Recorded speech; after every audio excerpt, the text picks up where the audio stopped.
Weather can't run from the 11 Alive Thunder Truck. A mobile weather center with the power and speed to chase down the strongest storms and bring you on-the-ground conditions. The 11 Alive Thunder Truck, sponsored by Landmark Dodge. Fighting social inequality is on all of us. That's why 11 Alive is committed to sharing diverse perspectives, exposing injustice, and finding solutions.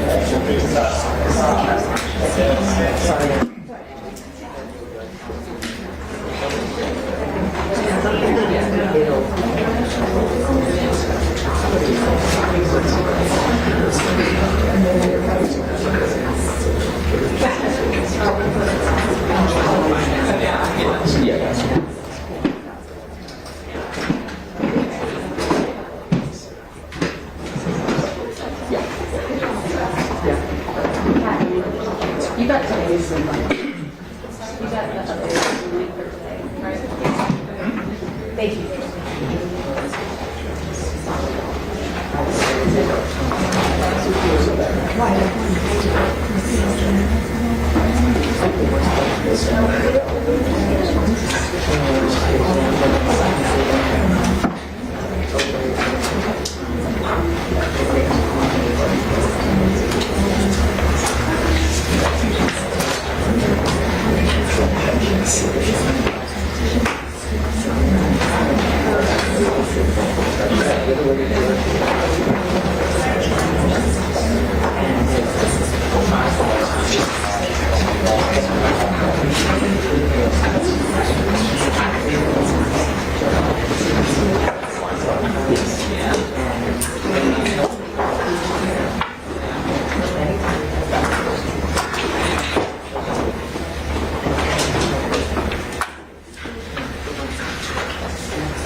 All rise.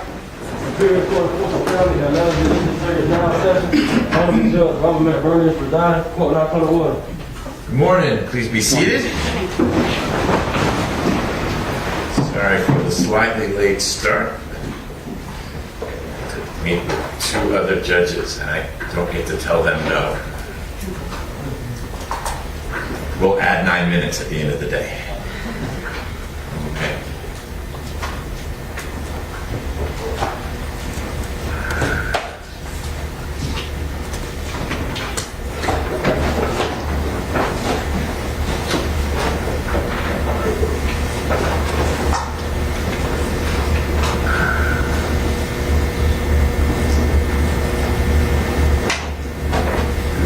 Talk amongst yourselves. We'll get this set up. It's quiet.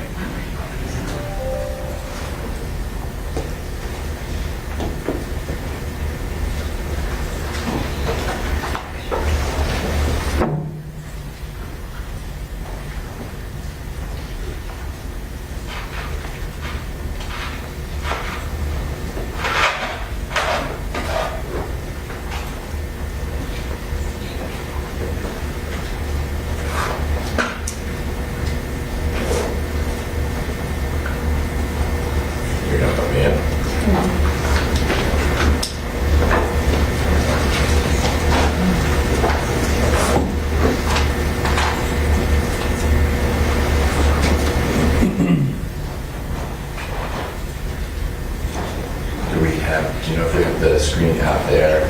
It's probably, it's you. Thank you.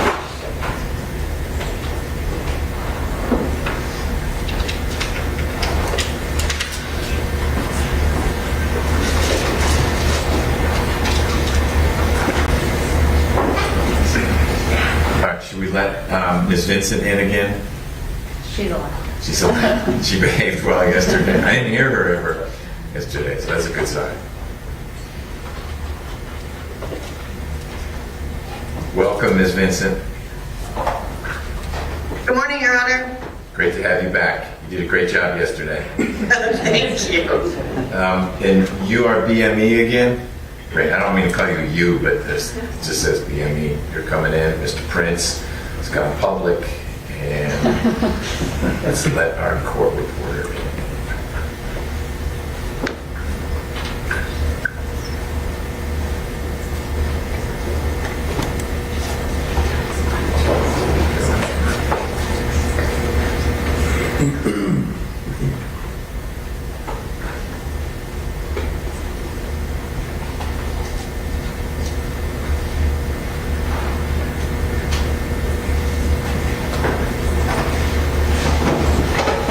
Hello, Ms. Stevenson, can you hear us? Yes, I can hear you. Great, thanks for joining us. Will you be with us all day? As far as I know. Good. Well, any reason to think you'll be leaving at like 2? Nope. Okay, good. So we're on a pretty ambitious schedule that involves not many breaks. I need you to let me know if we have not taken a break at a time you need a break. We'll have a morning break at some point, and then lunch break is going to be around 1, but lunch will probably only be about a half hour. So if you need more time to flex your fingers, take a deep breath, whatever it is, please let me know, because of course we need you making a good record of everything that's going on here.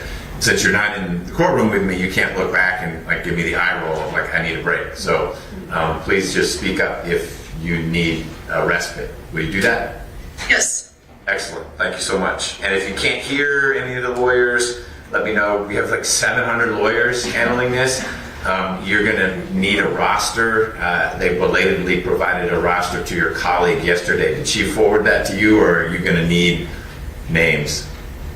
Need names. All I have is a caption and a judge's name. Okay. Let's meet McBurney. But it's the lawyers who will do most of the talking. So if you want to provide an email address in the Zoom chat, I can get some representative from each side to get you the roster of lawyers that are on each side. Does that? I will need firm information, addresses, phone numbers, email address, and who you represent. And here comes my email. All right. Do we have someone on each side who can pull that off? I know BME can pull it off the chat. Mr. Prince, are you able to do that as well? Good. So if you two could be responsible from each side getting to Ms. Stevenson, that's a whole lot of information.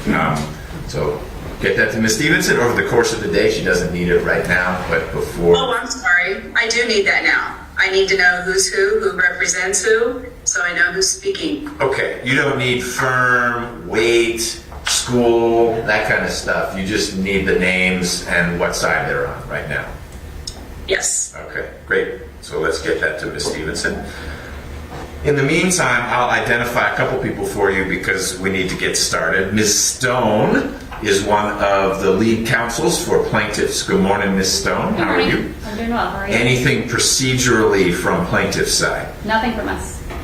And Mr. Scher, which is spelled, Stone is spelled as you would spell it, like rock. Mr. Scher, it's spelled S-C-H-A-E-R-R.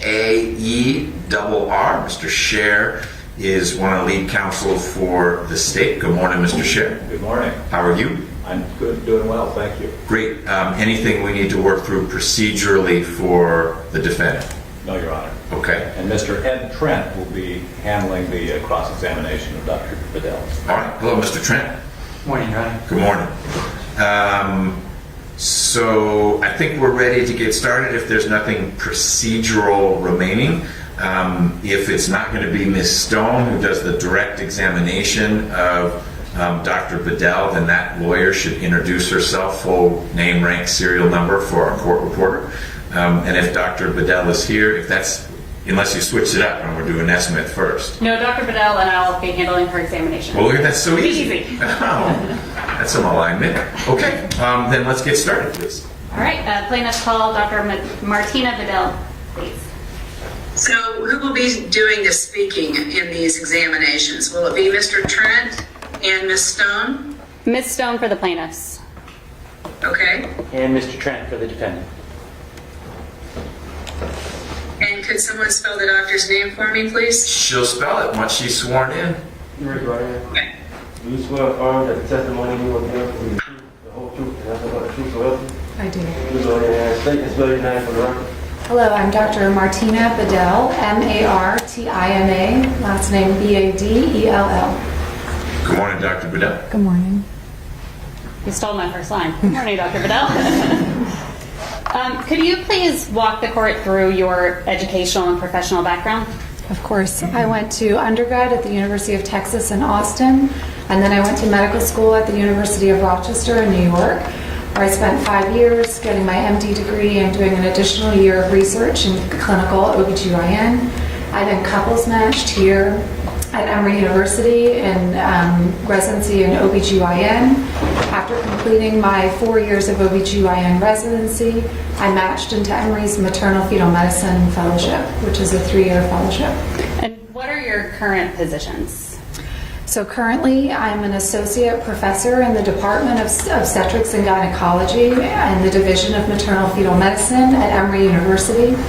I'm the director of the Emory Perinatal Centers, which are 2 regional referral centers for high-risk pregnant women in Atlanta and around the region. I'm also the Maternal Fetal Medicine Fellowship Director for the Emory MFM Fellowship, which is the only MFM fellowship in the state. On a national level, I am an elected member of the Publications Committee for the Society of Maternal Fetal Medicine, which is an organization that helps set practice guidelines, reviews evidence to set the standard of care in maternal fetal medicine. Additionally, I'm an oral board examiner for the American Board of Obstetrics and Gynecology in the subspecialty of maternal fetal medicine, which helps determine if physicians are board certified in our field. My area of research is in infectious diseases and pregnancy, and I have guest researcher status at the CDC to help give expert advice on infectious diseases and pregnancy. And I also serve on the panel for the Department of Health and Human Services to develop guidelines for the management of HIV and pregnancy. And do you have any positions at Grady Hospital currently as well? Yes, I also staff the HIV and pregnancy clinic at Grady Memorial Hospital.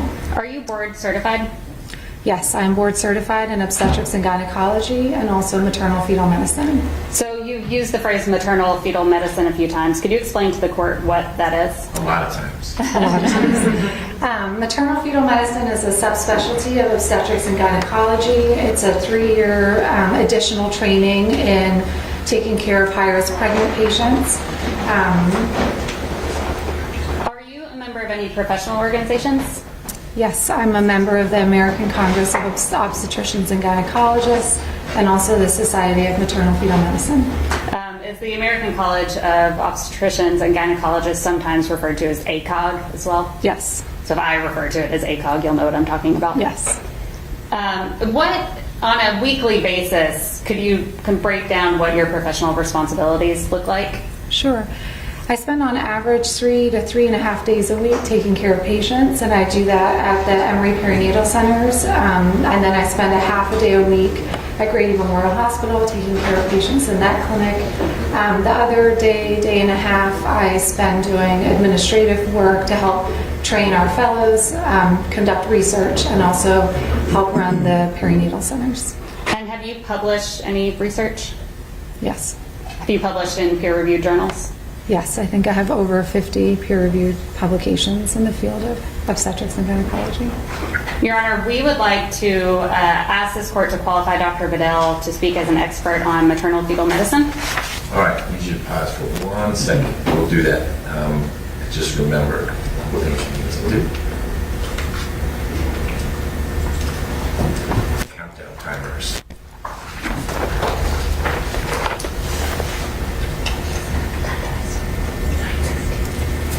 My colleagues tell me I started at 9:17, so.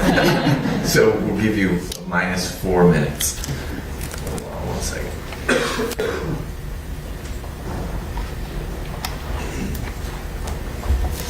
So when we left off yesterday, plaintiff was at 3:29:43. I'll make that 3:25. So 3 hours and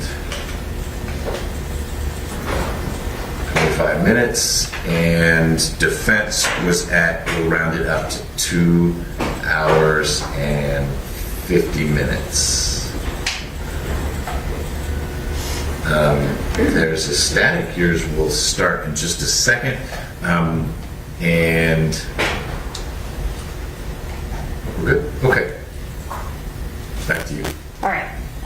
Your Honor, we'd like to ask the court to qualify Dr. Bedell to speak as an expert and give her expert opinion in maternal fetal medicine. Trent, any objection to having Dr. Bedell qualified as an expert in the field of maternal fetal medicine? No objection, Your Honor. Great. Dr. Bedell, you're qualified for purposes of this trial as an expert in the field of maternal fetal medicine. Dr. Bedell, does abortion care come into play in your practice at all? Yes. How so? I counsel patients on abortion in certain clinical situations in which that may be recommended for her pregnancy. And what about training students? So I currently don't perform medical abortions or surgical abortions. However, with the training of my residents and fellows and the management of high-risk pregnancies does involve counseling on options, and abortion may be an option. And so part of training them is on how to have these conversations and weigh risks and benefits that may involve abortion care. So you mentioned counseling patients about abortion care. Can you describe what that process is like? Yeah, so in general, I see patients not prior to 6 weeks. They generally would have seen a general OB and then get referred to maternal fetal medicine for a variety of reasons. I sort of think of it as 3 main reasons. One is that there is a maternal complication, or the pregnant person has a medical condition that makes their pregnancy high risk, for example, high blood pressure, diabetes, and then I would meet with them to counsel on that medical condition and its effect on pregnancy, or pregnancy's effect on the medical condition. I also see patients who have obstetric complications in pregnancy, so specific medical conditions that occur just in pregnancy, like preterm birth, preeclampsia. And then I also see patients if there is a fetal diagnosis in pregnancy, such as a birth defect or congenital anomaly. And so across those three areas. There can be medical conditions in which discussing abortion as a safe way to take care of them can come up.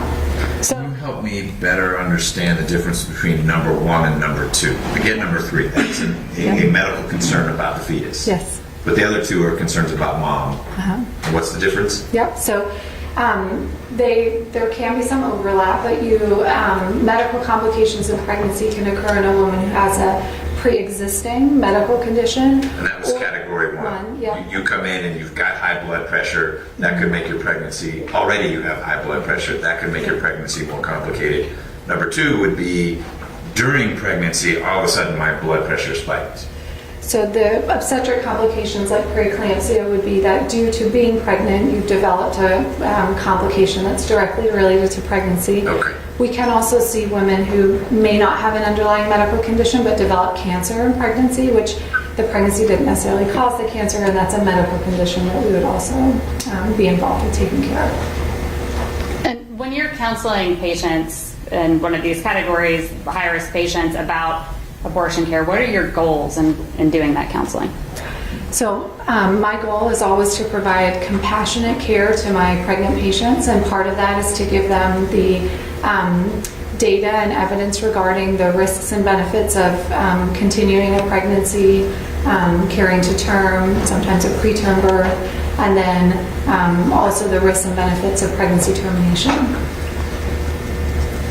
Do you take care of patients who are pregnant with multiple fetuses? Yes. And in your experience, what type of circumstances result in multifetal pregnancies? Multifetal pregnancies can occur, we say, spontaneously with natural conception, and then they can also occur as part of fertility treatments, which involve both an in vitro fertilization and also ovulation induction. What is ovulation induction? That is where a patient takes medications to try to stimulate the ovary to produce eggs to increase the chance of pregnancy. And in your experience, when are ovulation induction agents used on a patient? They're offered and used in patients who suffer from infertility, meaning they're unable to conceive naturally on their own and desire to have a child. And when using an ovulation induction agent, is there any way to control the number of embryos created in pregnancy at that point? So I'm not a reproductive endocrinology and infertility specialist, but there are some ways they can monitor using ultrasound to assess how many eggs they think may be released, but they can't directly know how many embryos may develop.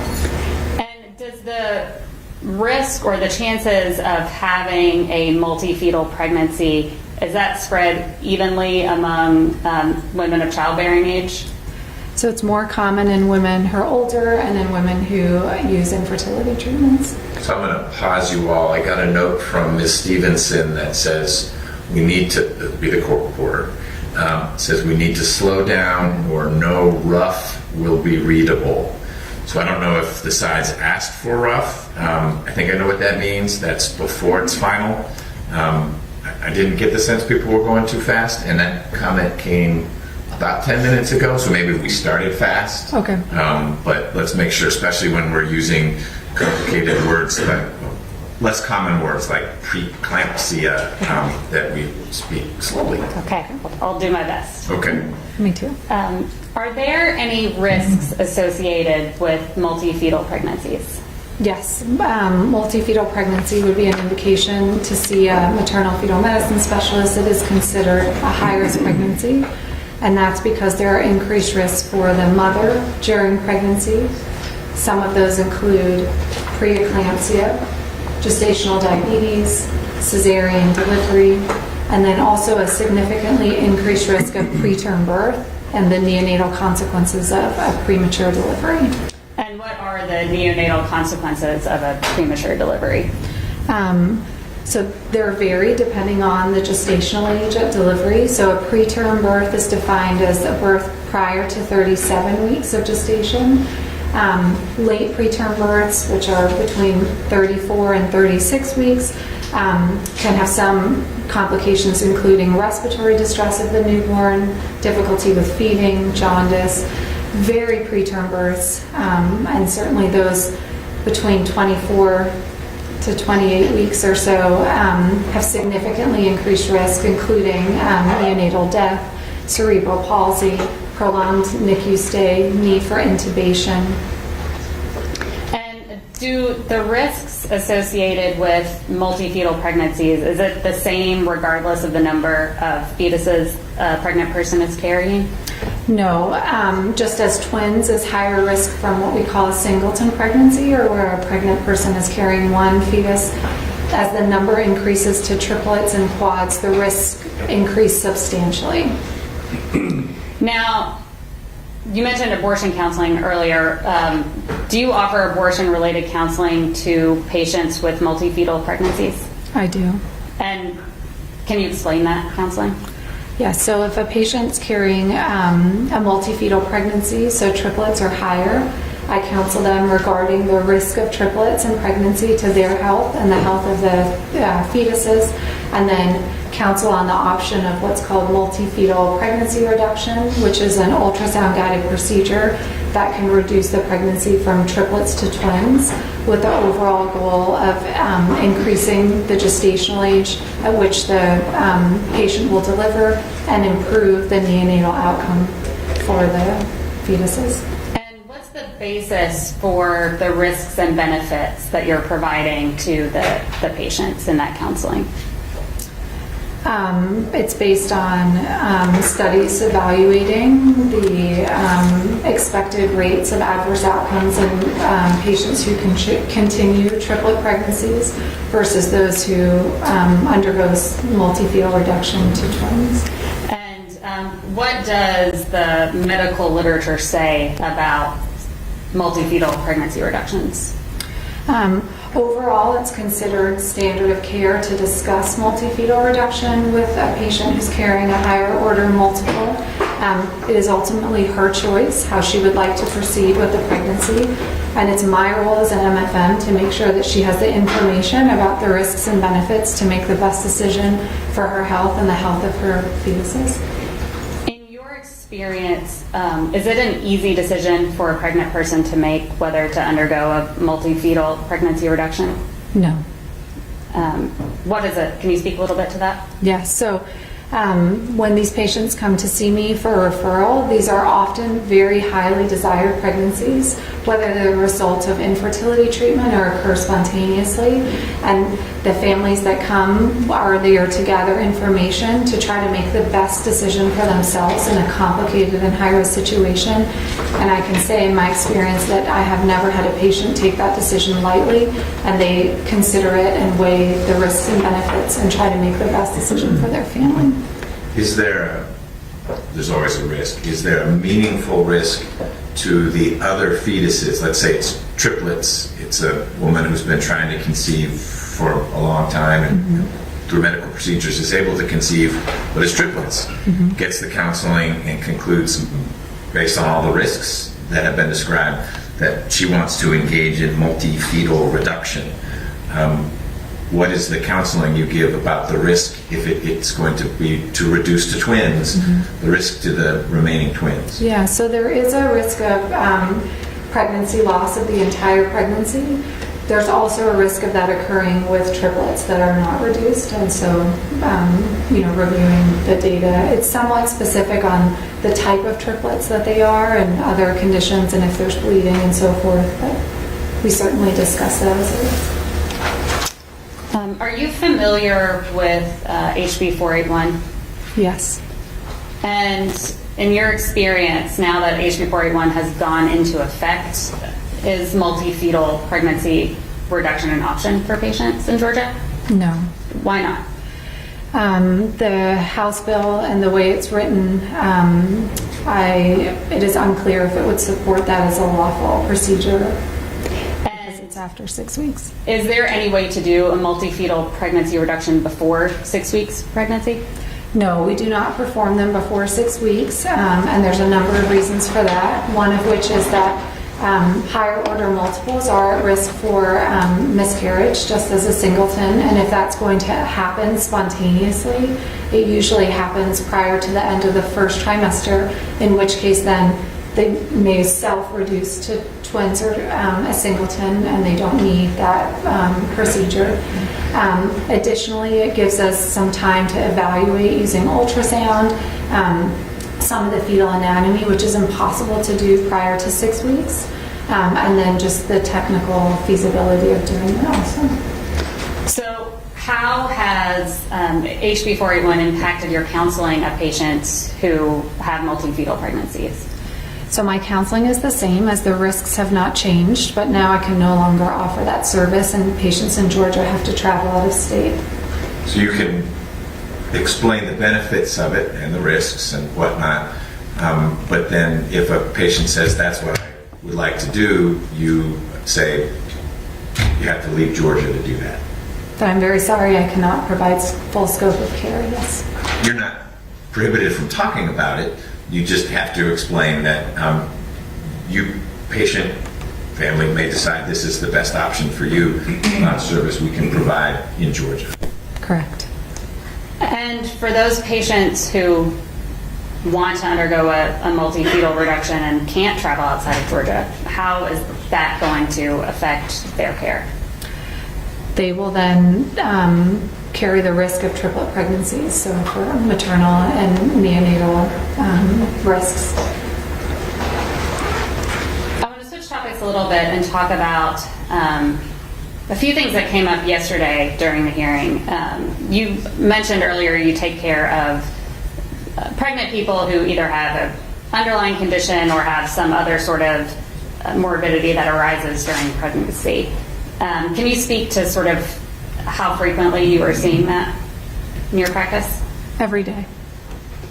And what are generally the rates among the entire pregnancy population, if you know, of having a severe maternal morbidity? So severe maternal morbidity is defined by the CDC as an unexpected outcome at the time of labor and delivery with negative consequences on the pregnant woman. And my understanding that happens in about 140 per 10,000 births. So when we think about maternal morbidity and maternal mortality, we think that maternal mortality is like the tip of the iceberg and ideally is a never event, but severe maternal morbidity is much more common. And in efforts to try to reduce that so that to avoid the negative consequences to the pregnant person. Is there different subspecialties of reproductive health pick different denominators? Because we had an expert yesterday where everything was out of 100,000, and some of these lawyers really struggled to turn that into a percentage. You're using 10,000. It's not even 100,000. It's different. Does maternal fetal medicine, they like 10,000 as the denominator? Or I use that because that's what the CDC used that's for the that CDC. statistic. So. Okay, 10,000 it is. What sort of conditions fall within that severe maternal morbidity category? So things like a heart attack, renal failure, hysterectomy, need for blood transfusion, ICU admission, mechanical ventilation. There's somewhere between 20 to 25 medical conditions that are categorized as a severe maternal morbidity.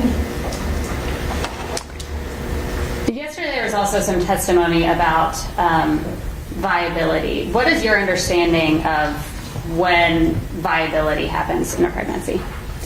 Like the point at which viability is possible? Generally around 22 to 23 weeks gestational age. And a baby who is born at 22 to 23 weeks gestational age, what are their chances of survival? So that varies depending on a number of factors, including are they what we call fetal growth restricted? Are they an appropriate weight? Do they have an underlying birth defect, genetic condition? The circumstances surrounding their delivery. In general, the chance of survival at 22 weeks is very low. There are some babies that can survive, but the vast majority, even with all our advances in neonatal care and aggressive neonatal resuscitation, do not survive. And what does the care of a baby born at 22 weeks gestational age, what does that look like? So it involves mechanical ventilation, so placing a breathing tube, generally feeding tubes, IV lines through their umbilical cord, and often transfusions, antibiotics, and in general, babies that are born prematurely have a neonatal intensive care unit admission until they would have been about their due date, although sometimes longer if their course is very complicated. If a pregnancy is terminated before that viability point of 22 to 23 weeks, is there any way for the fetus to survive? No. So I think Judge McBurney yesterday asked the question of, is there a transplant option for a fetus? Is that a possibility? No, not currently. Are you familiar with HB 481's exception for medical emergencies? Yes. And what is your understanding of what that exception is? Can I look at it to review Absolutely. the language? Could we pull up Plaintiff's Exhibit 1, page 4? Is this a touch screen? Because it has like multiple other is, things yeah. on it. Oh, Okay. wow. Look, you want to stay muted, Okay. and then we've got it. Okay. There you go. And it actually, you can draw on it if you need to. We haven't had a witness do that yet. I don't know what this does, but I won't be thank you for getting that other stuff off. Okay. Could we blow up the first topic? I think Catherine can do this too for you. The medical emergency, section 3. So HB 481 defines medical emergency to mean a condition in which an abortion is necessary in order to prevent the death of the pregnant woman or the substantial and irreversible physical impairment of a major bodily function of the pregnant woman. And as a physician, do you understand how this exception applies? Myself and my colleagues struggle immensely to understand how to apply this clinically to our patients. So that phrase major bodily function, is that a term of art you're familiar with, like maternal fetal medicine? It's something that doctors say and everyone knows what it means? Not generally, no. We also are not clear what necessary means. I mean, you know what the word means, but you don't know what would qualify as necessary from the perspective of a doctor or a prosecutor who would decide, I don't think that was necessary, so I'm going to bring charges against you. Yes. Or a crazy judge who might need to decide what's going to happen. Correct. Okay. And what about substantial and irreversible physical impairment? Is that a medical phrase? That's similarly difficult to apply to the patient in front of you. So is that a term that you're taught in medical school? Generally not. In your experience, are there conditions which there is a consensus obviously apply within this exception? So in my experience and speaking with my colleagues in maternal fetal medicine, like I said, we struggle to know exactly how to apply this. Most of us agree that there are certain cardiac conditions. So the World Health Organization or the WHO, there are some criteria that take specific cardiac disease and put them into classifications as far as the risk in pregnancy. And there's class 4, which includes things like heart failure with a very low ejection fraction, pulmonary arterial hypertension, in which the recommendation is for pregnancy termination based on the risk of maternal death with pregnancy in those clinical situations. They also have cardiac conditions in class 3 and in class 2, which in class 3 the risk of a cardiac event in pregnancy is 20 to 27%. In class 2 it's 10 to 20%. Is that appropriate, and can we say that knowing that those numbers exist, that is a substantial risk? Does the woman have to actually have the cardiac complication before we say that she meets this medical exception, or is the risk of the cardiac event adequate to meet this exception is unclear. And conditions like kidney disease and liver disease don't even have these classifications, along with pregnant persons can have any host of medical conditions for which we then try to manage as best we can in pregnancy. So you mentioned earlier that pregnant people sometimes develop cancer. How does your understanding of how a cancer diagnosis would fit within there? This is also a challenge. That depends on the type of cancer, what the indicated treatments would be, the gestational age at the time of the diagnosis. There is a lot of counseling that's involved. Obviously, there's a new cancer diagnosis, there's a pregnancy. It's very complicated. We try to weigh the risks and benefits of treatment, delaying treatment. Will the delay of treatment to prolong pregnancy to a better gestational age result in the increased risk of death of the pregnant person in the long term? Does it exceptionally apply if it's the death of a pregnant woman during the pregnancy? Again, this sentence is very hard to apply in complex medical situations that we are faced with. You mentioned class 3 WHO cardiac conditions. Are you aware of the expert affidavit submitted by Dr. Jeffrey Wright on behalf of the state in this case? Yes. Have you reviewed it? Yes. And do you recall his opinion that a class 3 cardiac activity would qualify as a medical exception? Yes, in his testimony, he said class 3 would qualify as an exception to this in the ban. However, on speaking to my colleagues, it is not clear, as the guidelines for class 3 do not say that abortion is recommended as it does for class 4. However, we do counsel that that is an option a patient can take to try to avoid the cardiac risks of pregnancy. Strange My screen went away. Yeah. So we can either take that there. Okay. I think we can take it all down if you want. Additionally, you mentioned renal failure. And are you familiar with Dr. Wright's opinion that a serum creatinine level of 1.4 is a medical emergency under the ban? I'm familiar that in his testimony he said that a creatinine of 1.4 would qualify as a medical emergency. However, as a practicing MFM in Georgia, I am not sure that if someone's creatinine was 1.4 that I could assure if I performed an abortion or my colleague did that they would not be at risk of being arrested and losing their license. And also, is it a creatinine of 1.4 at any time? Is it a creatinine of 1.4 at the time I see them? Do we have to wait for it to be 1.4 or develop renal failure before we say, well, now you're sick enough, so you qualify for this exception? It's not clear. So, in your opinion, what does the impact of HB 481's ban have on the treatment of pregnant people who have these serious conditions where you're not sure if it falls within the medical emergency exception?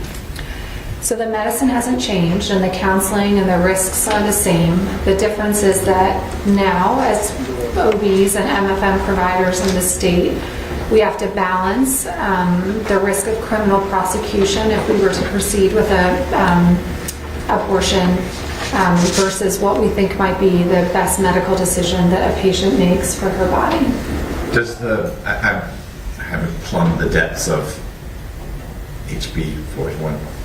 You mentioned arrested. I understand that is a consequence. Then you said lose your license. Is that in the statute that if you are found guilty of this, you lose your license, or that would be a natural consequence from the licensing board or whatever it would be called, that if you get successfully prosecuted for a DUI or a hit and run or performing an illegal abortion, you get your license pulled?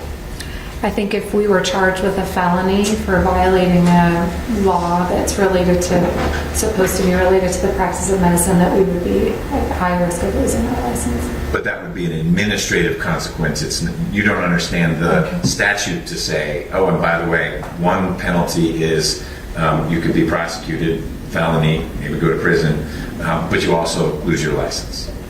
I'd have to look at it again to see if it specifically It's says knowable. that. I just wasn't sure if the sense among the medical community was, it don't really matter what the statute says. If we get prosecuted for it, they'll pull our license over on the administrative side.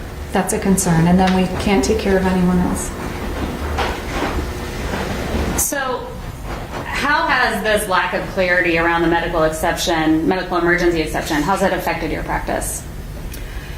It makes us feel hand-tied that, normally the patient's interest and her desires for management of her pregnancy align with us providing evidence-based medical care. And in some situations now, we may counsel and say that that is standard of care and that you should have this option. But I'm sorry, it's not clear if we can provide that for you here in Georgia. And then it's up to her if she has the resources to go out of state. You're not removing any options from the list of options. You simply aren't able to provide certain options at the same facility where the counseling is occurring. Correct. So overall, in your opinion, what impact is this ban having on the provision of care to pregnant people in Georgia who have maternal morbidities? So in an outpatient setting where we're counseling on a medical condition or a fetal diagnosis, I'll say from the patient-physician relationship, it is heartbreaking to tell someone, and if they've come to the conclusion that that's the right thing for their family, that I have to say, well, I wish you the best and good luck. I hope you have the resources and the wherewithal to navigate getting the care that you desire. On an inpatient side, and I think in my testimony I talk about women whose water breaks prior to viability. They're generally in the hospital, and at that point, it's unclear based on the medical exception when we can intervene and offer pregnancy termination, which is generally considered standard of care to offer that. Do we have to wait until she's infected?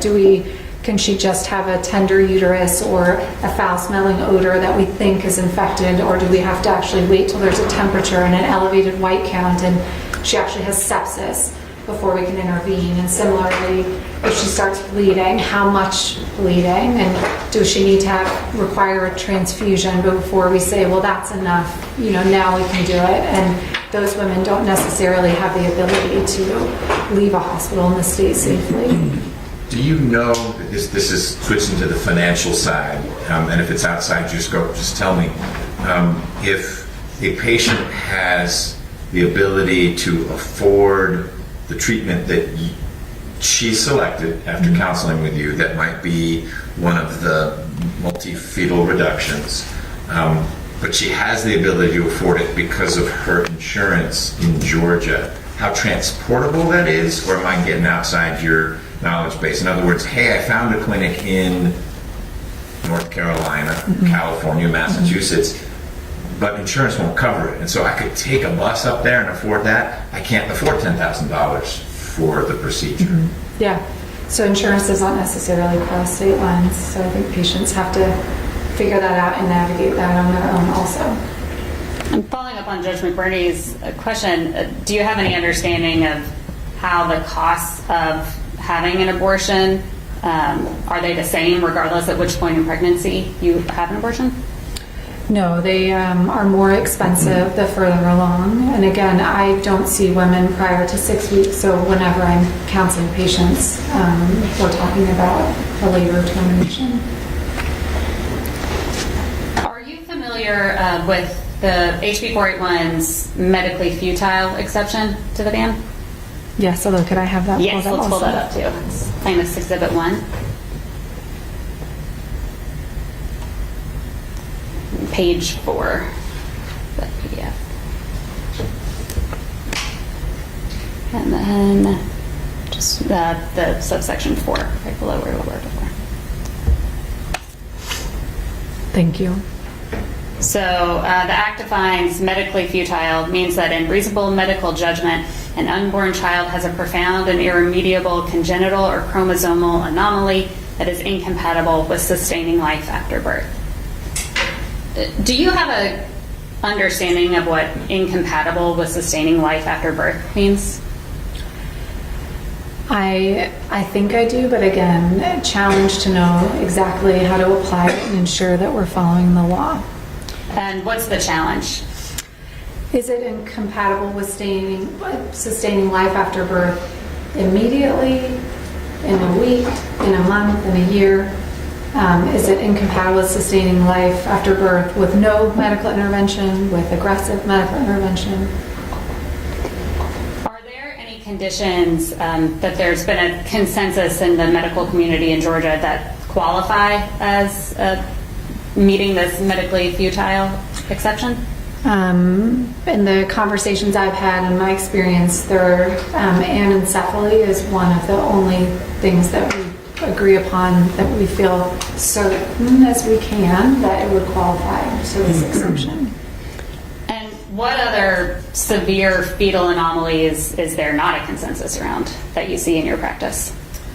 Trisomy 18 and trisomy 13 are two of the conditions that we see in pregnancy, and that is routinely offered as part of prenatal screening for all pregnant people, and the vast majority of pregnant patients choose to undergo that screening along with screening for Down syndrome. Trisomy 18 was previously considered a lethal diagnosis, and without aggressive postnatal care, people with trisomy 18 did not survive. Still, with trisomy 18, there's a very high risk of stillbirth with that condition, and with aggressive medical care after delivery, still, 10% of less of children survive with that condition, and those who do have severe neurodevelopmental disabilities. But it's not clear, again, if they survive the pregnancy and the delivery, and if we provided neonatal resuscitation, some may survive. So it's unclear if it makes the exception, even though it's a devastating diagnosis. What is trisomy 18 or trisomy 13? It's where a fetus or a child gets an extra 18 chromosome. We have 23 pairs of chromosomes. You get one from your mother and one from your father. And trisomy is where you have a third of a chromosome. And then 18, it's 18, 13, And what does the child born with trisomy 18, what does that condition look like for the child? So it can vary. It's very severe, and it can have a number of birth defects involving sort of actually all the major organs: the brain, the face, the heart, the intestines, the kidneys. Each person or fetus with trisomy 18 is not necessarily the same. They're often severely growth restricted or very small also. And you mentioned that it's routinely screened for. At what point in pregnancy does the screening for trisomy 18 and trisomy 13 take place? So as far as prenatal, you can do prenatal screening or diagnostic testing. Screening is generally like a blood test, and the earliest that you can do that is about 10 weeks. And diagnostic testing, to say that we're certain the fetus isn't affected, involves a chorionic villus sampling, which is at the end of the first trimester, or an amniocentesis, which is another prenatal ultrasound-guided procedure that we generally cannot perform until 15 or 16 weeks to confirm that diagnosis. So can it be diagnosed before 6 weeks? No.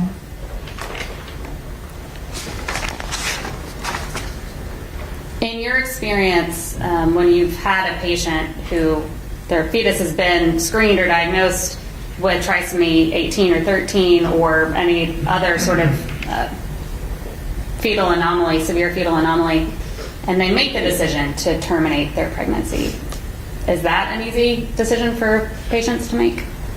No. The vast majority of patients I see have highly desired pregnancies, and when I deliver fetal diagnoses or abnormal genetic diagnoses to families, they are generally devastated. They do their best to take the information regarding the risks and benefits of continuing the pregnancy to themselves, and then for the potential neonatal outcomes for their child. And when they do choose to terminate, it's a very personal decision that they take very seriously. But once they have made it, they want to move forward with it, and having to travel and go out of state prolongs that suffering. Is trisomy 18 something that is inherited? In other words, one of the parents had a risk of that, or it's a mutation? It could happen. The two healthiest parents of all time, they've had 6 kids who were born perfectly healthy, but number 7, because of fate you get trisomy 18? It's a good question. So most of the time it is just a spontaneous sort of error of the chromosomes. It is more common as women get older, as we're born with all the eggs we will make and they age with us, and the chance that there is an extra chromosome or a trisomy, whether it's trisomy 21, 13, or 18, increases with age.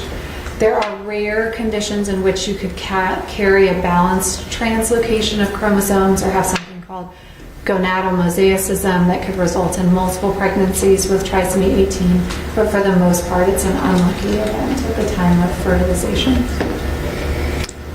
So you mentioned the patients who have made the decision now to terminate and delaying their suffering, having to go out of state. What about the patients who can't travel out of state?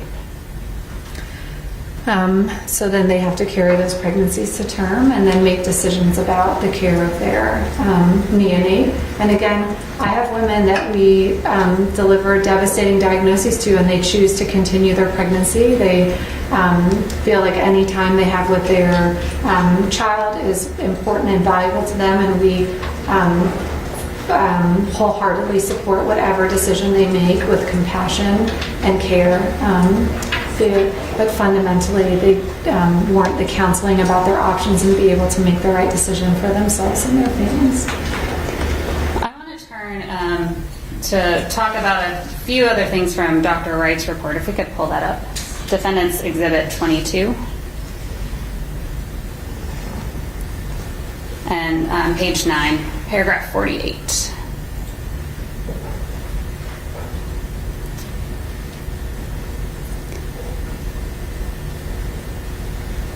And I'm going to point you to the second to last sentence in this paragraph that says, the Life Act does not interfere with the physician-patient relationship any more than does general tort law providing for medical malpractice liability. Do you see that? I do. Thank you for highlighting it. Do you agree with that statement? I do not. I didn't highlight it, just to be clear. Someone highlighted it. Thank you.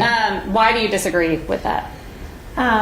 So, as obstetricians and maternal fetal medicine doctors, we are used to taking care of our patients and navigating what the best decisions for them are, understanding that we are at risk for medical malpractice cases.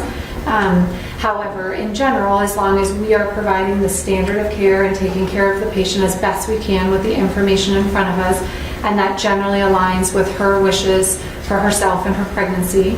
And if we are sued for malpractice, we have to prove that we were not negligent and that we followed standard of care, and in general we're not at risk of being arrested.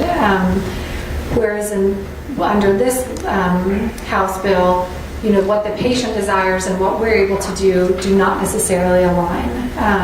And that, if I or another OB doctor in Georgia provides an abortion that subsequently decided that it did not meet the exception appropriately, then we can't care for other patients. So normally we can think of the patient in front of us and what's best for her and her pregnancy. And in these now challenging situations, in the back of our minds, we're like, why? I can't do anything wrong here, because then how will I take care of my other patients? Have you and your colleagues discussed the dilemma from the other direction? You described a patient who has an infection, but maybe it's not severe enough yet to qualify for the exception. And so you elect, based out of fear of arrest and losing your license, I'm going to hold off. And the infection moves faster than you thought, and the patient dies. You could be sued for malpractice for not having cared for the patient. But the reason why you didn't care for the patient was, I don't want to get arrested, which seems like that is very different from general tort law. Absolutely. And actually that highlights the case that happened in Ireland. Ireland used to have very restrictive abortion laws, and that exact situation happened where a pregnant patient was admitted with her ruptured membranes, and the physicians waited and waited because the baby still had fetal cardiac activity, and she ultimately died. And actually then Ireland changed their restrictive abortion laws in relation to that case, and those physicians, I think, were at risk of being malpractice for taking care of her sooner, but it's a challenge. The court reporter has asked that when we're done with exhibits, we take them down so that she can see the witness's face. Easier to do takedown. So If we're still on 48, let's stay on it. If we're One not- more paragraph to go to in this Okay. one. Could we go to page 11 and paragraph 56?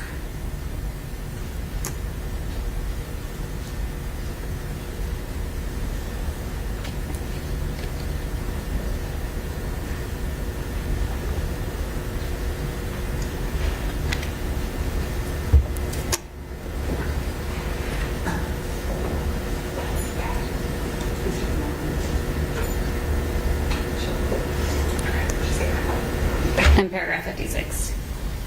Thank you.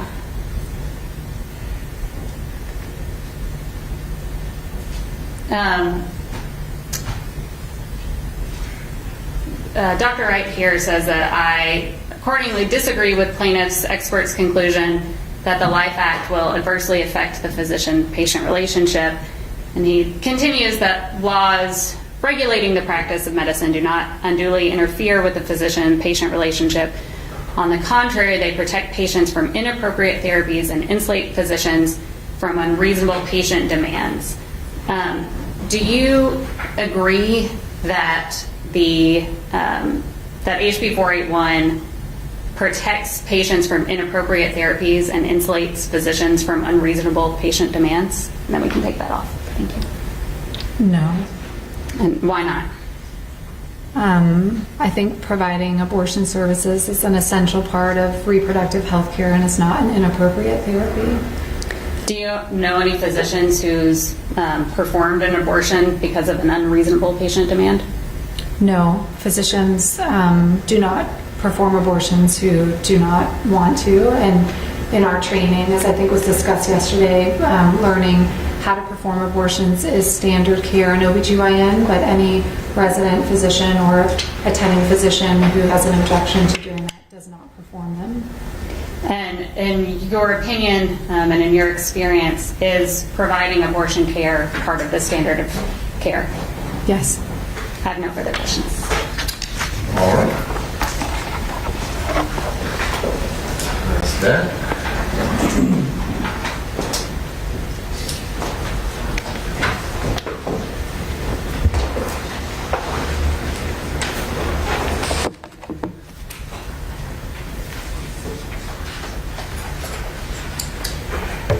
Your Honor, for I'd like to go ahead and hand for the witness and for the court a copy of her affidavits, just simply for ease of reference instead of having things pop up and down on the screen while we go through it. Great.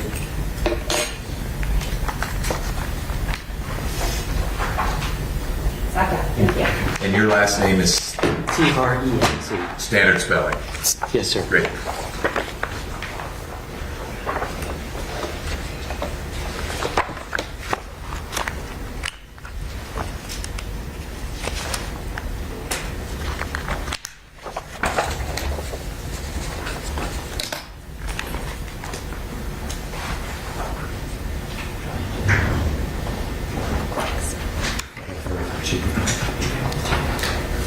Thank you.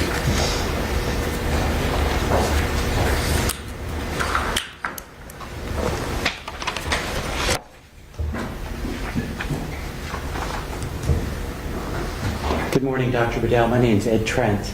I think you indicated in your earlier that you don't perform abortions as part of your practice. Is that correct? I perform multifetal reduction and selective reductions. I do not do medical abortions or surgical abortions. Okay. And we'll talk about the difference between what happens during a selective abortion when you talk about medical and surgical in a moment. Well, I guess we'll do that now. For selective reduction, that involves basically, say, in triplets, a decision is made for the benefit of the mother and for the continuing pregnancy that we're going to reduce the pregnancy from 3 to 2. Is that right? That's multifetal pregnancy reduction, yes. Right. Okay. And that involves using, I think you said ultrasound, where then you use a needle with potassium chloride to inject in the one fetus that will not continue on in pregnancy. Is that right? Correct. And that fetus dies but remains in the womb until the other 2 children are born. Correct. Now, looking at your CV, you've done obviously significant research on HIV in pregnant women. Is that right? Yes. It also looks like in here in the last couple of years, done significant research on COVID-19 in pregnancy. Correct. But you've not written any research papers on access to abortion, have you? No. No research papers on the benefits of abortion, correct? No. And no research papers on the impact of abortion on women, correct? Correct. Now, in your affidavit on paragraphs 23 and 27, you indicate that the embryo was neither living nor distinct from the mother. Is that correct? Can you say the paragraph number? Paragraphs 23 and 27.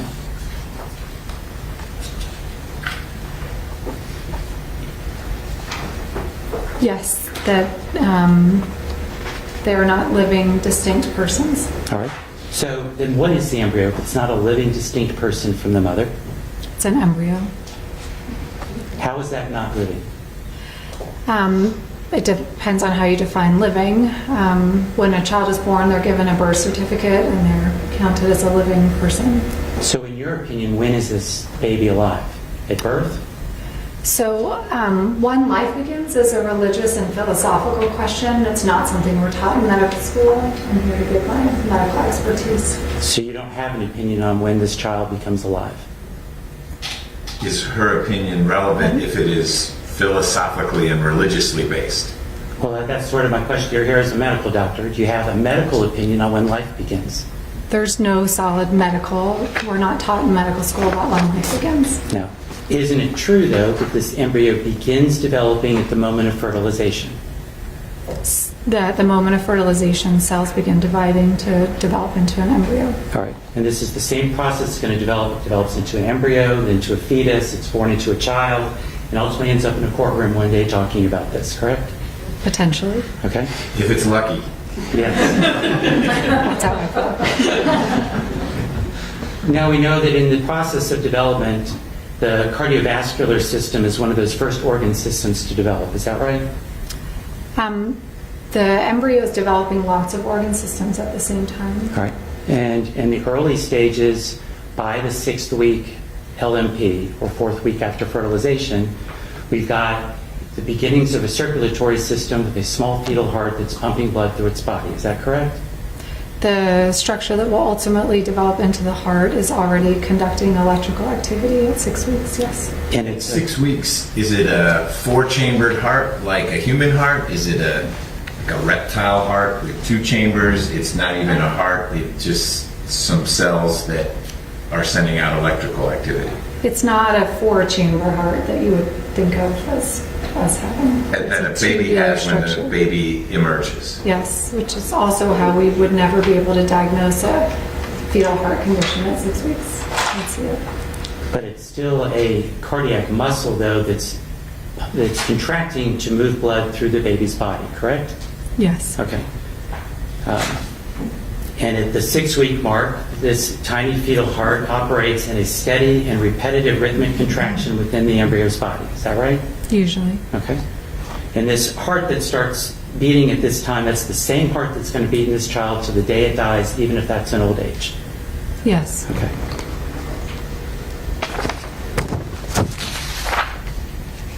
Now, in your role, you care for a number of pregnant women in high-risk pregnancies as a maternal fetal medicine doctor. Is that correct? Correct.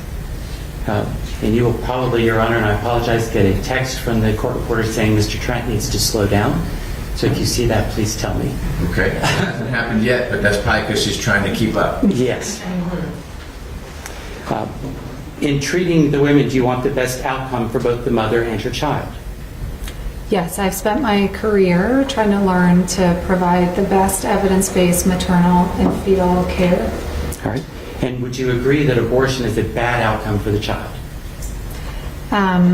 The abortion is performed on pregnancy when a woman decides that that's the best decision for her body. All right. But it's not a good outcome for the child. Continuing the pregnancy may not be a good outcome for the child either. All right. When we're talking about non-medical reasons for abortion, we don't have any idea that there's a medical reason that this abortion needs to end, or that the pregnancy needs to end, correct? We may not. All right.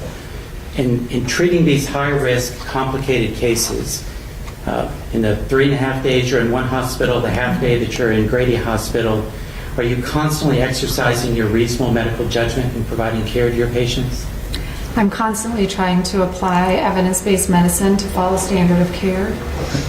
And in doing that, are you exercising your reasonable medical judgment? That's not a term that we generally use. But Well, I'm assuming you're not trying to be irrational or unreasonable in recommending care. correct. I try to follow evidence-based guidelines. And the evidence-based guidelines, I believe you mentioned, come from the Society of Maternal Fetal Medicine is one place, Correct. and the American College of Obstetrics and Gynecology is another place. Yes. And have either of these organizations provided guidelines on medical emergencies during pregnancy? They have not created, and this has come up about, is there a list of conditions that would meet these exceptions? No. It's too difficult to do. All right. Is it too difficult, or they just haven't gotten to it yet? It's too difficult. Now, they provide lists in a number of other situations, though, don't they? That's a very big question. But I mean, they provide you lists on what the proper standard of care is in any number of situations. yes, and within certain medical conditions like I described, abortion is considered, or to be counseled and offered abortion is considered standard of care. But there's not one reference that you can go to say, you know, it's agreed unanimously and you will be protected under the law if the patient has X, Y, and Z condition. Now, with more states implementing laws to have greater protections for the unborn child and limiting these elective abortions, wouldn't an update from one of these two organizations on what constitutes a medical emergency during pregnancy be helpful? So when this ban initially came out, that was our thought, was okay, let's like try to get together and see, can we come up with a list so that we can care for our patients and try to determine when these restrictive abortion bans meet exceptions, and it is too challenging. Medicine is too complicated. The complications that pregnant people enter pregnancy with are vast. The complications that occur in pregnancy are vast, and we actually worry by creating a list, if we leave something off, there's something we haven't thought of, we don't know, it's multiple things together that we could actually hurt patients. So that's why you exercise your best medical judgment in providing care and recommendations to your patients. That's why we try to follow the standard of care. Now, in your affidavit, you reference a number of articles dealing with fetal mortality. Can you define fetal mortality for us? Could you point out where I reference it? I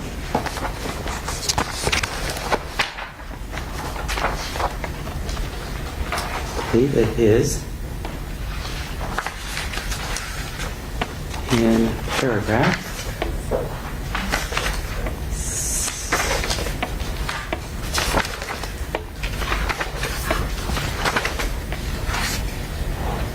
Well, you talk about pregnancy-related, paragraph 21 on page 11 of your affidavit.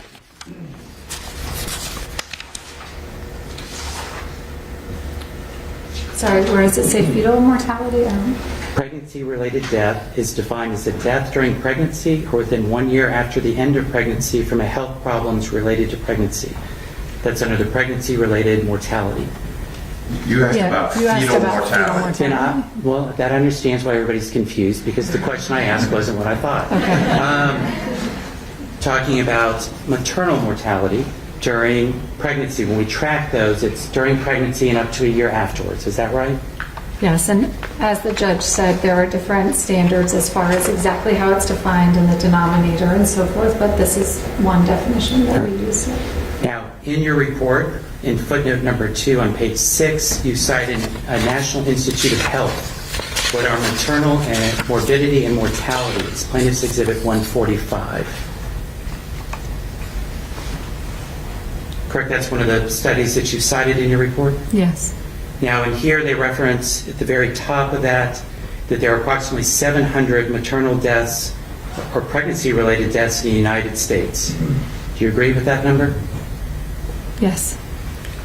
And do you agree with the National Institute that there approximately 50% of those deaths would have been preventable? Yes. Now, nothing in the article suggests that the lack of access to elective abortion has anything to do with the number of pregnancy-related deaths, does it? This study was published prior to some of this data is from prior to restrictive abortion bans. I think I've only practiced in an era where, until very recently, Roe v. Wade was intact. And my understanding from talking to senior OBGYN physicians was that when abortion was illegal, that the mortality and morbidity associated with illegal and unsafe abortions was high. But I'm not sure that that's included in this number. But this article says nothing about, gosh, even with, abortion available pre-viability, if we just had more elective abortion, we'd have a lower maternal mortality rate related to pregnancy. Could you please say that again? Sure. Nothing, let me just kind of rephrase it. Nothing in the article says that we need more abortion in order to lower the pregnancy-related death rate. I don't think the article references abortion at all. All right. Another article that you reference in footnote 16 on page 12, which is Plaintiffs 126, article Geographic Healthcare Access, Racial Discrimination, and Socioeconomic Determinants of Maternal Mortality in Georgia, from the International Journal of Maternal and Child Health and AIDS from 2021. Do you recognize that article? Yes. Now on page 279, talks about contributing factors for the mortality rate are things such as age, marital status, educational level, and race of women. 279.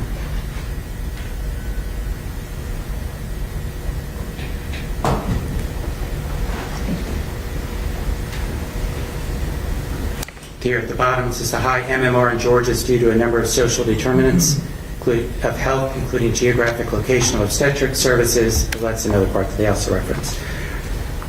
Do you see that on the screen? Yes. Is there anything in the article that suggests that lack of access to abortion, particularly elective abortion, was a factor in the maternal mortality rate related to pregnancy? I would have to review the article in detail again. I'm not sure that it mentions abortion at all. Okay. I can represent to you that it does not. Okay.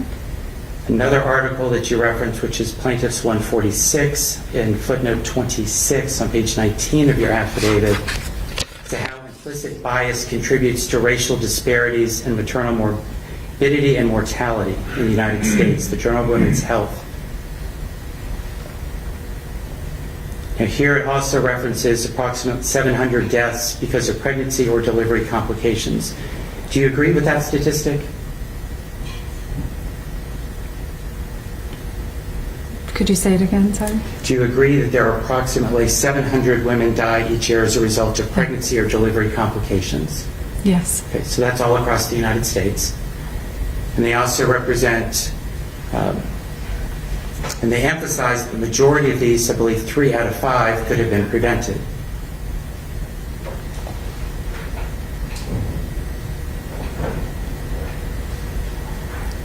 Do you see that in there?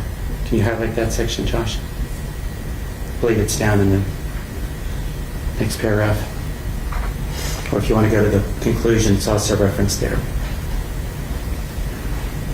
So I think, again, these studies are prior to the restrictive abortion ban, and that this is a recent development here in Georgia, and it occurred in Texas and prior to us, and there has been an article published from Texas that showed that the restrictive abortion bans increased maternal morbidity associated with inability to offer abortion. As I mentioned before, I think from speaking to senior obstetricians, that when abortion was illegal, the maternal morbidity and mortality associated with illegal and unsafe abortions is real, and that we may not have the data here, but with time, as women may seek unsafe or illegal abortions or not have access to them, it will take us time to know the downstream consequences of that in the current era. At this point, this is a pure guess, isn't it? Why? I said it was based on prior, when it was illegal, and then there's now been this report in Texas. Okay. And I promise you we'll get a chance to talk about the Texas report. But here we've got a recent study talking about mortality rates related to pregnancy, because you talk in your affidavit that getting pregnant is a really dangerous thing for women to do. But it seems here that we've got this relatively small number, and that we have the ability with our medical care today to drastically decrease the number of these maternal deaths right now without resorting to abortion. Is that not correct? I think we do our best to reduce them, and they still happen. Are you saying that because we define them as preventable? Correct.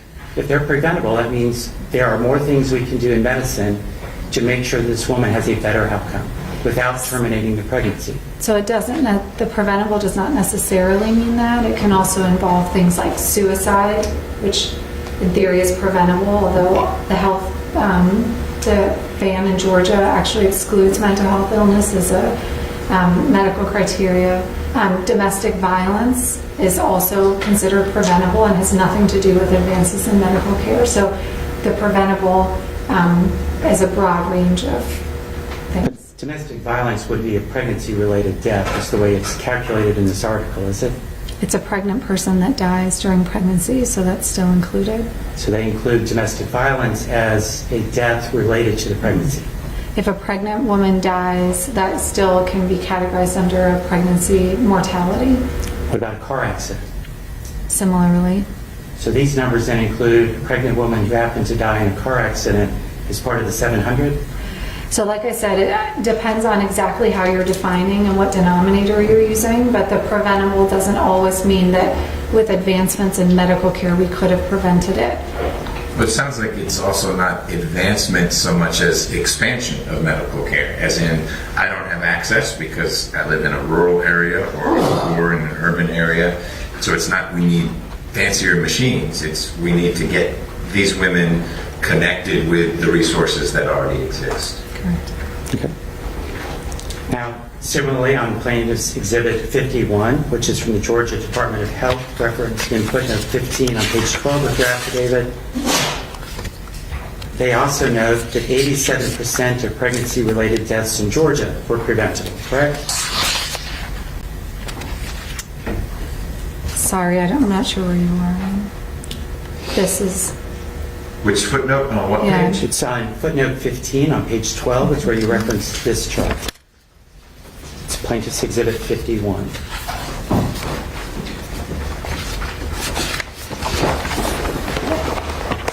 Yes, but just as the judge pointed out, preventable is a general term that can be related to access to care and not just advancements in medical care. But abortion has nothing to do with preventing the death, correct? So it depends on the situation. Again, I described medical conditions in which the risk of death is increased in pregnancy, and that may be considered preventable, and that if she had terminated, she may not have died. That's when, in the doctor's judgment, that abortion was necessary to prevent the death of the woman, right? So I think I said it before, and if I didn't, I'd like to say that necessary to prevent a death is that a death that we think is 1% likely, 10% likely, 20%. I'd say in most of medical care, preventing death, even a very small chance of death, we would still do, and it's unclear at what risk of death to the pregnant person would qualify as necessary. So when using your best medical judgment, would you recommend that a woman consider abortion in order to prevent her death? So I counsel and would offer that. My concern is that if I was in a court and it was up to a jury or a DA to determine if it was necessary, that it is not clear where that line may be and that I could be at risk of prosecution or one of my colleagues. Okay. With all due respect, Dr. Vidal, that wasn't my question. My question to you was, when do you counsel a woman that an abortion may be necessary in order to prevent her death? What do you look at in making that judgment to make this counseling recommendation to your patient? So a number of things. Her current condition, what we predict maybe the risk of death will be with continuing pregnancy. We do know that death associated with pregnancy is significantly higher than that with abortion, as I think was discussed yesterday. So from that, would you say that any time a woman is pregnant, that abortion, she ought to consider it because something might happen that could lead to her death, more likely with pregnancy than with abortion? So I think there are risks associated with all pregnancy, which we discuss with patients, and that her desire to be pregnant and to have a child generally outweighs that, and all pregnant women are willing actually to take on a lot of risks during pregnancy, and as long as that is her choice, we're there to support her. I understand wanting to support the mother's choice. My question to you as a medical doctor, a maternal fetal medicine doctor, with extensive experience, board certified, works in high-risk pregnancies all the time, when is it that in your medical judgment, a woman's life is at risk that you would recommend that she seriously consider aborting that child? There's a host of medical conditions, and when I may bring that up with her, including also her prior pregnancy complications. So these are things you do with all of your patients as you evaluate them using your best medical judgment, isn't it? Yes, like I said, my counseling has not changed. What has changed is whether we as OBGYNs in the state of Georgia feel that we can actually offer abortion services here without breaking the law. You say your counseling hasn't changed, but if you, and it may not be exactly your role, but if you or a colleague encountered the situation of, it looks like there's an infection there, and if I didn't have HB 41 looking over my shoulder, I might recommend more aggressive treatment than I am. Is it not affecting your counseling because you might recommend or not even mention a course of treatment because of concerns that I don't know where necessary falls? It hasn't been defined. I think in general the counseling is the same, but you're right. I think prior to this we could feel more comfortable, and I think I said it in my affidavit that the vast majority of my patients, they're highly desired pregnancies, and that by my discussing and offering termination as a potentially appropriate medical therapy, they're appreciative of having the choice to make the best medical decision. And a lot of times in pregnancy, it's not just that pregnancy, it's what will affect their future pregnancy. If you have sepsis or an intrauterine infection and require hysterectomy, you can't have other children. And the reproductive system of a woman is one of her major bodily functions, is that right? Correct. Her heart system is a major bodily function.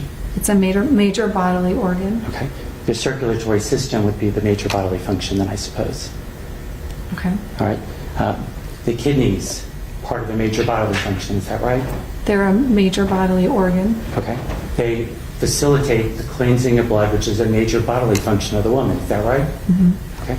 I'm Correct. sorry, is that yes? Yep. Okay. So you know what those are, and you treat them all the time, is that right? We treat medical conditions in the body and pregnancy, correct? And are you able to determine, based on the condition of the woman that you are treating, whether or not continuing her pregnancy would put those major bodily functions at risk for severe and irreparable harm? Could I have the band up again? Because again, it's the language that's a challenge. Sure. So exhibit number 1.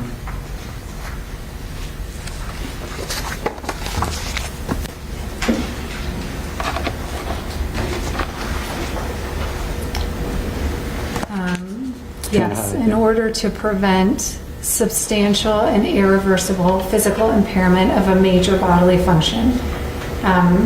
We used the creatinine level earlier. The creatinine is a measure of kidney function, and this does not describe at which number or what level that would be. Certainly dialysis, which is that the kidneys have failed completely and you're using a machine to perform that function, we would probably all agree. But dialysis is very morbid and has a lot of risks associated with it. So do we wait until we think that this pregnant person will need dialysis before we offer medical care? Again, in other parts of medicine, as doctors, our responsibility is to do no harm and to take care of patients, and we don't wait for significant or substantial and irreversible physical impairment before we offer treatment. Correct, because the statute says that you can use the abortion to prevent that from happening. Isn't that right? Well, it says is necessary in order to prevent, and that's the challenge. Is can we say anyone with any renal impairment, knowing that the kidneys work harder in pregnancy and are at risk of worsening renal function, that's enough? Again, is it a number? Is it what renal abnormality they have? This is not clear. That's why the statute puts this in the reasonable medical judgment of the doctor, correct? Does it say? It says... When it talks about the prosecution, that the defense to the prosecution is that you exercise your reasonable medical judgment, correct? Correct. However, that is still at risk of the interpretation of potentially a jury, and medical care is complicated, and the fear of, am I able to explain this in such a way that it would be unanimously agreed upon that it meets this exception is our concern. Now, when you have these serious conditions, you mentioned earlier that you talk with a group of doctors that you work with. Could you say that again? Sure. When you have a particularly difficult case, do you go to your colleagues and say, hey, I've got this difficult case. Can you look at it with me and help me figure out maybe a possible course of action? Sometimes, yep. And if you're worried about, gosh, this person has some kidney disease, their creatinine level is starting to creep up, does it look like they're going to, if this continues, create a problem for their kidneys down the road? Do you talk with doctors about that? Potentially, yes. All right. In between then you and some other really smart nephrologists be able to figure out, gosh, this pregnancy is going to present a substantial and irreversible impact to these women's kidneys. If the pregnancy continues, we need to look at how we're going to solve that, correct? We certainly would discuss how to take care of the pregnant person to optimize their health. Yeah. Can you flip a coin as to whether one kidney makes it substantial or meaningful loss of both, or where does substantial get solved? This is my concern, and also I think you're getting at, if more than one doctor thinks that it meets this, because we've discussed that also. So we say, well, if one MFM and a nephrologist, or one MFM and a cardiologist, or two MFMs, or the OB and the MFM, if there's two of us, or is it three of us? Is it a committee? Do we have time to put a committee together will that protect us? And again, in medicine, we're not used to having to worry that we're going to be prosecuted for breaking the law when providing medical care. So you're looking for something that says, if I use my reasonable judgment in making this call based on what I've documented, I'm not going to get prosecuted? Are you looking for that kind of an assurance? Well, I think we struggle in being able to provide care because we don't have an assurance. I'm not sure that there could be language that was written that would encompass all the complications that can arise. Sure, that's why you're the medical doctor, and we place this in your reasonable medical judgment. Do you not agree with that? So I can make recommendations based on my expertise. Again, the concern is, will it be considered legal under this current writing of the law?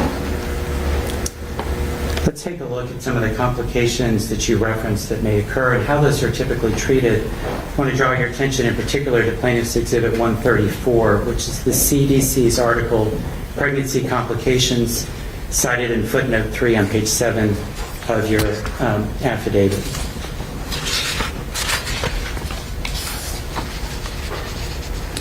Now, as part of your practice, do you look to the CDC for some guidelines on best practices?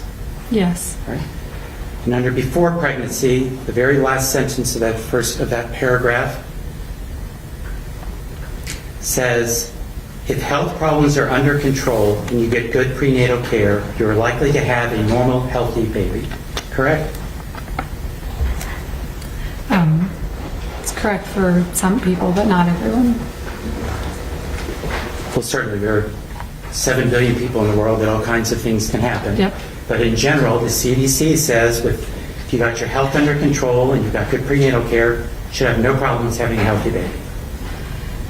So there are patients who are not able to get their health problems under control during their reproductive age and may still seek pregnancy. But that's not what this sentence said. I mean, this sentence says, if mom is healthy and, it's a big and, you get good prenatal care, then you are likely, not assured, but likely. Okay. It doesn't sound like a controversial sentence to me. You agree? Okay. Yes. You don't have to agree, but if you don't agree, I want to understand. No, I think this is true, although, a normal healthy baby, 12% of patients deliver prematurely, and so is that defined as a normal healthy baby? And once you start adding up, different risks and a 3% risk of a birth defect, so I think it's still overall likely, but... Because if 12% are early, that means that 88% aren't, so you'd be more likely than not to have a normal healthy baby if... They're big ifs. Your health problems are under control and you get good You have prenatal access to good care, yes. And under during pregnancy, the very next paragraph at the end, it says many problems are mild and do not progress. And they make the recommendation. However, when they do, They may harm the mother or her baby, and keep in mind there are ways to manage problems that come up during pregnancy. Always contact your prenatal care provider if you have any concerns during your pregnancy. It's the CDC's recommendation, correct? Yes. And they go through a list of different types of complications that may arise. Anemia is listed. They recommend simply taking iron and folic acid supplements, correct? I can't see that part, but that sounds correct. Okay. There, next line to the bottom. Is that right? Yes. Now, urinary tract infections is a complication sometimes of pregnancy, Correct. sometimes outside of pregnancy. Correct. Those are treated with antibiotics, is that correct? Yes. Doesn't treat that with abortion, right? A urinary tract infection would not be a medical indication for an abortion. So I take it from that there are certain medical indications for abortion. There are medical conditions in which we would discuss the option of abortion. Correct. Mental health concerns is the next, and it recommends there that getting treatment is important to both mother and baby. And if you have a history of depression, it's important to discuss this with your healthcare provider early in pregnancy so that a plan for management can be made. Is that correct? Yes, and this is very important, but I will say in my practice, however, accessing mental health resources in the state of Georgia is very challenging due to access to providers, insurance coverage, expenses, and so although I agree with this sentence, it's not always accessible or affordable. There's no reference, though, by the CDC that says, look, if you can't get to a psychologist, then have an abortion. I didn't say that either. Okay. Hypertension recommends monitoring your blood pressure, including at home, and having that under control with your doctor. Is that right?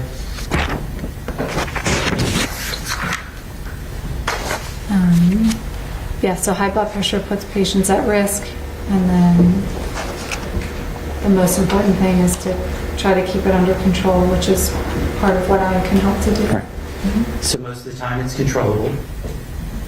Generally, mild hypertension we can control in pregnancy. There are serious situations where you're not able to control it. Preeclampsia is something you mentioned, correct? Correct. So then we take a different course of action in that kind of a life-threatening situation, right? Potentially. Yep. Same with diabetes here. The CDC recommends managing that. And it can help women have healthy pregnancies and healthy babies, right? Correct. I spend a lot of time managing diabetes in pregnancy to optimize maternal and neonatal outcomes. Okay. For obesity and weight gain, again, they recommend losing weight before pregnancy in order to increase the likelihood of a healthier pregnancy, right? Correct, but most people, that's a challenge to do, but correct. Talks about infections. Easy steps are things like hand washing and avoiding certain foods, right? Correct. For HIV and things of that nature, talks about screening and vaccinations. And treatment with antiretrovirals. Okay. Nowhere does the CDC say in dealing with these various complications that abortion is medically indicated, medically necessary at all in order to address them. I don't think that's the scope of this article, but Now, we certainly go through some common things we see in pregnancy and how to manage them. So one of those that you mentioned earlier in your testimony of a serious complication would be something called preeclampsia, correct? Correct. Can you describe for us what that is? Preeclampsia is a hypertensive disorder that's specific to pregnancy, which is generally seen as high blood pressure in the mother with protein in the urine, however can affect other bodily organs, and it's classified as mild it's classified as with severe features or without. Okay. Why is it bad to have protein in the blood? The high blood pressure, I understand, don't want that, but The protein in the urine is a sign that the kidneys are being affected by preeclampsia. okay. I'll show you what we'll mark as Defense Exhibit 620. It's an article from the Cleveland Clinic on preeclampsia. Thank you. Definition you just provided of preeclampsia is consistent with the Cleveland Clinic's definition. Is that right? Yes. Now, they note that preeclampsia typically develops after the 20th week of pregnancy. Do you see that? Yes. Is that consistent with your experience? Yes. Now, in those early 20th weeks, we may be pre-viability. Is that right? Yes. If you turn over on page 5, it talks about how preeclampsia is treated. Do you see that section? I see it, yes. Right. If you're close to full term when this develops, they recommend basically you can deliver early. Again, it's broken down by preeclampsia, that is with severe features or without severe features. Preeclampsia without severe features requires very close surveillance and recommend delivery at 37 weeks. Preeclampsia with severe features, generally those patients require hospitalization and very close monitoring, and we don't prolong pregnancies past 34 weeks. All right. And in your experience and with your training, you're able to tell the difference between the two. There are criteria that we use to tell the difference. And you apply those to your patients, right? To make Yes. the diagnosis? Yes. And are you able to tell when you have a patient whose preeclampsia with serious conditions is to the point where the pregnancy needs to come to an end? We either need to deliver the baby or we need to terminate it through abortion. There are criteria that we say we would recommend against what's called expectant management, which is continuing the pregnancy with close surveillance. Now, another area that you referenced that would be a significant complication would be premature rupture of membranes. Is that right? Or preterm rupture of membranes? Correct. PROM, I suppose, is the acronym. Yeah, preterm rupture of membranes is And you referenced an article from Tanya Medina, Plaintiff's Exhibit 141. I apologize, my note doesn't specifically note where in your affidavit that is referenced, but do you recognize the article once it gets pulled up? Yes. Now, obviously, it's very important in these situations for appropriate evaluation and management in order to improve the neonatal outcomes, as they reference on 659. Do you agree with that? Yes. And the treatment may depend on when this occurs during the pregnancy. Is that right? Yes. If it occurs in the pre-viability period, the likelihood of the child surviving is very small. Generally, yes. And risk of infection, I believe you said, is extremely high. It's high. Yeah. And this significant risk of infection to the mother puts her life at risk at times, correct? Can. All right. It could impact her ability to ever have future children. Correct. All right. And you're able to tell where we are with these patients in evaluating this. So we do our best to evaluate, and generally the patients are hospitalized because the clinical condition can change very quickly from the patient being stable to being infected and getting very sick, and so we use our best judgment to monitor them and try to evaluate if we think an infection has developed or is developing. Okay. And the time period of when this occurs also impacts, say, and I believe the article references 24 weeks sort of as the cutoff. For after 24 weeks, to the extent it's safe to do so, we try and continue the pregnancy to 34 weeks. Is that right? Correct. Can't do that all the time because of things changing very quickly. Yes. And doctors like you get paid to make the decision on, we can't go any farther, right? Yes, it's my responsibility to make a recommendation regarding delivery in the setting of premature rupture of membranes. Now, dealing with medically futile situations, obviously incredibly difficult for the family, is that right? Correct.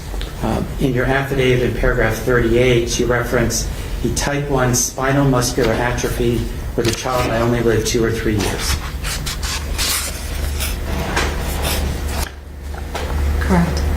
Do you believe that situation is incompatible with sustaining life after birth? I think I mentioned earlier that language is hard to interpret.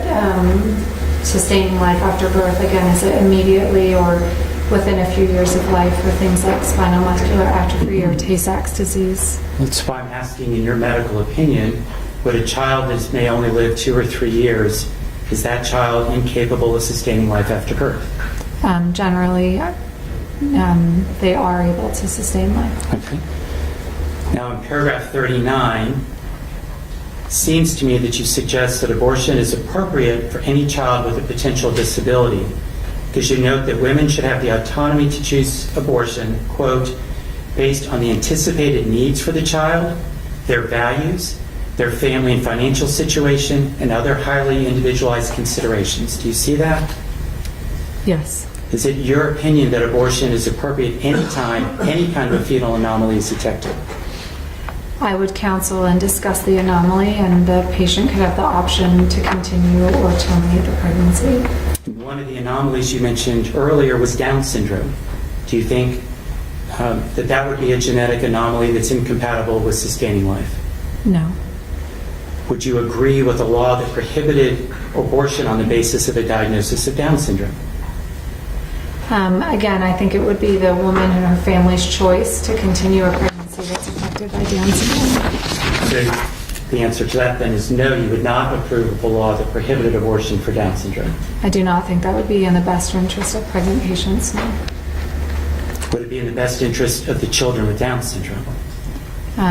The children with Down syndrome are cared for by their families after birth, and so it's up to that patient, her wishes for that child. Now, some fetal anomalies are treatable, correct? Correct. Some are not treatable, but the child can live in either with or without medical care, loss of a limb, for example. Correct.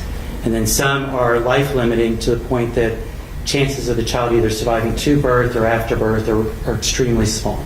Correct. And those would be like life-limiting type conditions. That's correct. All right. In talking about miscarriage, we heard from Dr. Celiak yesterday that the procedures used to care for miscarriage medically and surgically are the same as those used in abortion. Does that sound correct? Yes. All right. And I believe in your affidavit you note that there's 15 to 20% miscarriages that occur. That's a general number, yes. So there are numerous opportunities for the training of medical students on how to handle miscarriage care. So a number of those miscarriages happen spontaneously without any medical intervention. I think you mentioned when we talked some about selective abortions or selective reductions. Let me ask you, first of all, how frequent do triplets occur? I can't remember that number off the top of my head. I told you it was approximately 1 in every 10,000 pregnancies. Sorry for the denominator, Your Honor. Would that be about right? That might be in live births. That may not be in pregnancy. Okay. Because there are triplets that self-reduce or that patients reduce. Okay. How do you select which fetus doesn't get to continue? So in a multi-fetal pregnancy reduction, which is triplet or higher, it's based on trying to assess the anatomy of the fetuses, if there appears to be something wrong with one of them. Some families choose to undergo prenatal genetic testing, just as they do in singleton pregnancies. And if one was affected, you may select that. Otherwise, it's based on technical feasibility. The technical feasibility of which child is least likely to make it to birth? If all things are equal, you choose the fetus that's farthest from the cervix, because then the procedure is less likely to result in loss of the entire pregnancy. Now, in your rebuttal affidavit, you criticized Dr. Wright for relying on a study by Ji Yan Lee. It's on paragraphs 19 and 20 of your rebuttal affidavit. Because that study was from South Korea, correct? It was a single study in Korea, correct? And 2021 is when this was published, right? That I'm not sure. If we can pull up 518. If you say so. Okay. Well, the outcomes that the Lee study showed is that expected management, given our current advances in medical abilities, have a good or better outcome in triplets than by using selective reduction to twins or singles. Is that the conclusion of this study? That's the conclusion of this study, although it's not in line with the Cochrane review of multiple studies and other studies on the procedure. All right. But the study then, the survey of studies you provided in your rebuttal report is by Yaniv Sipori, Plaintiff's Exhibit 143, which is there in the footnote on that same page of your rebuttal affidavit, correct? Yes. All right. In looking at the studies that he looked at, the three, it's on page 3 of the chart at the top, with the years of reduction, the most recent is 2013, done in London. The next two most recent are 2012. One is in Turkey, the other is from Iran. Doesn't really translate to the United States, does it? When you're giving these years, I see a 2015, several 2014s. What years are you Looking talking? at years of reduction, the ending of when it was evaluated. Not the date of the study, but whatever years of reduction means. The years when the reduction was performed in the multifetal pregnancy. Got it. So the most recent ones he looked at, the data was most recently collected in 2012 in Iran and Turkey. Not exactly compatible with the United States, is it? Correct, although this is multiple studies, and again, the Cochrane review, which I think is in my initial plaintiff, which looks at a large number of studies, did show benefit with the procedure. And again, this is this is counseling and information for patients to make their own decisions. And this particular study is using one study, and the gestational ages at which they did it and how they did it is not the same as what we do here in Georgia. And do we know whether what we do here in Georgia is analogous to any of these studies referenced by support? So the abdominal approach is, so for the vast majority of these studies, Including Turkey and Iran? yes. Okay. The last thing I want to talk with you about, you mentioned the Texas issue. It's Plaintiff's 144. I'm just going to give you laid out a little differently because it's how I got it in my paper, so we can all kind of talk about the same paper.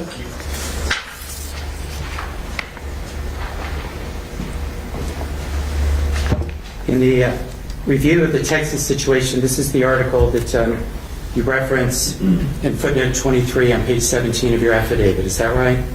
Yes. So here we had 28 patients that presented at less than 22 weeks gestational age with preterm premature rupture of membranes, preeclampsia with severe features, and or vaginal bleeding. Is that right? Yes. All severe morbidities at the time they walked into the hospital. They had obstetric complications when they walked in. Which you just- those are the things that they included, right? Those Is are what they had. obstetric complications. Those are different than severe maternal morbidity. Do you believe that preterm premature rupture of a membrane is a severe morbidity, a severe impact on the mother, It's a severe obstetric complication.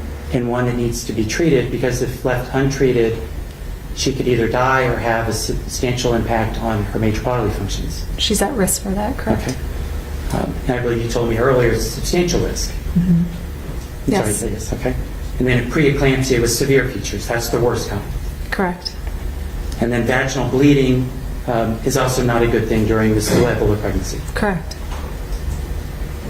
And indeed, 26 of the 28 had the premature rupture of membranes, right? Looking at the Correct. chart on the right. Yes. Now, it notes in the bottom there of the study design that after 2021, all were expectantly managed through medical intervention when there was an immediate threat to maternal life. Do you see that?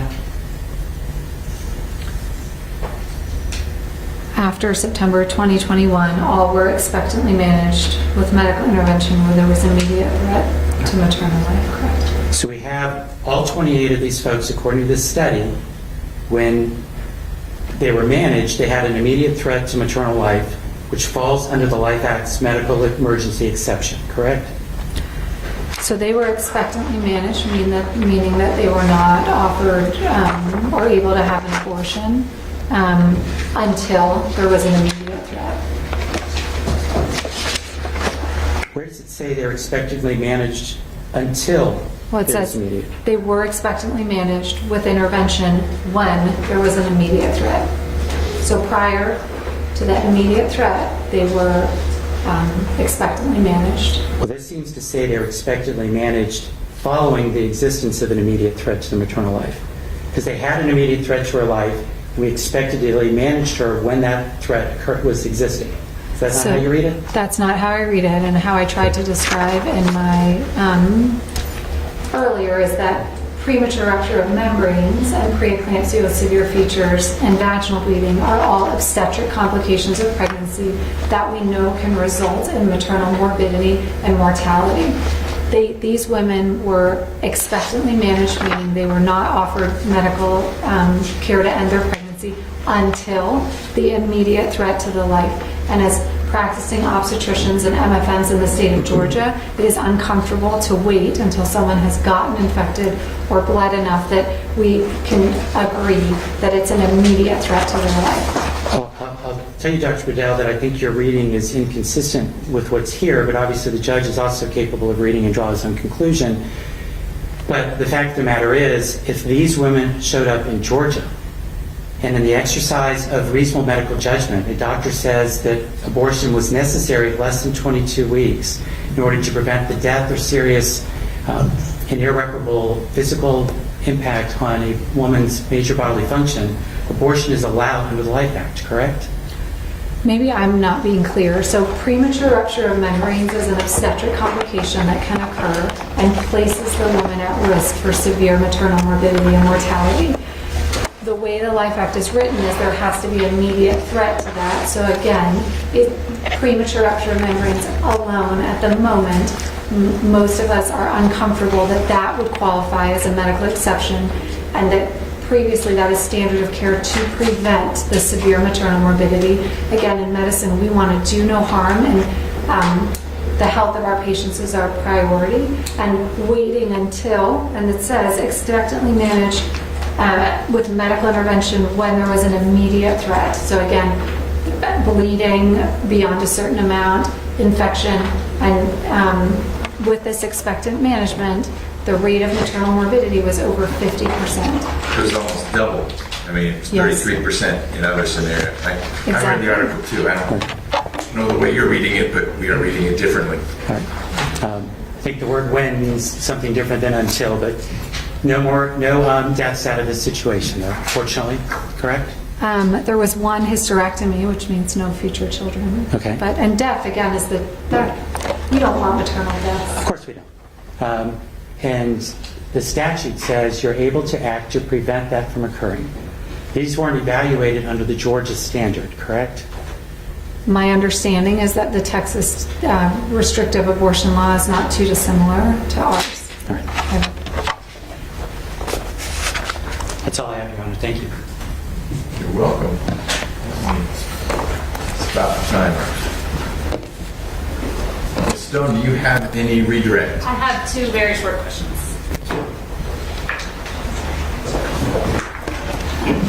Dr. Bedell, Mr. Trent asked you some questions about deaths, pregnancy-associated deaths, when a pregnant person is killed through domestic violence or is died in a car accident, for example.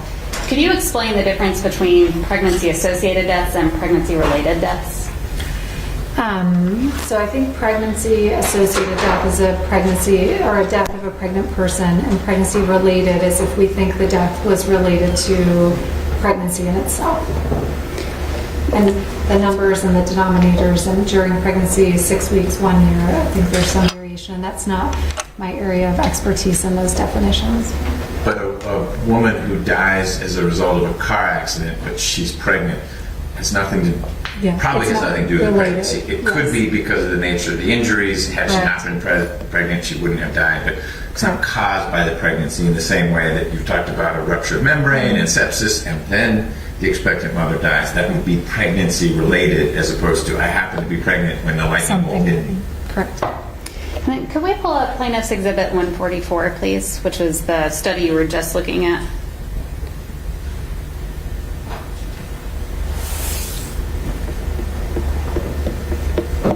Or you've got it in front of you, too, Yes. I think. So while we pull it up, Mr. Trent was asking you at the end of that study design language, which I'm not, we have a different PDF, so it might be on the next page.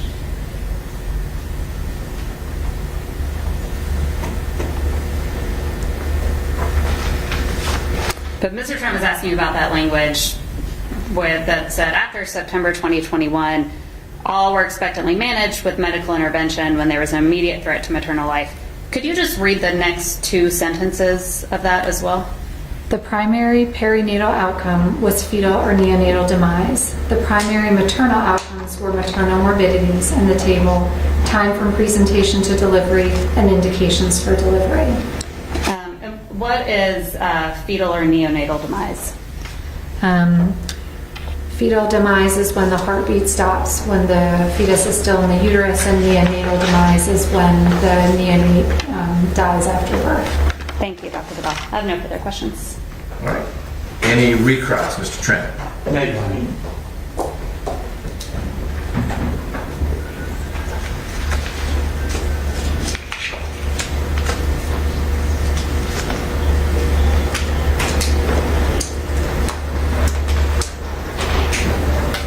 All right. I think may Dr. Vidal step down. She may. Thank you, ma'am, for your time. Thank you. Appreciate it.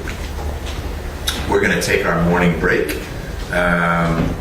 What is next? I think there's one plaintiff's witness left, but Ms. Naismith is not here now, as forecast. Correct. Yes. Okay. So, Mr. Scher, tell me what you want to have us do when we get back from our morning break. We'll call Dr. Scott as our first witness. Okay, so Dr. Scott is around. Yes. Great. Yes. Okay, excellent. But as long as she's back here at 11:15, we'll be good to go. So we'll pause for 10 minutes, come back 11:15 on the clock on the wall, and we'll pick up where we left off. For people's count, hour 55 left for the state, 2:38 left for plaintiffs.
Near you, snap it and share it using Near Me on the 11 Live News app.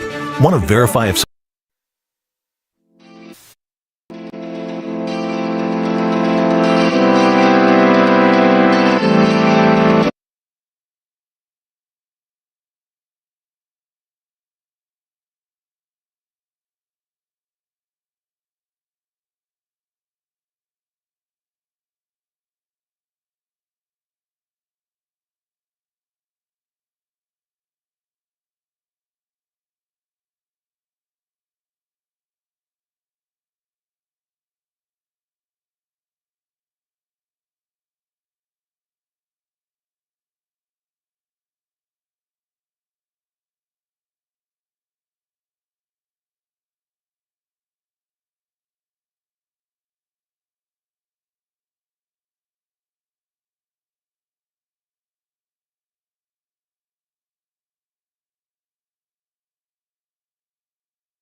Now, do you also recall yesterday hearing testimony from Dr. Swiak about miscarriages?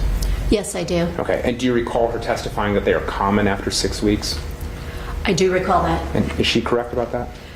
Miscarriages are common in general. Approximately 15 to 20% of pregnancies are lost, but most losses occur prior to the heartbeat.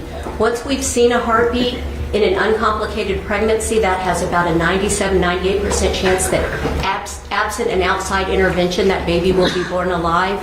Even in complicated pregnancies, 82%, the vast majority, will be born alive once that heartbeat is detected. And where does that data come from? It comes from various studies. They're in my report. Okay. Like the higher article in your Right. reports? I believe one of them was from fertility and sterility. I don't recall where there were a couple other articles.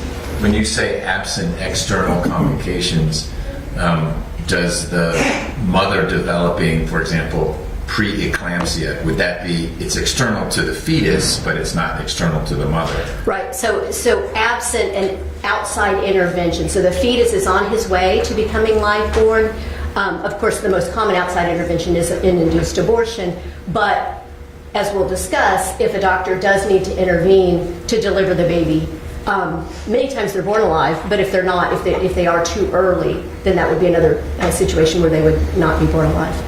But when you use some very, very high percentages and then said absent any outside intervention, well, we've been hearing about how women encounter obstetric complications and whatnot, and the percentages were higher than 2 or 1%. So I'm wondering if you are categorizing a medical condition that develops for the mother as an external complication. The vast majority of the medical complications that threaten a woman's life occur in the second half of pregnancy, and almost all the time those babies can be born alive, so they're not counted in that number. Okay. And just to make sure the record's clear, that the original question on that point was about miscarriages and the percentage of miscarriages. Your testimony was that after 6 weeks LMP, or when a heartbeat is detectable, the rate goes down significantly. Exactly. So this is a point at which we can say this human being is likely to enter our society as a living member of our society at birth. Okay. And then if we move forward from 6 weeks LMP, what occurs with that heart's development? Well, its function never changes. So it's going to continue to distribute oxygenated blood throughout the embryo and later the fetus's body, and then of course later the child's body. It does develop in complexity. It sort of twists. It develops 4 chambers instead of the initial 1.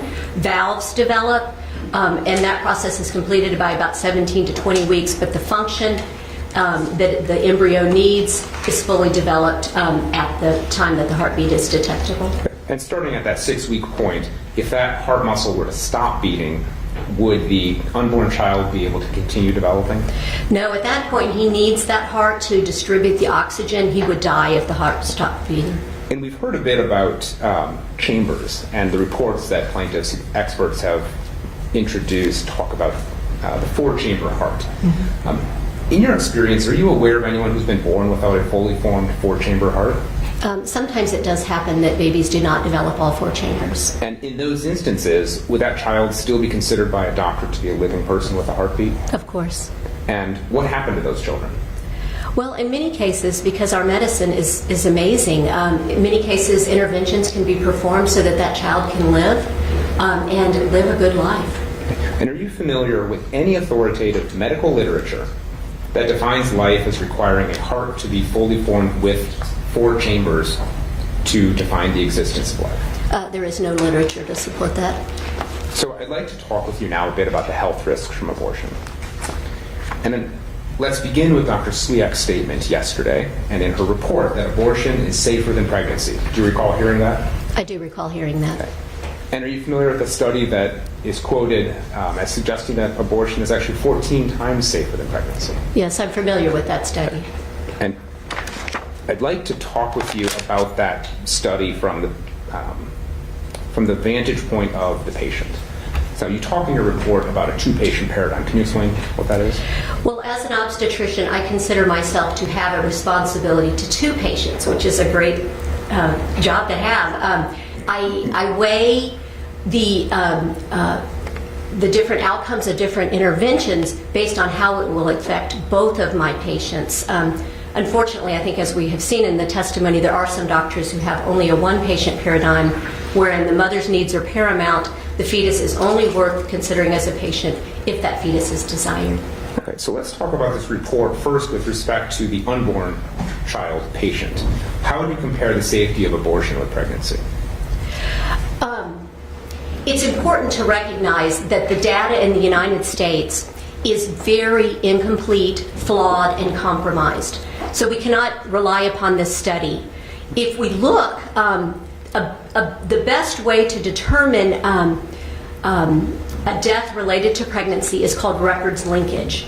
And that's where we take all death certificates of a reproductive age woman and we link it back to determine what sort of pregnancy events or interventions have been performed. And we'll explore that a bit, but with respect to the unborn baby patient. Oh, I'm sorry. I skipped how would you ahead. compare the safety of abortion with pregnancy? Every successful abortion ends the life of the unborn baby, so it is not safe at all. Okay. And now with respect to the mother, I'd like to discuss the study. And this is the Raymond and Grimes study. If I use that term, is that sure. Something you'll understand? Yeah, absolutely. Okay. And in that study, according to Dr. Swiat, it says that there were more maternal deaths per 100,000 live births than fatalities per 100,000 legal-induced abortions. Does that sound correct to you? That is what that study claims. Okay. And you take issue with that, right? I take issue with much of the data in that study. Okay. So what I'd like to do is to talk about the formulas that led to those figures. And let's start with the denominators.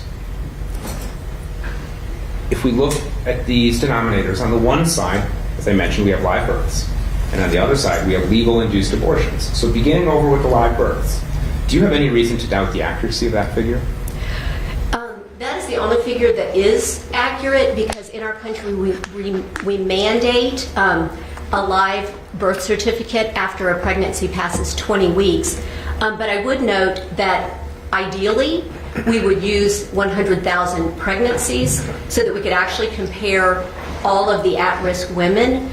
We do not use 100,000 pregnancies because we do not have any way to determine accurately how many of pregnancies occur. So if I understand correctly, saying that because it measures only starting at 20 weeks. And live births after 20 weeks, which deaths associated with those account for only 2/3 of our maternal mortality. Okay. Now let's look at the other denominator, legal-induced abortions. Is that number also tracked? It is not mandatorily recorded. It is voluntarily reported through two pathways. The state health departments report to the CDC. Some choose not to report anything, such as California, that has a tremendous number of abortions. Alternatively, the Guttmacher Institute, which is the research entity affiliated with the abortion industry, consistently reports about 20 to 30% more abortions a year because they get their information directly from the abortion industry. And I would note that even though the Raymond and Grimes study used CDC maternal mortality data, they did not use the CDC abortion numbers. They've switched over and used the Guttmacher numbers. So in this case, they've caused that denominator to be much higher. And as I mentioned earlier, the maternal mortality denominator is much lower than it should be. Okay. Now let's flip up to the top, to the numerators. And I'd like to discuss the two numerators. You have the live maternal deaths for live births on one side, number of fatalities for abortions on the other side. Do you have confidence in the accuracy of either of those? No, I do not. So if we begin with the maternal deaths from live births, what's your concern about that data? Well, it is widely known, and there has been much discussion in the past, I would say 5 or 10 years at least, that the maternal mortality data in the United States is incompletely determined. It's estimated approximately 50% of deaths are not documented as such on a death certificate. To improve that, the CDC requested that the states put a pregnancy checkbox to remind the doctor who's filling out the death certificate to tell him if it was related to a pregnancy, either during the pregnancy or within a year of the ending of the pregnancy. But even in that situation, we've seen that between 13 and 50% of the pregnancy checkboxes were inappropriately checked. That is, the maternal mortality committees could not find a pregnancy when they reviewed records. And some of these were in extremely older ladies, 75, 85. We know clearly there was not a pregnancy. So there's a lot of false positives there. Has this been an issue for an extended period of time? Has the United States ever had a time when they weren't tracking maternal deaths? Yes, there was a widely read paper in 2016 by McBurney out of University of Maryland, where she documented that from 2007 to 2016, the United States knew our data was so bad we did not report a maternal mortality ratio to the world. Okay. Now let's flip over to the other numerator. This is the fatalities from abortion numerator. How accurately, in your opinion, is that tracked? I think this is very inaccurate. Again, the CDC largely requires a death certificate to tell us that an abortion occurred, and for many reasons, abortions are not documented on death certificates. And as I mentioned earlier, on the records linkage data from Scandinavian countries where they have single-payer health care, they know every event, they have meticulous record keeping. There, they documented that of all maternal mortality, only 27% were documented on a death certificate. Specifically regarding abortion-related mortality, only 6% of deaths, only 1 out of 20 deaths was documented on the death certificate. They would have never found it had they not done the records linkage, and we don't do records linkage here. So of all four figures we just discussed, 2 denominators, the 2 numerators, do you have an opinion as to which is the least accurate? I think undoubtedly the abortion-related mortality data is the most inaccurate. And in addition to what we just discussed about the various inputs that go into these figures and the comparisons to the Scandinavian studies, do you have any other reason to question these data? I think that it's very likely that many abortion-related deaths are complications of maternal health complications, suicides, accidents, homicides, even substance abuse and overdose. And again, when we look at the Scandinavian data, in the year following an abortion, a woman is 2 to 4 times as likely to die of any reason.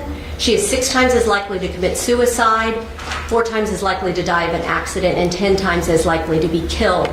So over there, they're telling us exactly the opposite of what Raymond and Grimes told us, that abortion is much more likely to result in a woman's death than a term childbirth. Okay. And I'd like to pause here for a moment to discuss ACOG with you, because this is the point in, I believe it was Dr. Swiak's report, that she takes issue with the way that you've talked about ACOG. And can you explain to me your reliance on ACOG for some things, and then other times you don't rely? Can you explain that? Yeah, I can see that it's confusing, and it's important for the outside observer to recognize that ACOG has 2 components. ACOG has never surveyed their membership. I've been a member for 25 years, but I'm told it was prior to Roe the last time they surveyed their members on our feelings about abortion.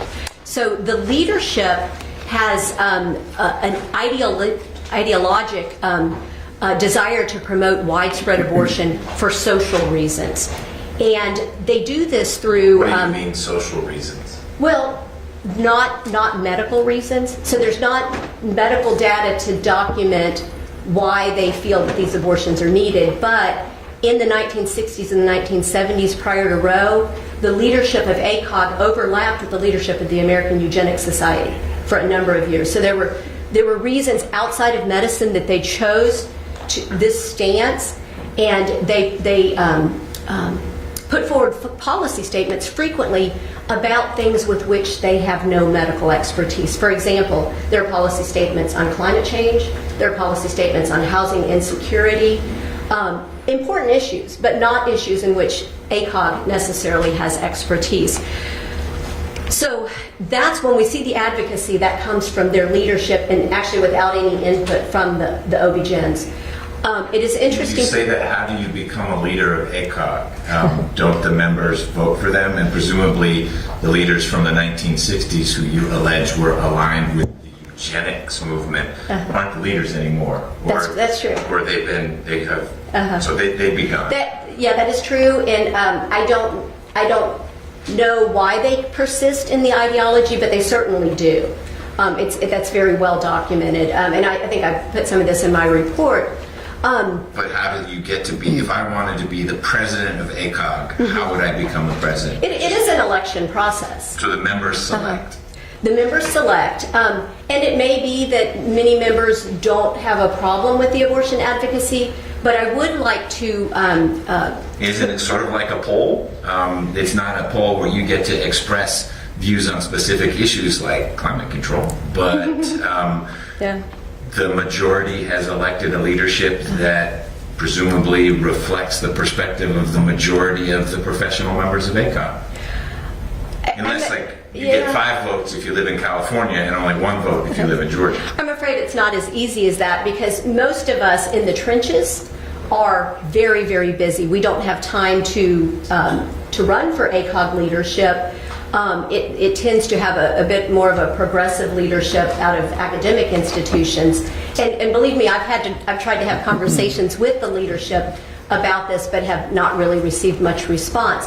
But the question goes back to, why do I trust ACOG's advice in other circumstances? And that's because the other part of ACOG uses evidence-based medicine. They use peer-reviewed literature searches to create what I feel is very good clinical guidance. So on the one hand, they're telling everybody we represent 60,000 doctors and we promote abortion, but on the other hand, surveys have asked private OB-GYNs, if your patient asked you for an abortion, would you perform it? And only 7 to 14% of the OB-GYNs working, as I have been in the field, will perform an abortion if requested by their patient. So there's a disconnect. There's a leadership promoting it. On the other hand, the people who are doing the work, caring for women and their babies, 90% of us do not perform elective abortions. Okay, I thought you said they didn't do surveys, and you just told me about one. I'm going to let you, Mr. Field, take over. That was not ACOG. ACOG actually has not asked us for our response, but these were surveys outside of ACOG. Okay.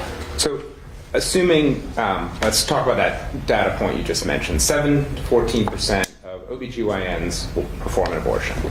But we heard yesterday some testimony from Dr. Swiak that she felt that the Life Act would cause a reduction in training opportunities for OBGYNs in Georgia. Do you recall hearing that? I recall her saying that, yes. So considering how few OBGYNs perform abortions, do you agree with that statement? I don't think that's correct. And why not? Because, again, most obstetricians do not have any desire to perform abortions, so it's not going to bother them necessarily if they go to a state where that is restricted. Obstetrics is a very competitive specialty, and so there will still be plenty of very good quality medical students willing to come to Emory and to Georgia to do residency training. The complex family planning fellowship, however, its primary purpose as a 2-year training is to train on D&E abortions. So they probably will not be able to continue with that one fellow a year. Okay. And now let's discuss briefly some of the risks associated with abortions. I'd like to begin with medical abortions. Could you describe the procedure briefly and then discuss the risks that are associated with those procedures? Sure. The FDA has approved mifepristone, which blocks progesterone receptors, cutting off the hormonal support and causing embryonic death.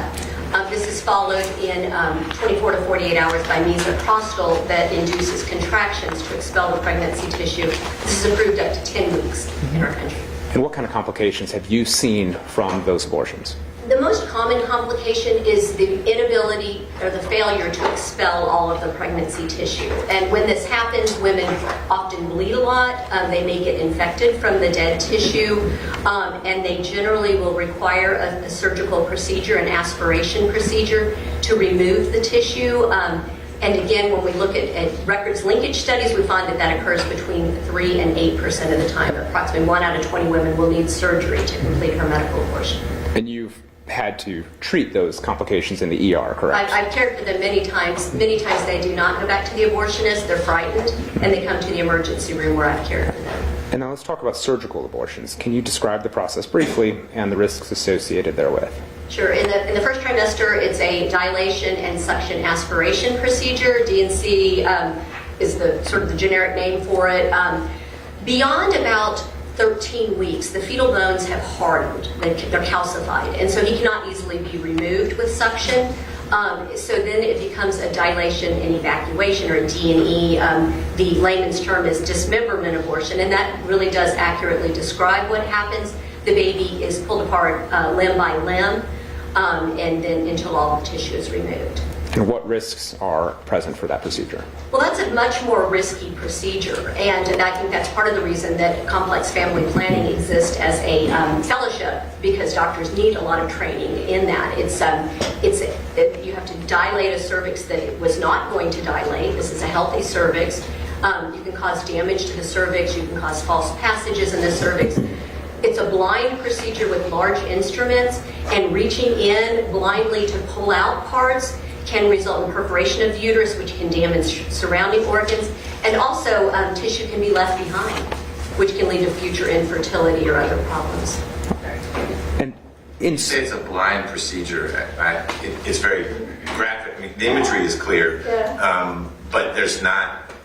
I think of all the devices that doctors use to say, "Hey, you've got a tumor right here," or "This bone is broken." There's not equipment used during the course of a surgical procedure that gives the medical professional visibility into the uterus, other than physical, which... No, that's a good question. It can be used with ultrasound, and I believe in training, and many doctors will use it to determine that they're not going through the uterus, or that they've removed all the tissue, but it's not always used that way. Okay.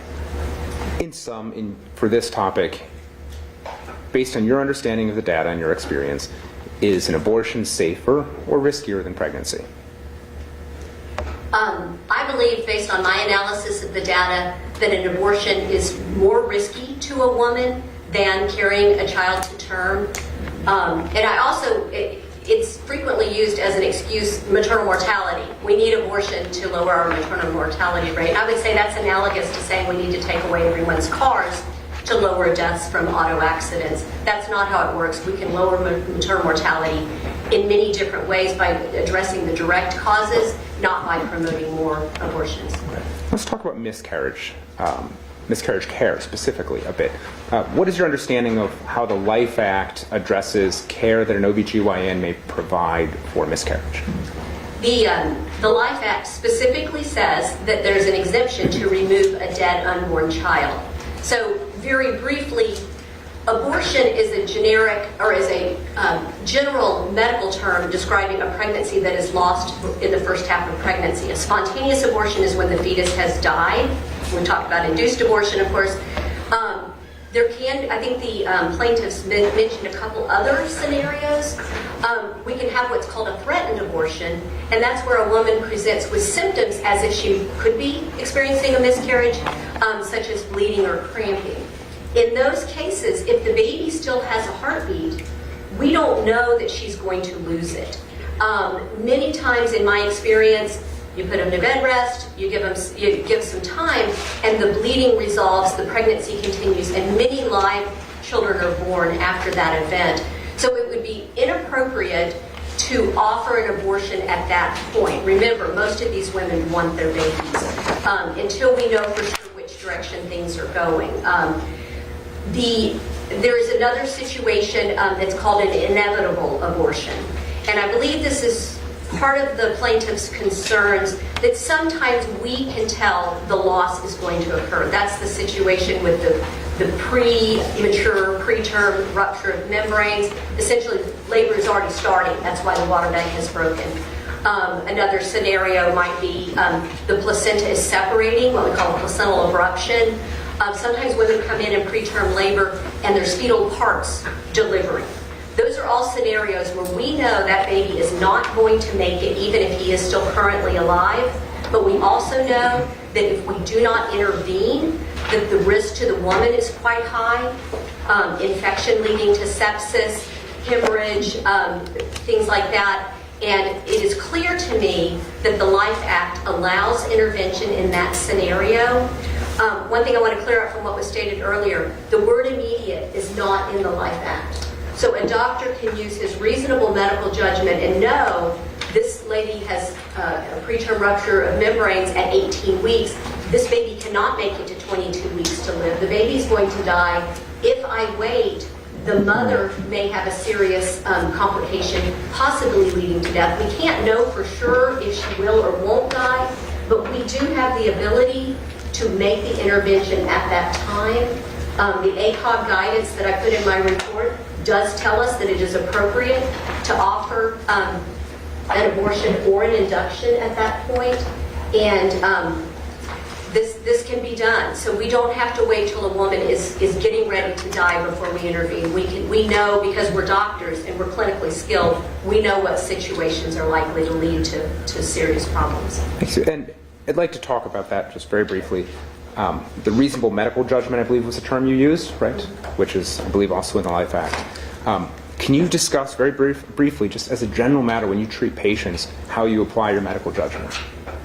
Yeah, I mean, obstetrics is a field where there is always risk for the obstetrician. I mean, it is this field with the highest medical malpractice liability.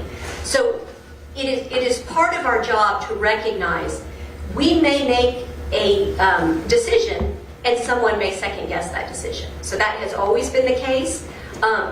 I understand the word felony is scary. I get that.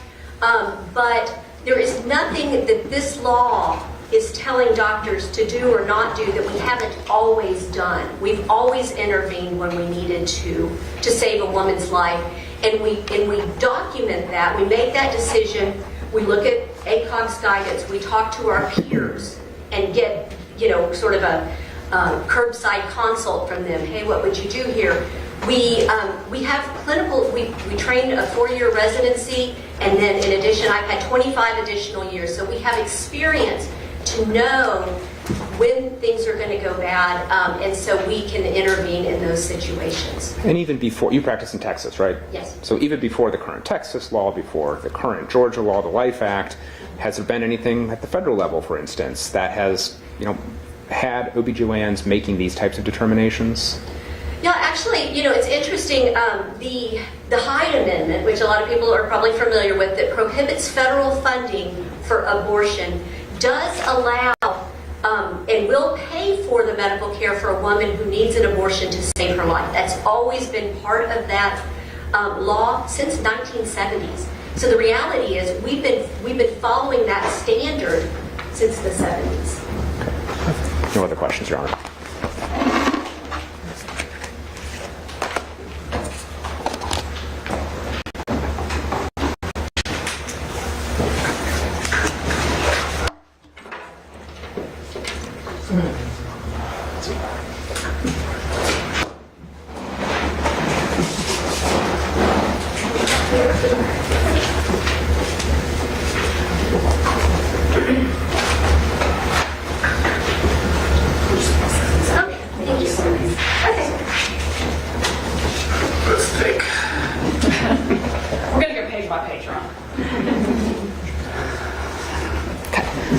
So I guess we're into, almost good afternoon territory.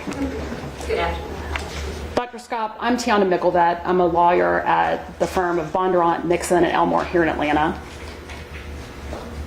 You told us this morning that you've been an OBGYN for about 25 years. Is that correct? Yes, ma'am. But you're not licensed to practice medicine in Georgia. That's correct.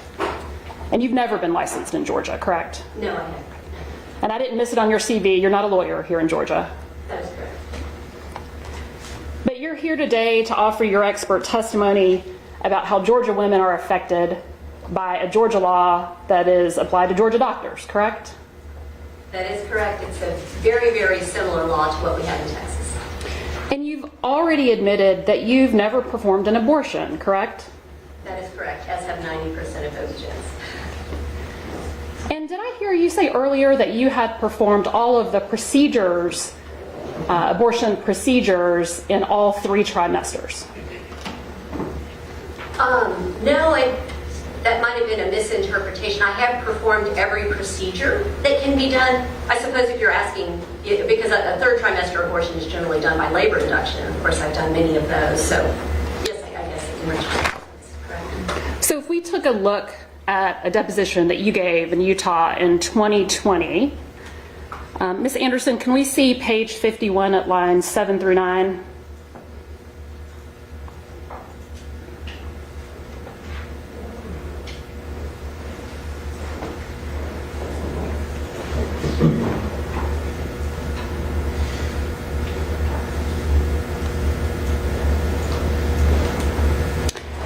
You were asked in that deposition was, what about D&Es after 18 weeks of pregnancy?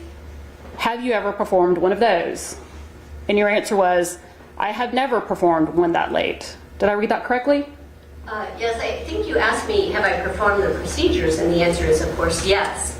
I didn't say that I performed every procedure at every gestational age. Thank you for that clarification. And so it would be correct that you have not performed a D&E after 18 weeks of pregnancy. That is correct. And so it would be incorrect to say that you had done every procedure in every trimester, correct? Yes, I didn't mean to acknowledge that I had done that. And I believe you testified you'd done them many times. Done the D&E procedure many times. I've done many D&Es, not as many as an abortionist, of course, but...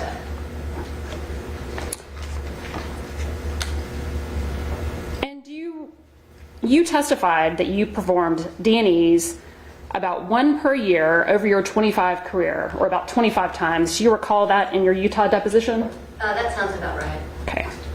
Do you recall testifying in a case in Florida earlier this year? Yes, I do. Okay. And in Florida, you were asked how many D&Es you performed. And Ms. Anderson, if we can take a look at the Florida deposition, it's Scott 1 at page 60. Those are my words for Ms. Anderson.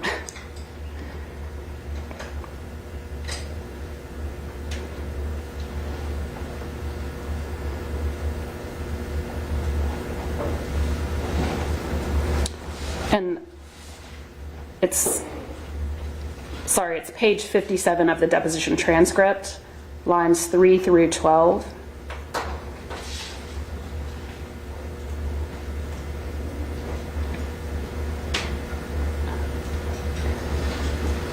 And in that testimony, you said you performed about 5 D&E procedures. Is that correct? That looks like that's what I said, yeah. Okay.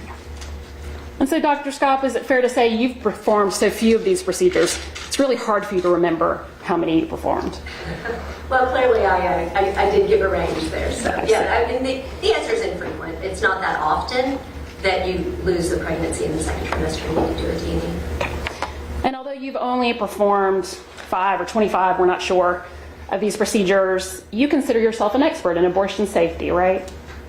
I am certainly capable of reading the literature, and I have enough knowledge of a woman's anatomy and just of pregnancy that I do have a great deal of respect for the D&E procedure because I think it is very dangerous, and I think that is well documented.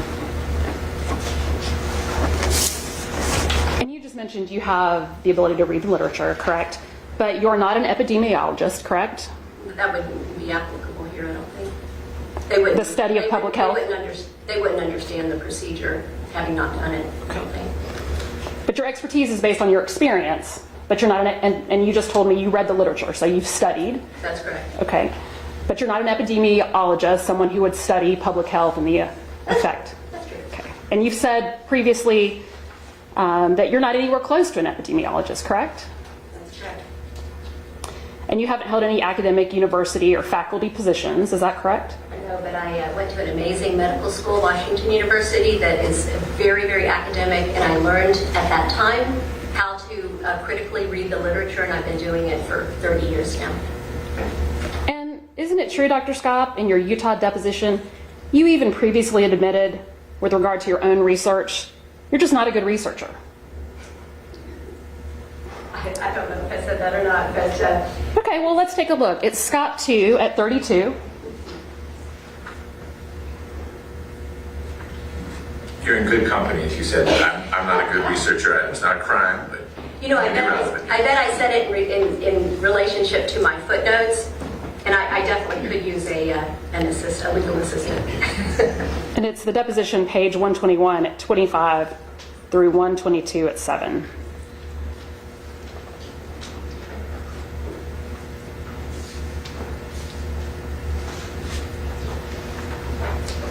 I'm sorry, can you repeat that? It's the deposition page 121, 25.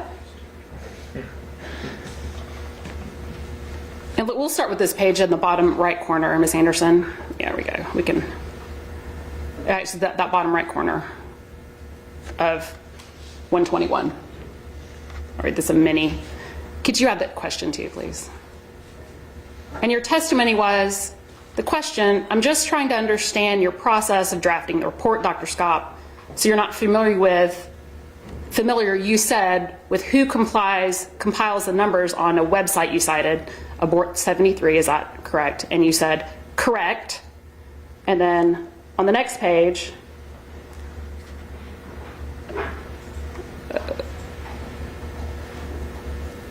oh, sorry, it was further up. It's at the top of 121. Correct. Sorry about that. It's 3 through 7.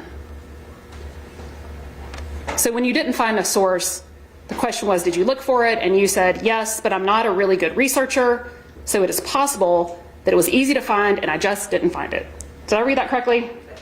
That is what I said, and I would point out that currently I'm working on research full-time, so I think I'm a little better now. Got it. I was practicing full-time OB-GYN at that time, which is about... I understand the ball juggling game. You're not an expert on mental health, are you, Dr. Scott? I am not certified in mental health. I'm actually married to a psychiatrist, and I have, in 30 years of caring for patients, I've cared for many, many women who had mental health concerns and complications. And in your Utah deposition, would it be fair to say that when asked if you were an expert in mental health, you agreed, I wouldn't say I'm an expert, but I'm married to a psychiatrist. Is that correct? I still have the same answer. And you're not an expert in neonatology, is that correct? Of course not, that's a pediatrician. In your affidavit in this case and in your testimony today, you've testified that abortion is far more dangerous for women than pregnancy, correct? Based on very reliable records linkage studies. That's the Scandinavian. Yeah. Okay. We'll get to those. Okay. And that's because your argument is that anyone who says that abortion is safer than pregnancy is relying on conjecture by researchers associated with the abortion industry. Is that correct? I was referring specifically to the Raymond and Grimes study when I said that, which, by the way, even though the Scandinavian data was available in 2012 when he wrote that study, he did not reference it at all, so he totally ignored it. And that's because you have described Dr. Grimes as a vocal abortion advocate because he was chief of the CDC abortion surveillance branch. Is that correct? Well, what I was saying is that because he was chief, he should have known how poor the data was. The director of the CDC at that time did release a statement saying that these two numbers were conceptually different and were used by the CDC for different public health purposes. So he should have known that this really was an apples to oranges comparison with incomplete data. The vocal abortion advocacy, I think if anybody Googles him, they can discover that that is the case. And that was based on your internet research. I was going to ask you that. I'm getting better. All right. And the truth is, Dr. Scott, you believe anyone is biased when it comes to abortion research. Is that correct? No, I wouldn't say that, but I think what happens in the United States when a study is, and of course it makes sense that it's primarily abortionists who are doing the research because they're involved, but almost uniformly they ignore the fact that the data is flawed because we do not have mandatory complication reporting. So when they report complications and put out studies that say that there's few complications, like for example with medical abortion, they report 1 to 2% complications. They can do that because they're only reporting the complications they know of who came back to their clinic. They don't know about the lady who came to me in the emergency room. I understand. And they don't acknowledge that when they... So I'm clear on my question, Dr. Scott. Was that a yes researchers are biased or no? When they don't acknowledge the flaws in the data, I think that demonstrates their bias. And you believe that those researchers are intentionally trying to make abortion seem safer than it is. Is that fair to say? By ignoring the flaws in the data and painting a rosier picture than is actually true, I think that they are. And that includes researchers from the Centers for Disease Control and Prevention, headquartered here in Atlanta. Isn't that right? The CDC analyzes the abortion complication and maternal mortality data that comes to their attention. I'm not sure that they as vigorously search for it as they should. I'm not going to say what their motives are for that. And so you have testified, I believe, in your affidavit and here today that the CDC data is incomplete because it relies on death certificate information. Is that correct? I believe I did say that, yes. And Dr. Scott, isn't it true that the CDC data is not based only on death certificates, but it includes a number of other sources of information? They do say that they do nexus searches, look at media. They do list a few other ways that they say they look for data. Conspicuously absent, I think, in that is that they don't look at medical malpractice data. Well, let's take a look at that. We've got Defendant's Exhibit 508, which I believe you cited. On the second page, my version, it is the sentence beginning additional methods at the end of the first paragraph, if we could take a look at that. In fact, you've acknowledged that additional methods used to identify other potential abortion-related deaths include media reports, such as computerized searches of LexisNexis, and reports by public health agencies, state-based maternal mortality review committees, professional organizations, healthcare providers, and individuals. Did I read that correctly? You did. And I believe I just heard you say that you believe medical malpractice information is missing. Is that correct? I think there's other ways they could look for this data if they really wanted. Dr. Scott, are you aware that LexisNexis is a research database that includes things such as medical malpractice actions and other lawsuits? No, I was not aware of that. Okay. And your other complaint about the CDC data is that it's not reliable. And are you aware that CDC epidemiologists conduct extensive research and review of the records they receive to determine if abortion is a cause of death? Right, I'm very aware that they take the death certificates and they determine if they are pregnancy related as due to the outcome of the pregnancy versus pregnancy associated. But my argument is they're only taking the ones that they've identified, and it has been well documented, even within the United States, by independent researchers, that they do not identify all the deaths. And you have previously testified, Dr. Scott, you're saying they don't identify anything. Let's take a look at your Florida deposition at page 196, line 23 through 197, line 4. That's page 199 of the PDF.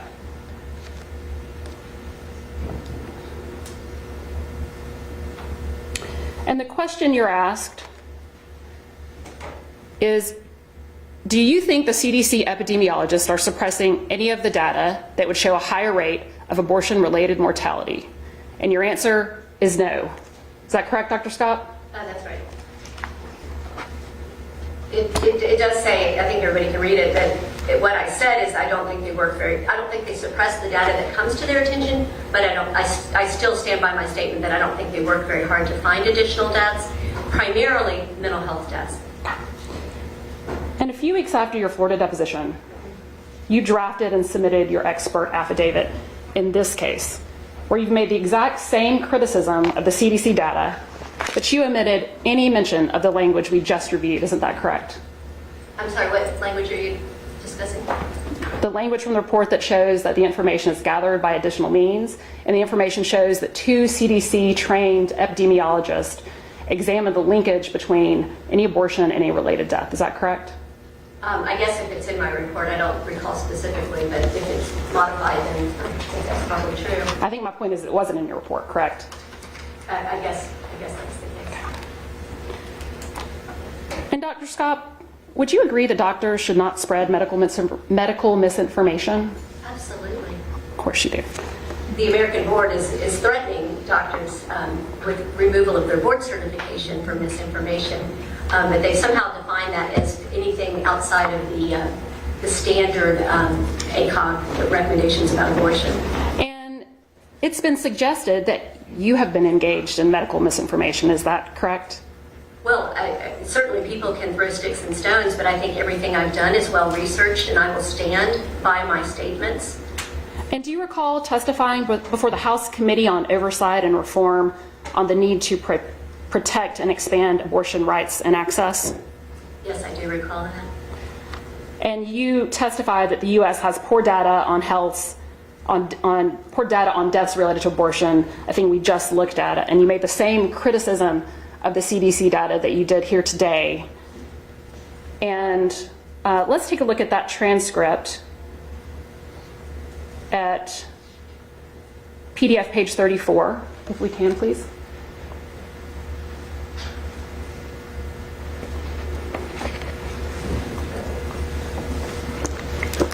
And there are no line numbers, so we are going to be at the kind of bottom right where it says, but the CDC, that part of the paragraph, please, Ms. Anderson. And you're making essentially the same argument that you've made to this court and in your affidavits here. Is that fair? Yes, I think my statements have been consistent. And if we look at the next page,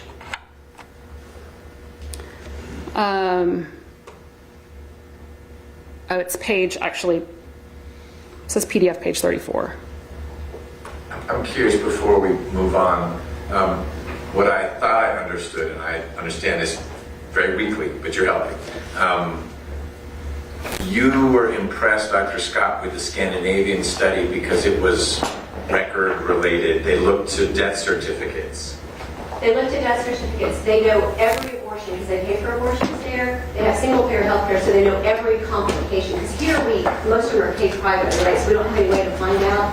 And so they were able to consistently know of all the deaths which ones had a preceding abortion and what complications occurred in the middle. So they're able to cast a much wider net to document deaths than we do by merely analyzing the ones that happen to come to our attention. And the differences are quite astounding. Of course, we have Raymond and Grimes saying 14 times safer here. Over there, we have 3 or 4 times more dangerous. So there must be. I understood that part, yeah. But I thought one of the things you were praising the Scandinavian work for was that it was linked to death certificates. That's what makes it thorough. Yeah. So isn't your testimony, though, in response to Congressman Heiss's question, that the CDC actually uses death certificates? Oh, so I'm wondering what's... Very, very good question. So the Scandinavian countries look at all reproductive age women. So they are looking at... So again, the CDC has the deaths that say there was an abortion, okay, which is less than what... It's going to be underreported. Over here, they're looking at every woman who could have possibly been pregnant, pulling those death certificates, and then going back to find out if there was a pregnancy, which is a much more reliable way to determine pregnancy-associated death. Thank you. And I'll just return your attention, Dr. Scott, to the hearing. And at that hearing, another doctor, Dr. Moyetti, raised the question about your discussion of that data as potential medical misinformation. Isn't that correct? Yes, this is a very good example of how politicized this issue is. At that time, ABOG had said misinformation about COVID, but this was an abortion provider from Dallas and also this was a Congressman, Connolly, that were trying to intimidate me by threatening me at the U.S. House Oversight Committee with removal of my board certification for voicing an opinion outside of the mainstream, which. But correct me, Dr. Scott, you're not here to give your opinion, are you? You're here. Hold on one second. I sort of let it slide. Ms. McWell, you need to make sure that Dr. Scott has finished her answer, and then you're free to dissect it in any way you want. But she was here mid-sentence. You guys have talked over each other a little bit, but finish your answer, and then there may be some follow-up. My expert opinion, based on my clinical practice of almost 30 years and my review of the literature. Right. So you're here to provide your opinion based on your experience and your research, and not to give your political opinion about the issues. Is that correct? Not like this doctor did in the hearing. I see. And I want to go back to the Finnish data. I rarely have an opportunity. Finnish as in Finland. Finland, to talk about Finland, yes.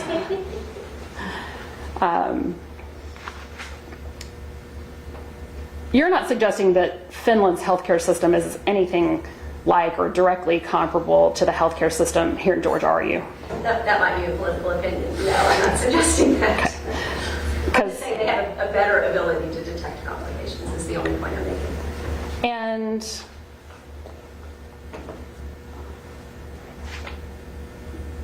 you understand that as compared to the CDC data that we've talked about, the CDC gathers information on all deaths within a year of a pregnancy or abortion, but then it does a second step, and it analyzes whether the death was actually caused by the pregnancy or abortion.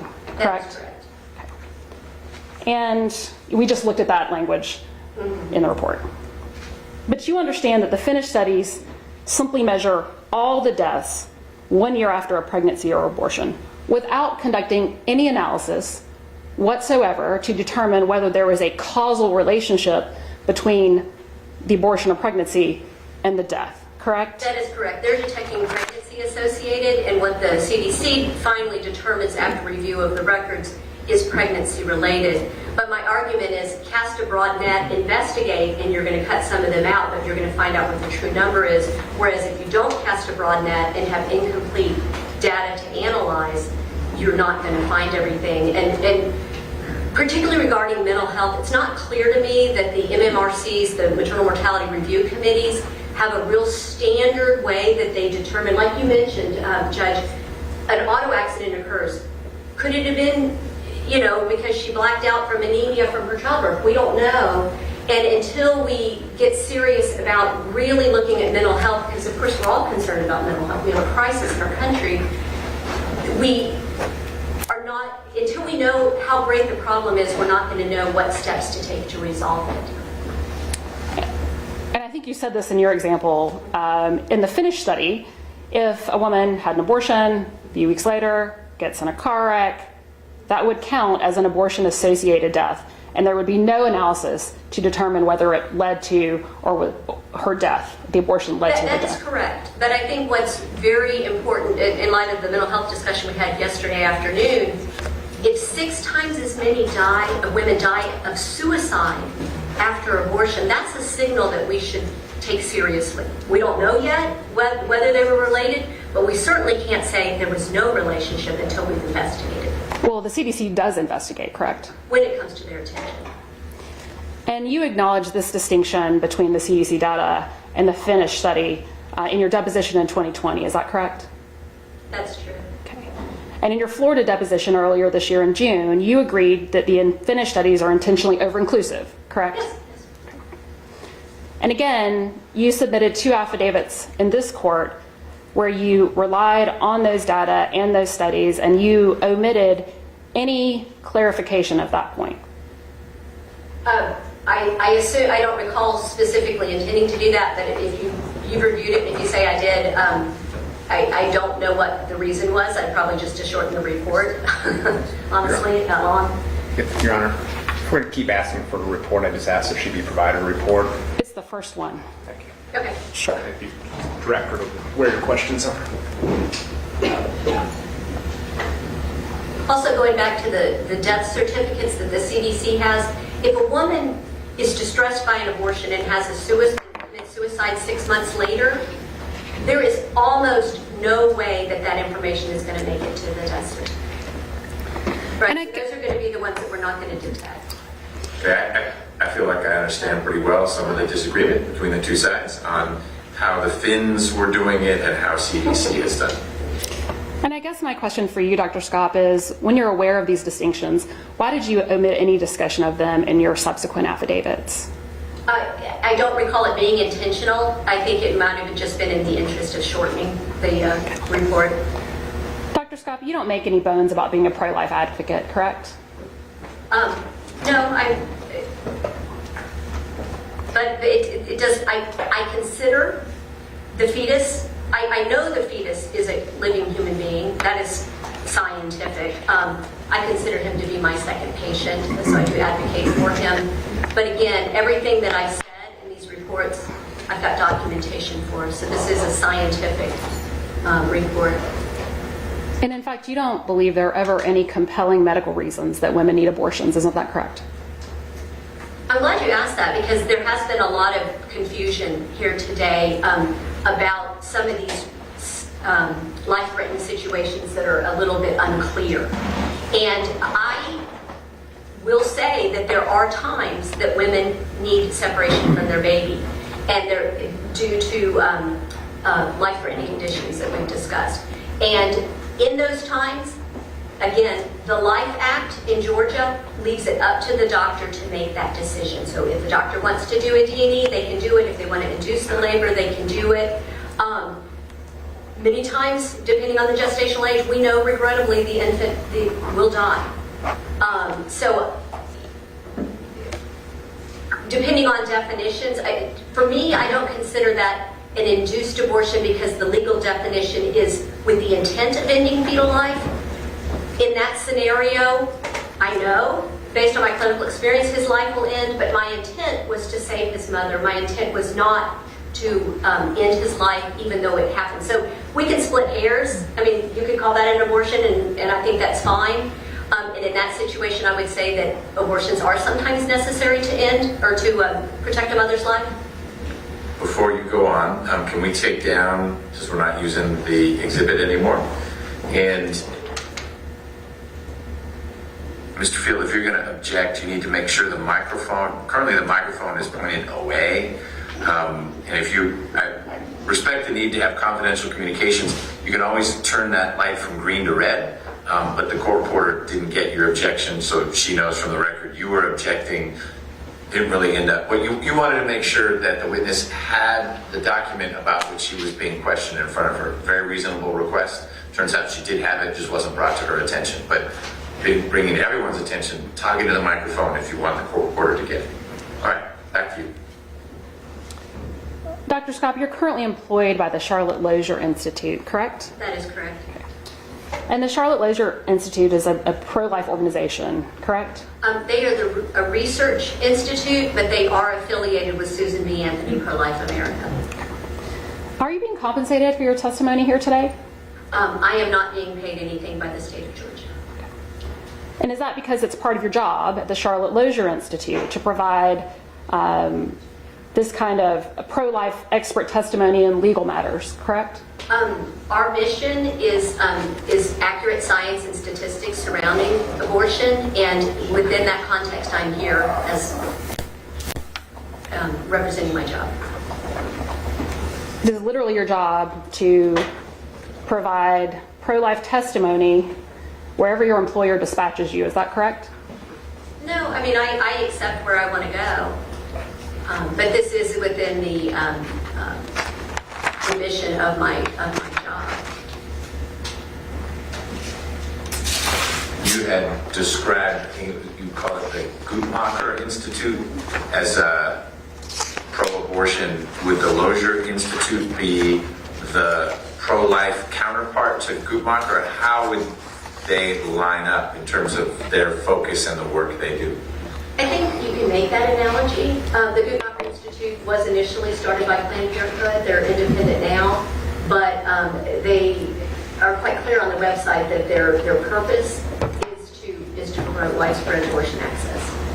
If I went went to, and I won't, but if I went to the Lozier Institute's website, would its purpose be similarly clear, but maybe trending in a different direction? I think that might be the case. Okay.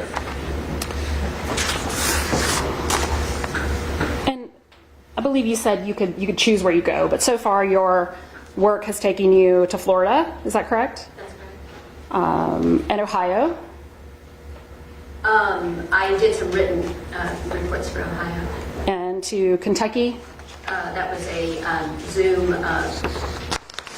presentation for Texas. Yes. South Carolina. Written. Montana. Yes. Utah. Georgia, obviously. Vermont. Written. Yeah. And is it fair to say all of those were in favor of all of your testimony, written, oral, Zoom, was all in favor of abortion restrictions, correct? My research has led me to believe, and my clinical experience has led me to believe, that abortion restrictions are in the best interest of women, and that's why I do the work I do. And you're also a member of the American Association of Pro-Life Obstetricians and Gynecologists, correct? That is correct. Okay. Is that APLOG or APLOG? APLOG, yeah. Okay. Also a pro-life advocacy organization, correct? That is correct. Okay. And you've agreed that that APLOG is biased on the issue of abortion, correct? Well, they also consider the fetus to be their second patient, and they also do review the peer-reviewed literature to put out statements, but yes, they generally do come down on a pro-life perspective. Dr. Scott, can you think of any organization that isn't pro-life whose data you believe is reliable? I mean, there's many journals that I refer to, but if you're asking, right, because I think we all recognize that this issue is so politicized that I don't know of an organization that weighs in on the question that does not have a bias. I don't think that exists. Because you believe the CDC data is biased? As we discussed, I think the CDC data is incomplete. And I think that many times when, as in the Raymond and Grimes, when a paper is published using that data, I would have liked to have seen the CDC object, knowing that data was incomplete, but they didn't. But I don't really have a perspective on how the leadership of the CDC feels about this. And you believe that the American College of Obstetrics and Gynecologists, or ACOG, the largest professional organization of OBGYNs in the country, at least as to abortion, you believe that their data research analysis is biased, correct? No, I believe that ACOG, when it's not related to abortion and when they have experts in the field review the peer-reviewed literature, I believe they make very good recommendations. I think it's only, again, these issues that are so politicized, as I mentioned a couple of examples earlier, in which ACOG has a bias, but that is purely driven by the leadership because they do not ask us how we feel about their advocacy. But I have remained a member of ACOG for 25 years because I think that their committee opinions, their practice bulletins are useful. And you also reject data and information from the American Medical Association, which you have also described as an abortion advocacy organization, correct? Well, I think if we review what's happened in line of Dobbs, the AMA has joined several amicus briefs promoting abortion. But I do want to make the point that dissent and disagreement in medicine and science are healthy. So I am not the only person that has the views that I do. And I mean, we think back, to the time of Copernicus and Galileo. I mean, science stagnates if there aren't people asking questions. Dr. Semmelweis was an early obstetrician who discovered that hand washing was important. Seems so common sense, but at the time he was ostracized from his community and in fact died impoverished and rejected.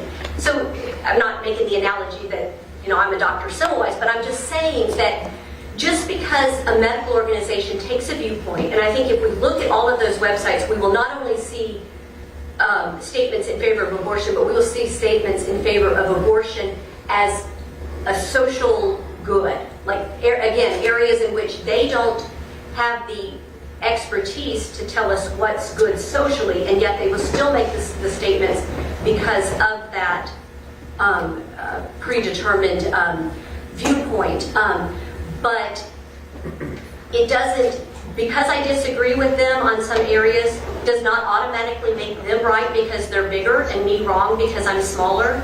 And like I say, I am a member of ACOG, and they've never asked me.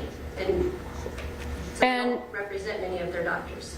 You have also testified that the American Psychological Association and the National Academies of Sciences, Engineering, and Medicine are biased abortion advocacy organizations, haven't you? I have made that statement. I would remind you the APA at one point embraced eugenics. They used to embrace phrenology, where they would measure people's heads and look at their race to determine what their IQ would be. So they were wrong then. These organizations do get it wrong. The AMA for 20 or 30 years allowed cigarette advertising in its journal. So they were wrong then as well. So again, research can tell us that maybe we should change our ways. If more research comes out and it doesn't back me up, well, we've solidified the idea. But if it does back me up and we change the way we do things, then that will be for the benefit of patients. I know we're going to discuss mental health, and I'm certainly not an expert there, but you've already heard how the mental health literature is very, very, very difficult to interpret. So if we cared about women, our response would be more studies, better studies, not we can make a determination based on the flawed studies we have. And you understand that ACOG issued a statement on behalf of 75 healthcare organizations, all opposing legislative interference into medical decisions like HB 41. And are all of those organizations, because they oppose abortion restrictions, also abortion advocacy organizations in your view? Well, I don't know. I can't speak for all of those organizations. I am familiar with that statement, but I will tell you that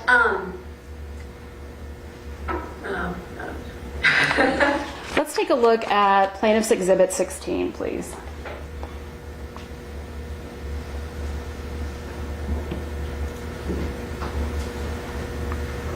Are you aware that the Medical Association of Georgia opposes HB 41?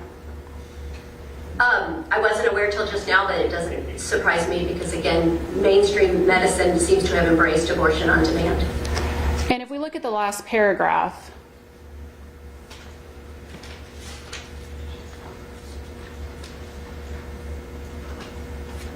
it says, considering the above policy positions, MAG opposes HB 41.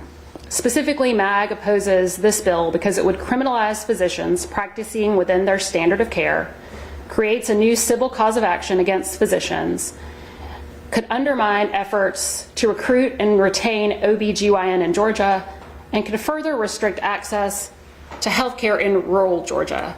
And did I understand your testimony correctly, Dr. Scott, that you believe that this is an example of mainstream medicine requiring abortion on demand? No, I hadn't had a chance to read this yet, but actually what I would tell you that I think they're saying here is they have misinterpreted the law, and I do have good news for people who are concerned about women. In Georgia, Texas, of course, we've had our law similar to yours in place since September of 2021, and what has happened, doctors were initially confused, but then they don't want to be alone. They don't want to be facing a felony without anybody supporting them. So what's happening is that the hospital systems have come alongside and they've provided the doctors guidance. Many times it's a checklist, like if you need to take a pregnancy, here's the steps you should take. They're not telling the doctors specifically what events to intervene on. That's up to ACOG, and ACOG, you'll see in my report, has given a lot of good advice on when these separations need to occur. But what the doctors need is they need to know that somebody has their back. And now as these hospital systems are telling the doctors, we have your back, here's what you need to do. And many times it does involve a second opinion. If it's a cardiac problem, a renal problem, let's get a nephrologist, let's get a cardiologist. And as that has happened, the doctors have become comfortable They're providing better care in Texas, and I have no doubt that this will happen in Georgia as well. So, you know, it's good news for the Medical Association of Georgia that their concerns are not going to be realized because doctors know how to practice medicine. We have the guidance, we have the skills, and once we just have the comfort that somebody has our back and that we're not going to be left alone facing some sort of litigation, I think the doctors are going to provide good care in Georgia. Dr. Scott, isn't it true that following your testimony before a Florida court in an abortion case, that judge found your testimony to be lacking in credibility? Yes, that is true because he said that I disagreed with the mainstream medical organizations, but as I've explained today, disagreement does not necessarily a priori make my testimony invalid or incorrect. And let's take a look at that.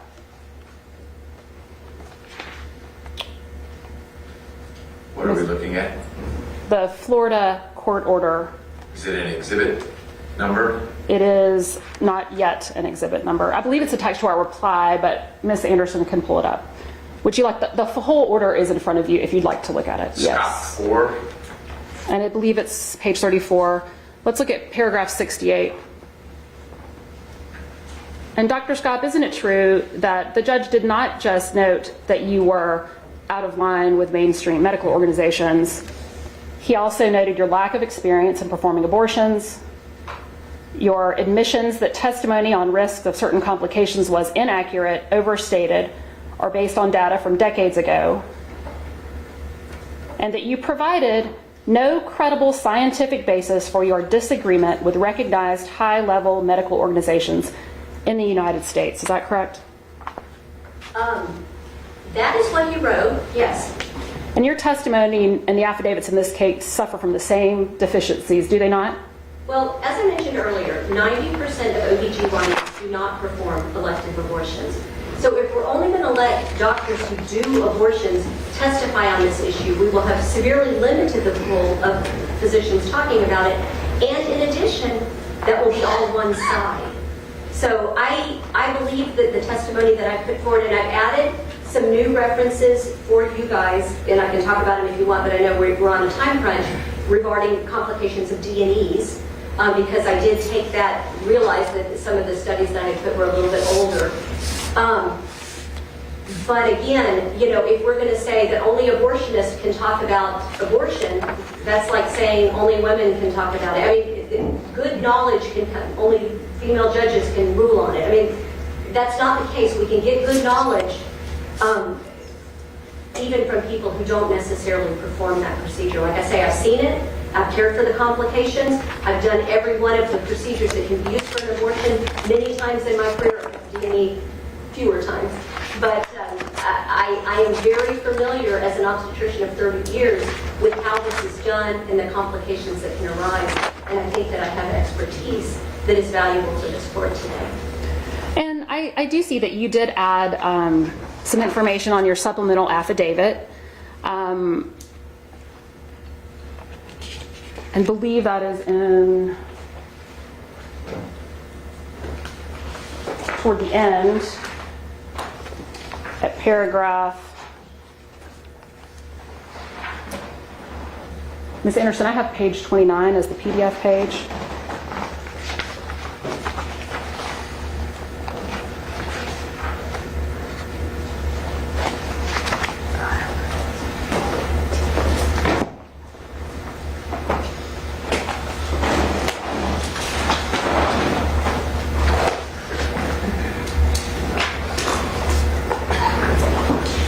Paragraph 102 of your affidavit.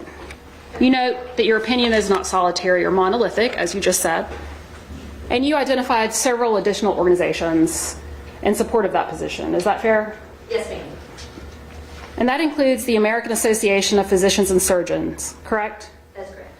And are you aware that, very official sounding name, but that this is the organization that in 2008 published an article accusing President Barack Obama of hypnotizing listeners with his speeches? No, I'm not aware of it. I don't have a Let's look at Scott 9 on the first page, please. Judge, Yes. the witness keeps leaning back, and so the mic is not picking her up. Okay, I wasn't sure if you were referring to the lawyer or the witness in your comment, but thank you, and I'll emphasize that. I want folks to be comfortable, but I also want folks to be near the microphone. So if you lean back, don't talk while you're doing it. Okay, thank you. You're welcome. And my question, Dr. Scott, was this is the organization you cited as some of the non-mainstream organizations who share your view, correct? They share my view on abortion. I don't necessarily have a reason to feel that I share their view or they share my view on everything. Like conversational hypnosis. That's all I have, Your Honor. Okay. Don't go anywhere. Mr. Field, do you have any redirect? I don't, Your Honor. All right, you may go somewhere. Dr. Scott, thank you so much for your time and your testimony.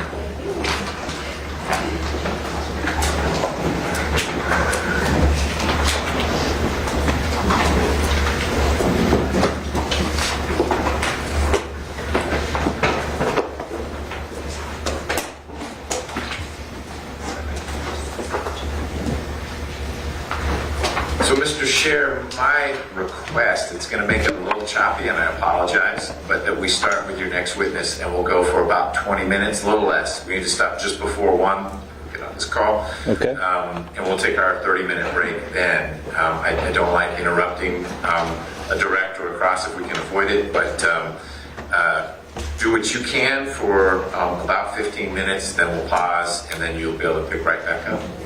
Thank Who you, is Your this Honor. next witness? Yes, the state calls Dr. Priscilla Colvin. Dr. Coleman.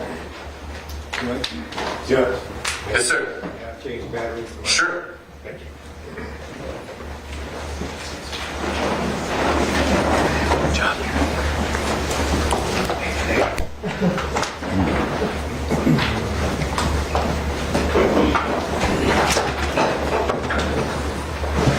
Judge, can you state the names of the attorneys that will be doing the cross and direct on this one? I sure will. So we've got Mr. Scher, whose name I spelled for you at the outset. He'll be doing the direct, and it looks like Ms. K, K-A-Y-E, will be doing the cross. You won't hear from her unless there's an objection from her until after lunch. But Ms. K and Mr. Scher.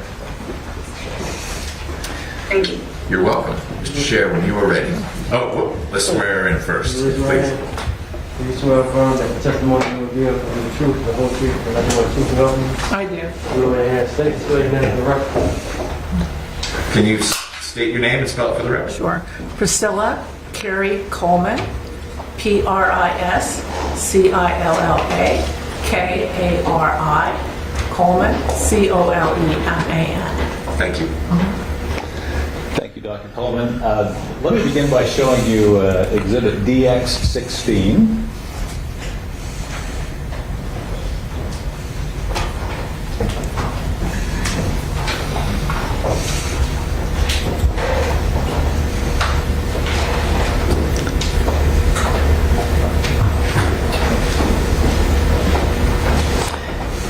And do you recognize this document? Yes, this is my And what CV. is it?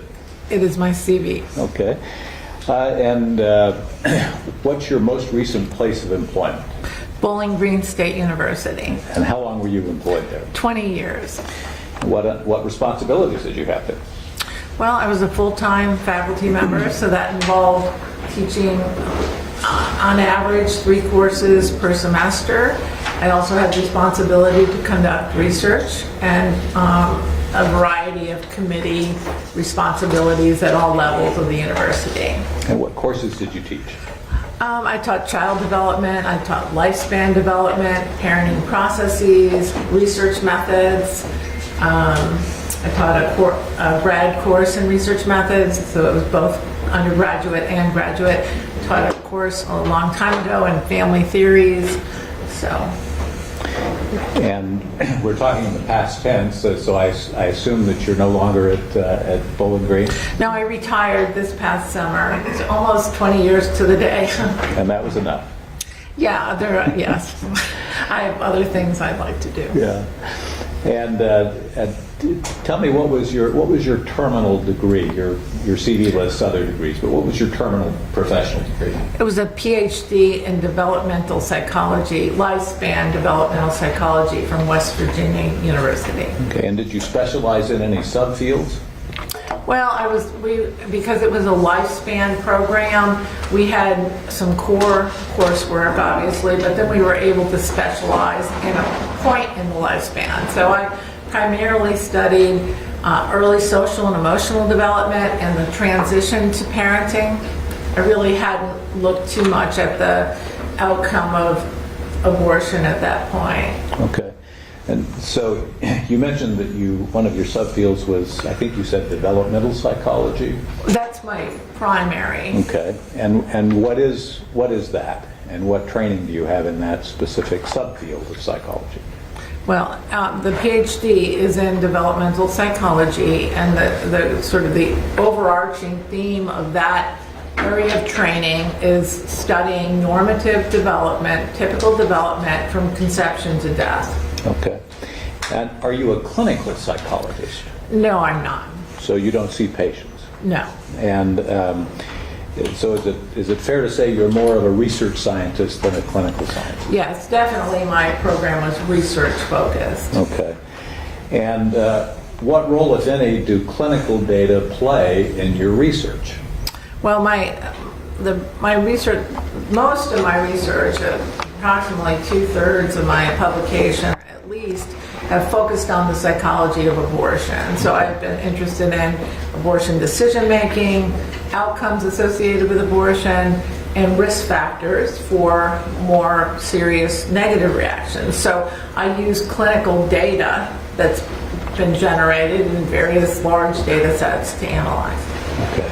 And how many scientific or technical articles or studies have you published? I believe it's 63. I always count wrong. I know that over 60. And if you count book chapters and encyclopedia entries that are also peer-reviewed, it's probably closer to 70. And is it fair to say that a high percentage of those are on the topic, are on the psychology of abortion and pregnancy? Yeah, over 2/3, I would say. And how long have you been publishing in the field of abortion and mental health outcomes? I believe my first publication was 95. Okay. I'd have to look exactly. Early 90s. I mean, we could look. But so over 30 years. Close to 30 years. Okay. 27, I think. Okay. I'm not going to start doing math here, since it seems to be the sentiment that we don't want to do that. Has your work been peer-reviewed? Yes. What percentage of the articles that you published have been peer-reviewed? Well, virtually all of them. Okay. I mean, I've written other types of documents, but when I talk about having over 60 articles, I'm talking about peer-reviewed journal articles. And how is a scholar's influence typically measured or assessed in your field? Well, there are different ways. You can look at the quality of the journals that an individual is publishing in, and there's an indicator for that. It's called an impact factor. And most of my studies, a significant proportion, are at or above the average impact factor for psychology and for medicine. And then there's also a way to evaluate an individual scholar's productivity, and there's an index referred to as the Hirsch index or H index. Mine is currently 34, according to Google Scholar. And in a study I cited in my report by Barner, I believe the average score at about 20 years for a highly productive scholar at research-intensive universities is under 16. So my current H index is twice that of other scholars. Okay. The H index reflects citations to your work? It reflects two indicators, the number of publications and then the number of citations to your work. Both are incorporated. If you just, I'm not saying you do this, but if you were to stake out controversial positions, might that not raise your H score because people are citing and saying, well, no one but McBurney says this, and that gets cited all the time. It's a general research, but see McBurney as the outlier, or how do they control for you the topic? I don't know of a way that they control for that, but I personally scanned a lot of those citations, and by far the primary reason I'm cited is because there's trust in the findings. They like your information. Well, they believe it's valid. It's reliable. Correct. And have you personally peer-reviewed the work of others? Yes, many times. And have you participated in any professional associations?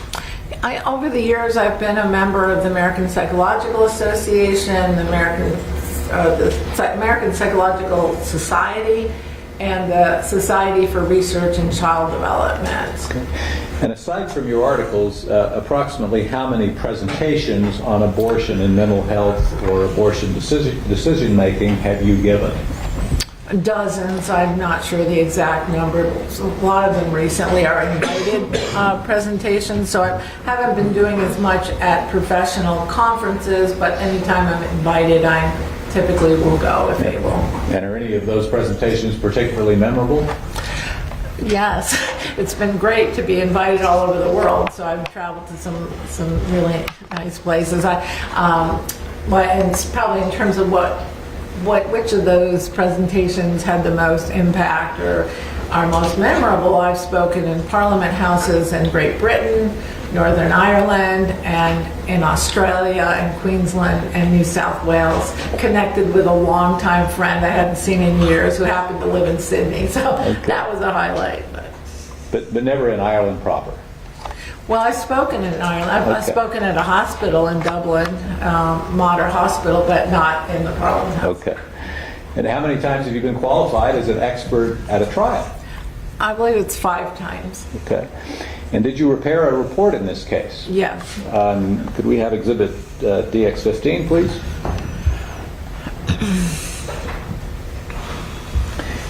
And is this the report that you prepared? Yes. And I think you have a copy of it in front of you, right? Right. And what topic were you retained to address? Well, I was asked to examine the verified complaint and to look at the content of HB 481 and to provide scholarship and opinions that are relevant to the issues within this law. Okay. And please describe generally the materials that you reviewed in creating your report. Well, my focus in writing an expert report is always predominantly on the published peer-reviewed literature and the studies that, from my perspective and from my years of training, are the highest quality evidence. So peer-reviewed sources that are both my work and the work of others. I believe that within this report I have 250 citations, but more than that has informed my opinions over the years. I try to keep on top of everything that's published in this domain. Okay. And then also my training, my education. And in preparing your report, did you apply the standard scientific principles and methods in your field? Yes, of course. And do you believe that you're an expert in the application of those principles and methods as they relate to abortion and pregnancy? Yes. Do you believe your testimony will be helpful in assisting the court to understand the facts and the issues in this case? Yes, I certainly hope so. Okay. Your Honor, I attended this witness as an expert on the psychology of abortion and pregnancy. No objection, Your Honor. All right, with no objection, Dr. Coleman, I certify you, if that's the right verb, as an expert in the field of psychology of abortion and pregnancy. Okay, abortion and pregnancy. Well, nope. How would you describe it? We don't want to over or under qualify you. I would say psychology of abortion. Obviously pregnancy is involved. I think either way is fine. Okay, we're going to go with Mr. Scher. So you were tendered and have been accepted as an expert in the field of the psychology of abortion and pregnancy for purposes of this trial. Okay. Thank you, Your Honor. With that, do you want to stop now, or should we keep going for a couple more minutes? We can stop now.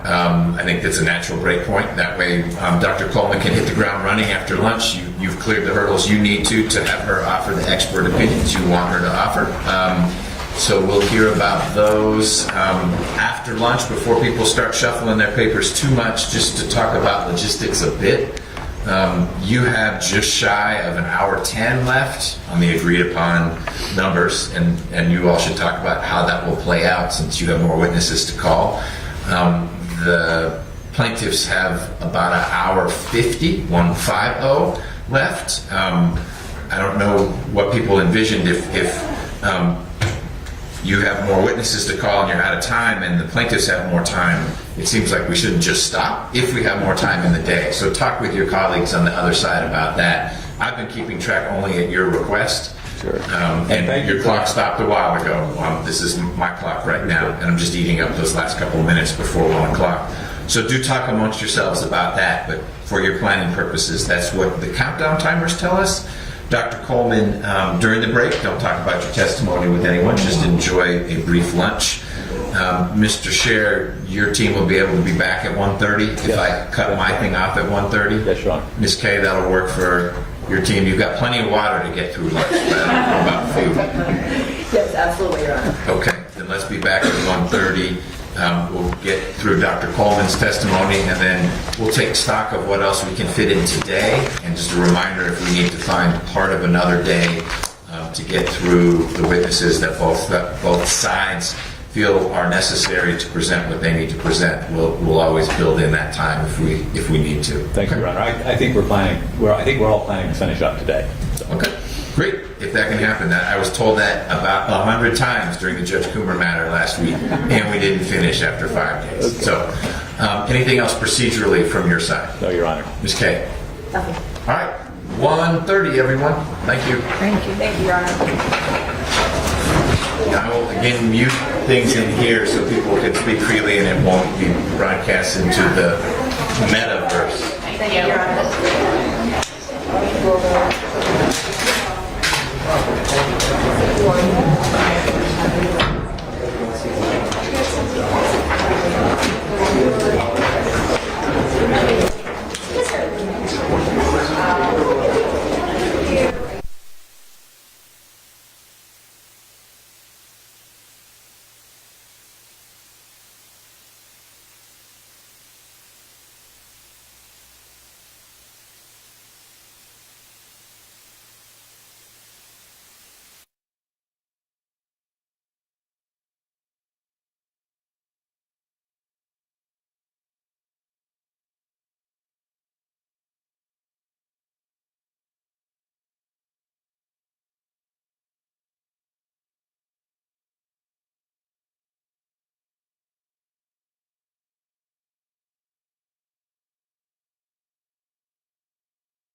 So the court reporter has received from the plaintiff, she can't hear me right now because that's muted, but I'll fix it. All the attorneys and witnesses they're examining, they have not received it from the defendant. So please do. She responded, thank you. Okay. Maybe she's got it backwards. We'll find out. I'll unmute and we'll see. Today's recorded. Perfect.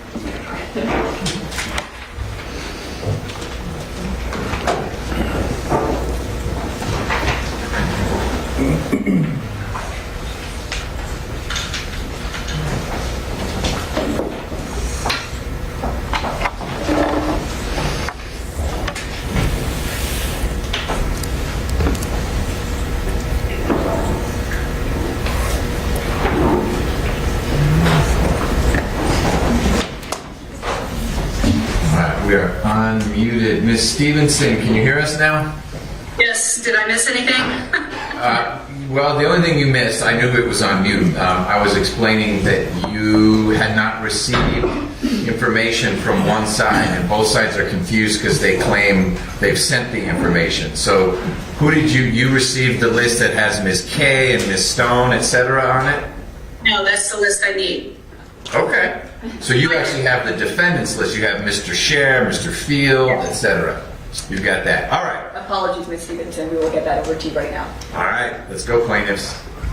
They'll send that your way. Apologies. I don't apologize. I told them to do it. They didn't do it. We'll deal with the contempt hearing later. So they will get it your way. Without that, though, we're going to pick back up. Mr. Scher is at the podium. Dr. Coleman already back in place. She remains under oath from the oath that was administered before lunch. And Mr. Scher, when you are ready, take it away. Thank you, Your Honor. Dr. Coleman, in one sentence, how do the mental health risks of abortion compare to pregnancy to term? Well, overwhelmingly, the research, if you look at it, the peer-reviewed studies worldwide, overwhelmingly, there's a systematic effect indicating that abortion is associated with more serious mental health problems compared to pregnancy carried to term. And in greater percentages? Higher percentages, it's more significant effects. And roughly how many studies have there been done that have a bearing on this issue? Hundreds. Okay. And many of those studies have been done since you did your meta-analysis in 2011. That's correct. Right. And do you have a chart that summarizes 9 of those studies? Yes, I do. It's in my report. And let's have Defense Exhibit 611, which we introduced yesterday. Okay. And do you recognize this chart? Yes, I do. And does that also appear in your report? Yes, it's more pages than this, but... Yeah, this is a 2-page chart. Right. Okay, good.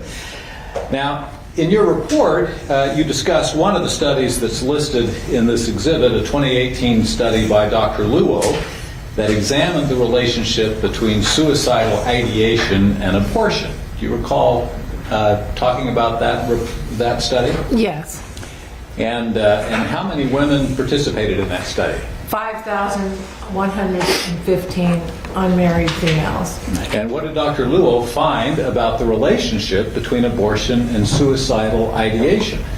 Well, abortion was associated with nearly double the odds of suicidal ideation. But what was particularly interesting, I thought, in this study was the fact that the women who did not have prior anxiety or depression, there was a stronger effect. They had a more increased risk. Okay. Now, you also discussed 2 2019 studies by Dr. Jacob that I think are also on this chart. Do you recall that? Yes. And how were those studies conducted? Well, they both were large-scale investigations, slightly different in terms of the numbers, but basically they were case control studies, and they looked at the association between abortion and elevated risk for psychiatric disorders. Okay, and compared to women who had a birth. And you can see in the second one that they were matched controls. That means that the 17,581 women in each group were very similar in terms of demographic factors. Okay, and in one sentence, what did those studies show? an increased risk with abortion compared to birth for various psychiatric problems. Okay. And what are some of the ways that adverse psychological effects of abortion are manifest in patients? Well, I think the most robust predictors that outcomes that we see throughout, the many studies that exist worldwide are anxiety of various forms, depression, suicidal ideation and behaviors, and substance abuse indicators of various forms. Okay. That last point, meaning the research shows that women who did not used to abuse marijuana, whatever it might be, did begin to do so after the abortion? Well, sometimes, but not always. The better studies, from my perspective, are those that control for prior substance use, because then you can tease out that independent effect. Whether it just continued on through, or this is a new manifestation in this woman's life. Correct. And just so we're clear, the studies reveal both of those phenomena, right? Right. Well, you have to look at every single study individually to see if did they actually control. But many of these newer studies have very vigilantly controlled for prior psych history, or if they're more focused on substance abuse. I mean, depending on what the outcome is, ideally they have controlled for prior experiences with that problem. And so, now in 2011, we've talked about this before. Am I correct that you conducted a meta-analysis of research that had been published over the prior decade and a half, roughly? Correct. And what did you do to ensure the soundness of your meta-analysis?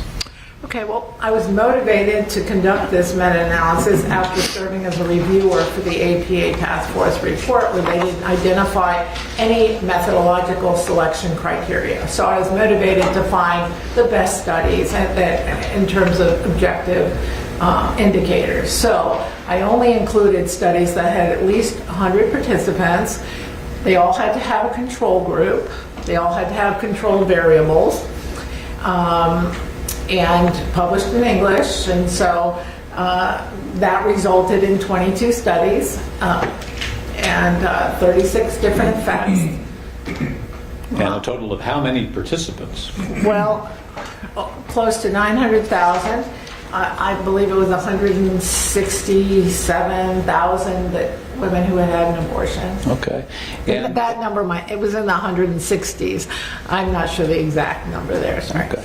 And again, just in a sentence, what were the results of that meta-analysis, sort of summarizing the results of all those studies? Well, using pooled odds ratios, I entered it into a meta-analysis program using a random effects model, and the bottom line result was women who had an abortion compared to women who did not had an 81% increased risk of experiencing mental health problems with various forms. Okay. And just so I understand the two categories, I understand a woman who had an abortion, went through that process. A woman who didn't but was never pregnant, or a woman who didn't and then carried to term? Well, that's a good question, because within the context of the meta-analysis, there were different control groups. So in some of them, it was women who had a pregnancy delivered where it wasn't identified as intended or not intended, and then there were several studies where they looked at unintended pregnancy, and then the control group for some of the studies was simply women who had not had an abortion. But they could never have been pregnant either? That's possible, yeah. Okay. Yeah, but when the control group was women who delivered after an unintended pregnancy, what was the differential there? There was still a 55% increased risk for mental health problems. Okay. And has your meta-analysis undergone review by other researchers since that time? Oh, yes, quite a bit. Remember, she's got the high H value. That's right. Everyone's reviewed it. That's right. Now, it created a lot of controversy when it was published, because at that point there hadn't been a whole lot published on this topic. or highlighted in the media or elsewhere indicating that abortion might be risky in terms of women's mental health. It also went against the conclusion of the APA that had come out a couple of years prior. So there were a lot of letters that were written to the editor. Several were cited, the negative ones were cited in Dr.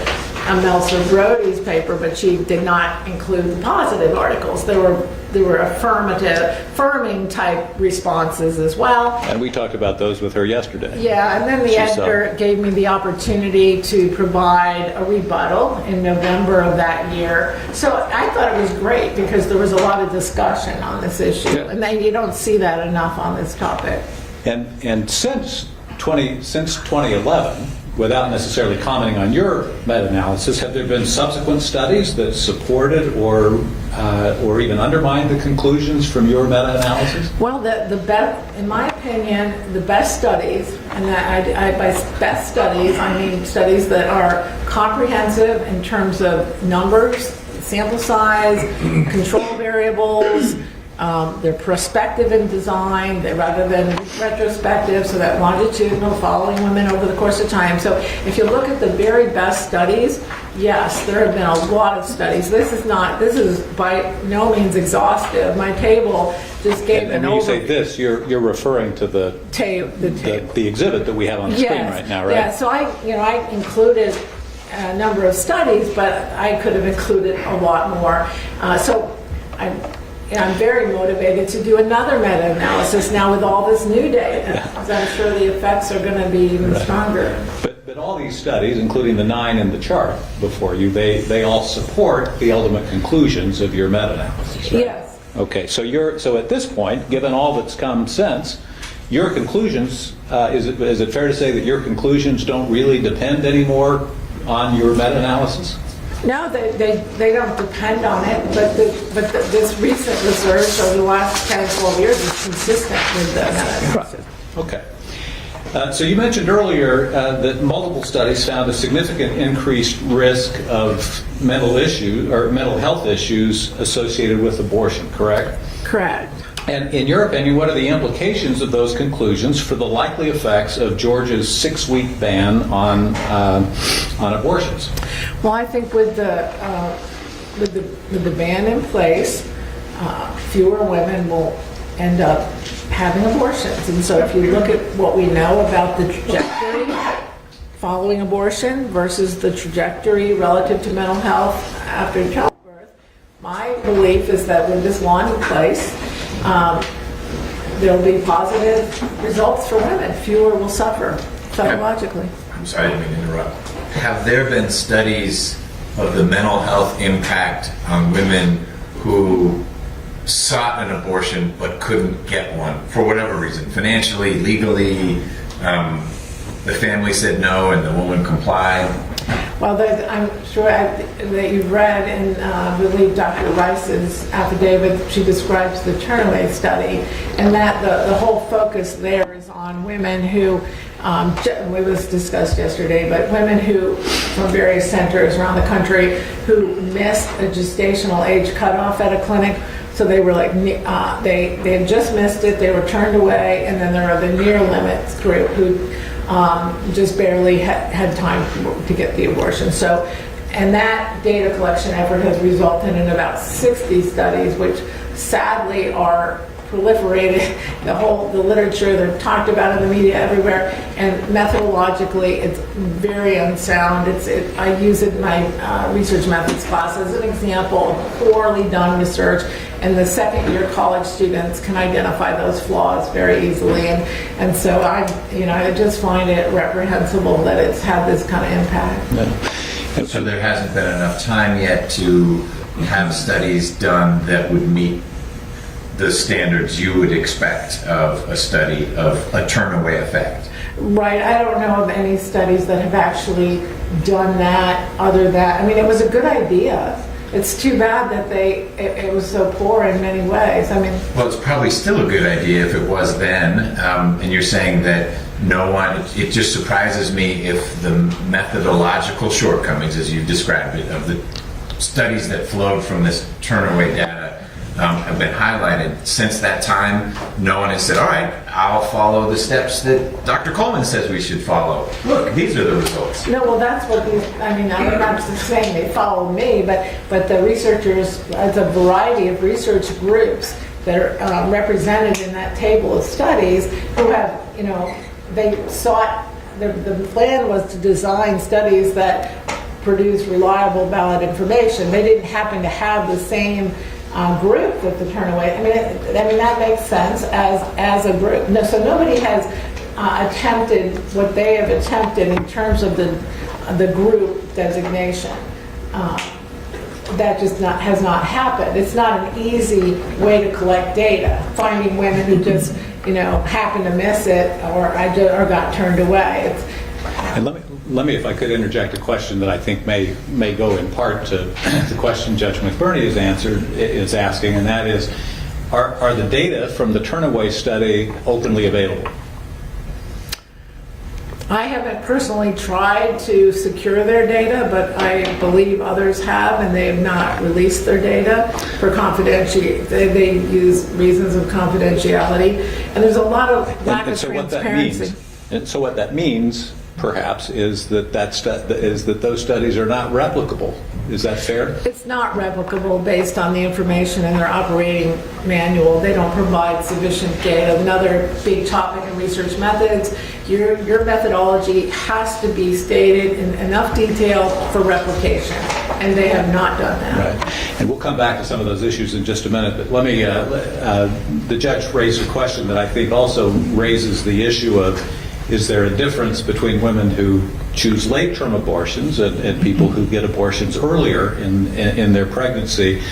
In your opinion, based on the analysis that you've done of the data, what will be the likely impact on Georgia women who might otherwise choose later-term abortions from Georgia's Life Act? Well, there have been some studies that have indicated that women who undergo later-term procedures are at greater risk for mental health problems than women who secure earlier abortions. And so I did published one in 2010, Soderberg in 1998. There have been others. And the reason that women are more at risk further along gestationally is because the data indicates that they may be younger. Adolescents tend to hide the fact that they're pregnant, and so they delay. Adolescents are a high-risk group. Women who are ambivalent are another high-risk group, so if you can't quite decide, you may end up pregnant longer. And so later-term procedures are associated with factors that have been empirically found to be associated with more significant adverse effects. Okay, thank you. You reviewed Dr. Bedell's and Dr. Meltzer-Brody's affidavits, and you watched them testify here, right? Correct. And are you familiar with their opinions about the Life Act's medical exception and in their view that it's unfair and unreasonable to treat mental health differently from physical health? I disagree with their opinions, and I'm perplexed at how they arrived at those opinions, given that they didn't state research that directly compared outcomes that are serious, like severe depression. So did they cite any data in support of their opinions? I believe Dr. Meltzer-Brody alluded to the APA and the Royal College, but no underlying data. Dr. Rice alluded to the Turnaway study, and then in her rebuttal affidavit, Dr. Meltzer-Brody identified 2 studies by Steinberg, one by Munk-Olson, all 3 with some serious methodological flaws. So, but just focus. I'm sorry, we have so little time. Well, there's insufficient. Let's just focus. Let me just focus you on the Life Act's medical exception. Okay. Does the scientific literature support, in your views, does it support or refute the opinions that Dr. Bedell and Dr. Meltzer-Brody have offered with respect to that particular portion of the Life Act? The psychological piece. Treating mental health differently from physical health. Well, my view is not consistent with their view. And why is that? Because there isn't any literature to support, there isn't any solid empirical evidence to support their view, but there is a wealth of data that counters their view. And what's the counter? I think the point we're at here is if you have a serious physical health condition, and there are more words attached to it, but a physical health condition, that can be an exception, and if it's necessary, the procedure can go forward. Right. But if it's a mental health condition, too bad.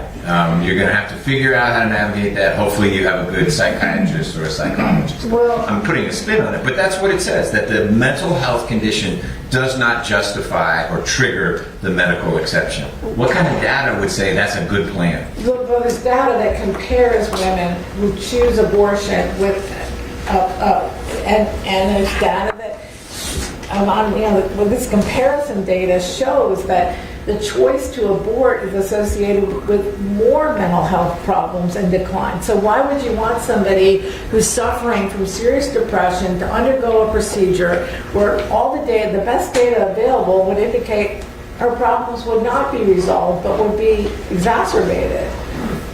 That might be an instance when you don't do that, but you have a client who makes it very clear she's about to take her own life if she can't end this pregnancy.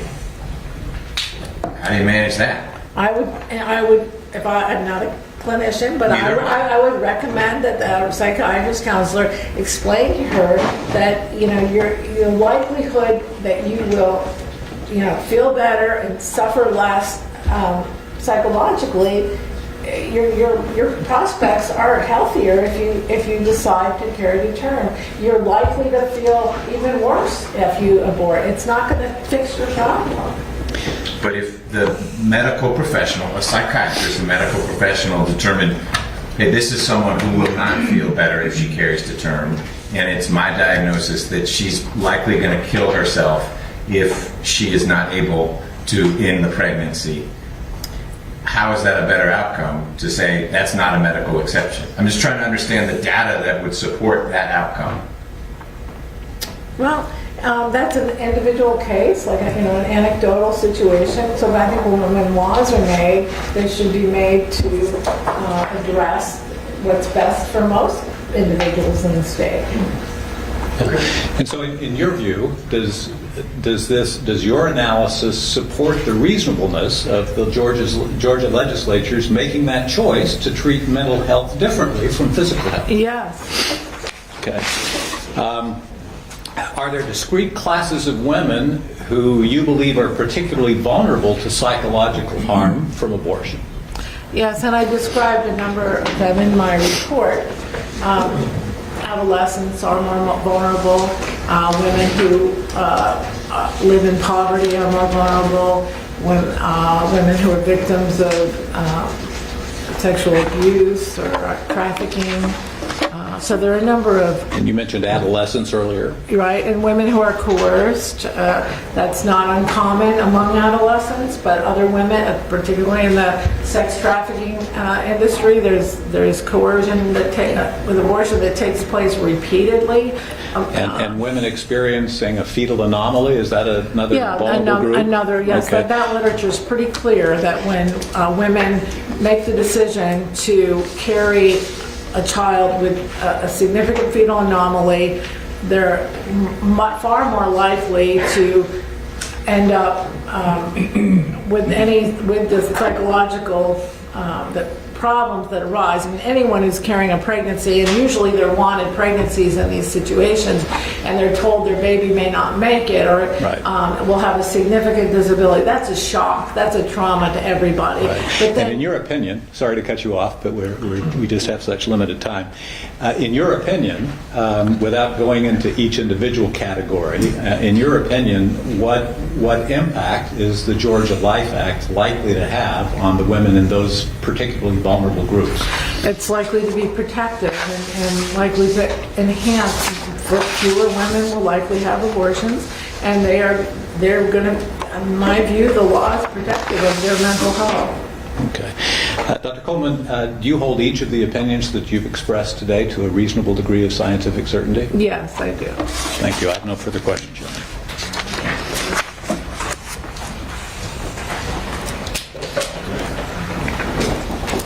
No.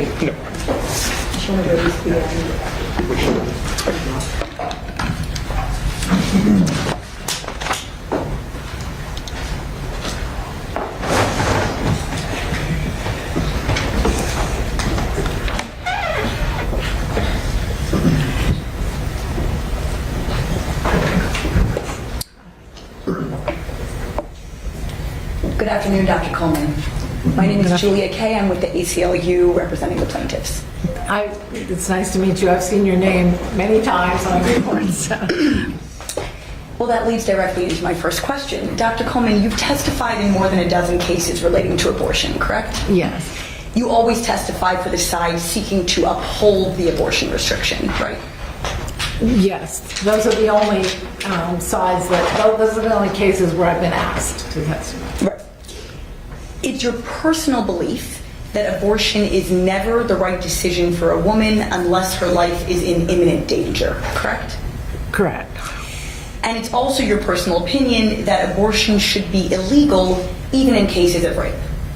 I prefer not to give legal opinions. I'm a psychologist. I'm not a lawyer. I'm not a politician. We just stated my personal beliefs. I don't. The cases I've been on have been related to restrictions, but. Just your personal belief. Your personal belief is that abortion should be illegal even in cases of rape. I honestly, I don't think about my personal opinion very often, but Let's pull up Exhibit 1, please, Ms. Anderson. Dr. Coleman, you were deposed on January 20th of this year in connection with a challenge to an abortion law in Florida, right? Right. And you were under oath then? Right. So let's go to page 135, line 3.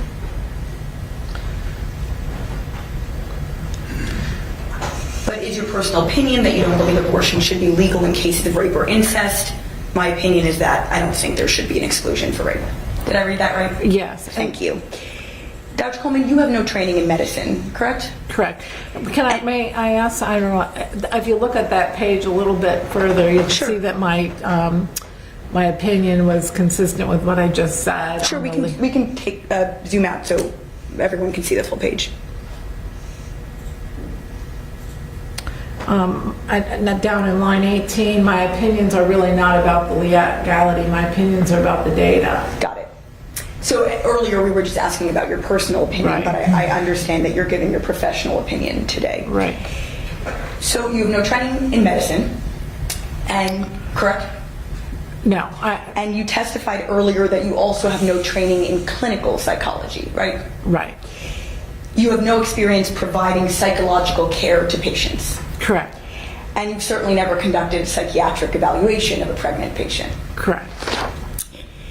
You testified in your affidavit that HB 481's police report requirement is essential to ensure that rape survivors get the resources they need, right? My opinion is that it will increase the probability that will occur. Understood. Providing resources to rape survivors isn't part of your work, Dr. Coleman, right? Correct. You've never counseled a rape survivor seeking health care. No, I haven't. You've never counseled any patient seeking any kind of health care at all, right? Right. In your affidavit, which actually I have a copy here. I have one too, but my printer wasn't so great, so I'll go with yours. In your affidavit, you cited to LeMague and colleagues' 2017 piece about child sex abuse to support your argument that the police reporting requirement is valuable, right? Which page are we on? This is paragraph 133 of your affidavit. Just want to double check. It's not that I don't trust you. 131? At paragraph 133, you're citing LeMague and colleagues. Yeah. Do you see that? Yes. Now, Ms. Anderson, let's please pull up Exhibit 18 at page 10.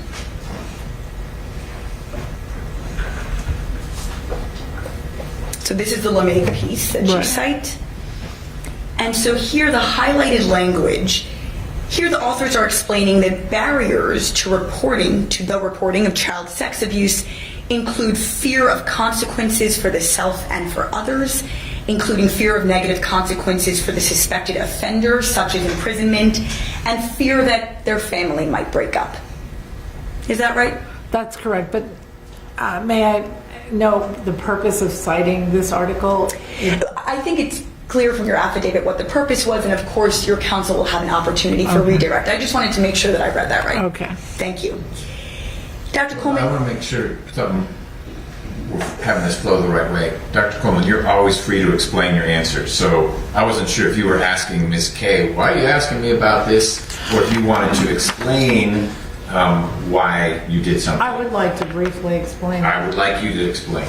Okay, well, also in that paragraph, it says specifically the data indicated that the optimal condition for disclosure is to have an individual directly ask the child about their experiences, with the individual providing active listening and support, minimizing the child's feelings of guilt and shame, and reducing fears of negative consequences. So the whole point here is that healthcare providers need to be proactive in terms of the questioning, creating that comfort level so that victims are willing to disclose. Thank you. That is distinct from a police reporting requirement before healthcare can be accessed, correct? Two different things. Healthcare providers asking the question on the one hand, mandatory police reporting on the other. Two distinct things? Well, not necessarily. I would imagine that if there's this sensitive care and questioning and counseling at a healthcare facility, and if a ethical healthcare provider hears that a person is a victim of rape or some other form of abuse, they're going to recommend going to the police, I would imagine, and I would hope. Dr. Coleman, does HB 481 require healthcare providers to inquire about rape in the way that you have described? Is that what the law requires? It doesn't require, but in the affidavit by Dr. Kuliak, I'm struggling with that, she indicated that they do extensive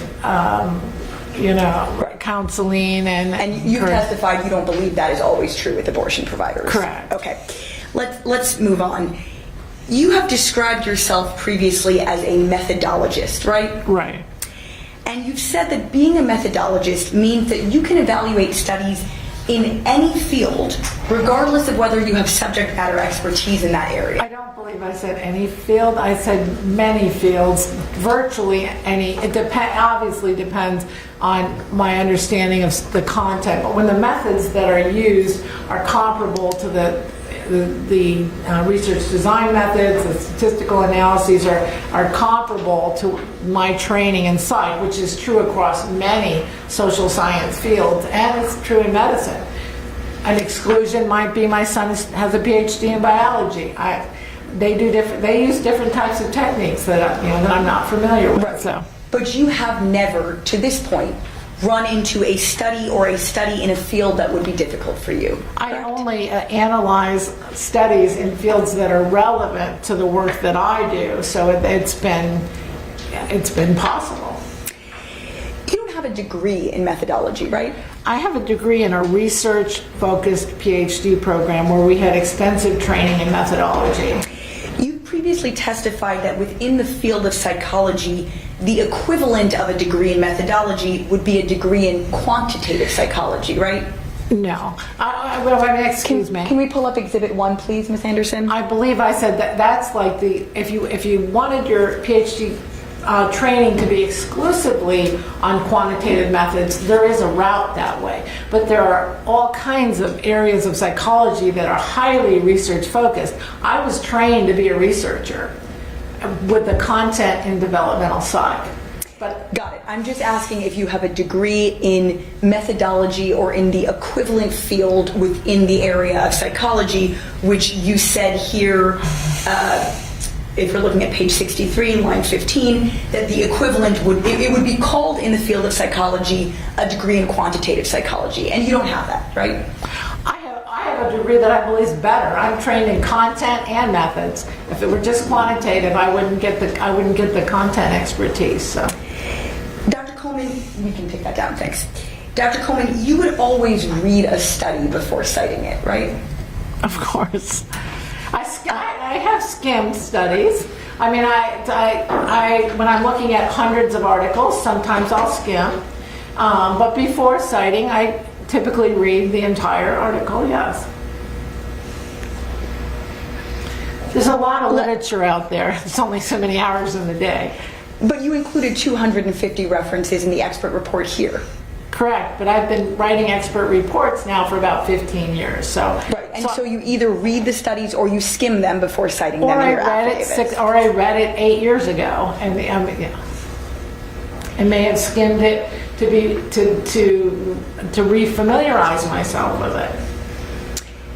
And you've spoken about how you have thousands of citations to your work, and you believe most of them are favorable citations, right? I haven't done a systematic analysis of what percentage are favorable, what percentage are not, but my last look into Google Scholar, there are over 7,000 citations to my work. Right, and so I believe you testified earlier that you believe most of them are favorable citations because you personally scanned many of those citations. Well, I was responding to the judge's question about in a controversial field, isn't it likely that you up the number of citations because people are having issues with your work? And so I just said that in a non-systematic analysis, I look at every publication. I don't have the time for that, but I have scanned some of them, and I haven't really seen a lot of negative. Got it.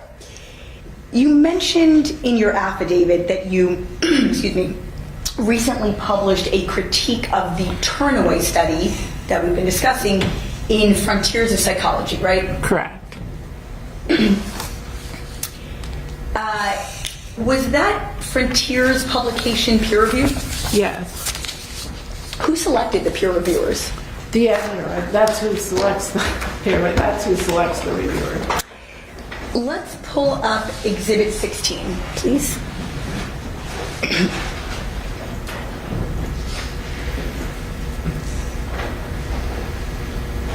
Is this your study, Dr. Coleman? Yes.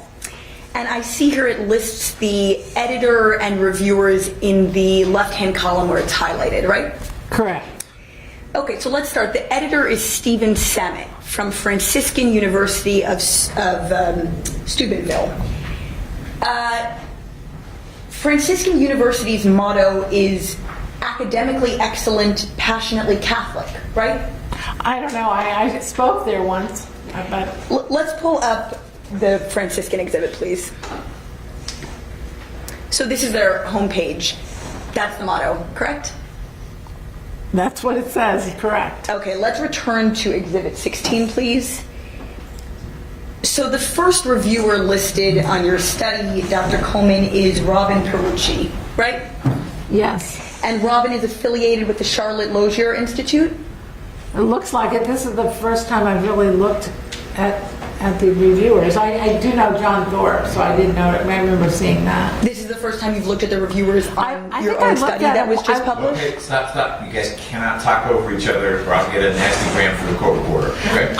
I glanced at them, but if you had asked me what are the names, I would not have been able to tell you other than John Thorpe, because I really didn't pay that much attention. Okay, let's pull up Exhibit...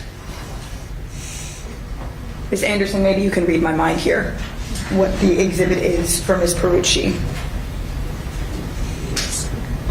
I think it is 15.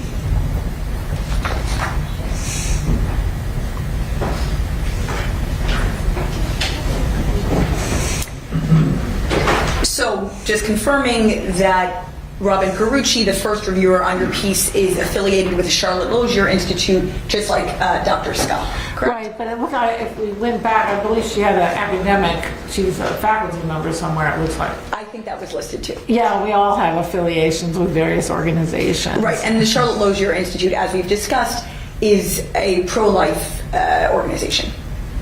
Correct. I do know some people there, but I'm not affiliated. I don't know.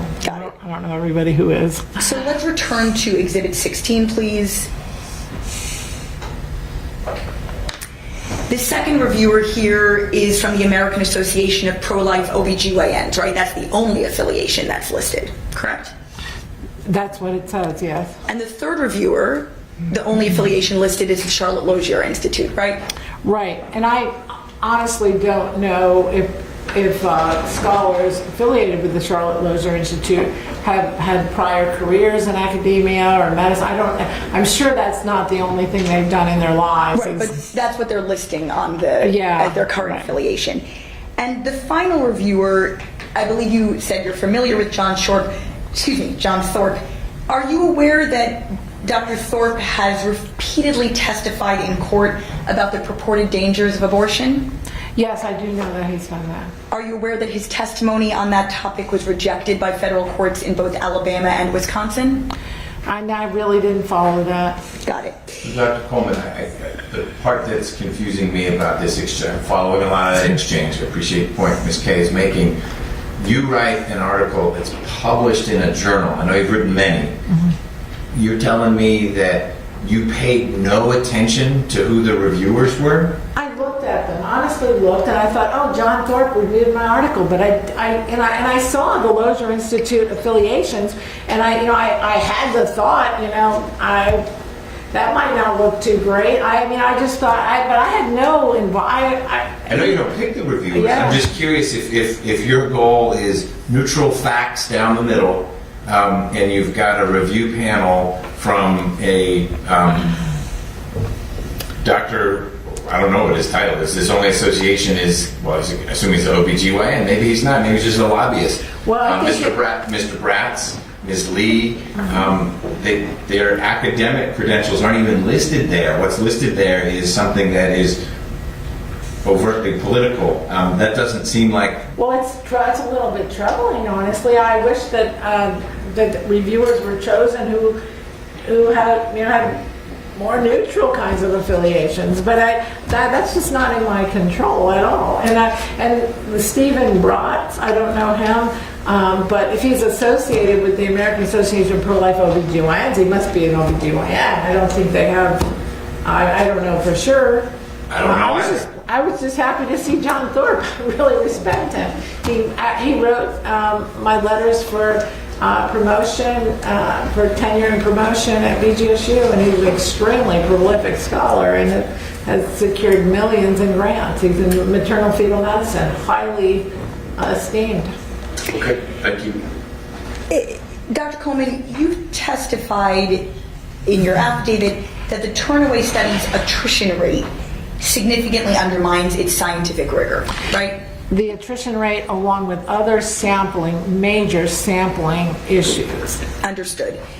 And you cited in your report, this is in paragraph 85, you cited a study by Amico from 2009 for the point that having an attrition rate greater than 30 to 40% is a fatal flaw in any study, effectively negating the results. Am I accurately describing paragraph 85 of your affidavit? Yes, and within that same section, I cited to Fowler and I cited to Drugalis, and my purpose in citing Amico was he was not to say that that's definitive. That article was about the use of attrition as an exclusive criterion, and I think his position was it should be broader than that. You consider other factors, and so, but that was the position of the CDC, and that's why he mentioned it. So let's look at paragraph 85 of your affidavit. This is Defendant's Exhibit 15. So you have the final sentence of this paragraph. Excuse me, Ms. Kay, Dr. Kay, or Ms. Kay, I have to get to the paragraph. Yes, of course, I will wait. Was that 85? Yes, 85. It's also going to be up on your screen. You can either do the hard copy or what's on the screen. Yeah, that's easier. Okay. So this final sentence says, Amico noted that loss of potential participants or of those who initially consent to participate and subsequently leave the study of greater than 30% or 40% is indicative of a fatal design flaw, in effect negating results. And in that sentence, he was referring to CDC, the convention among CDC scholars. Now let's pull up Exhibit 17, please. This is the Amico study. And let's go to page 6 of the PDF.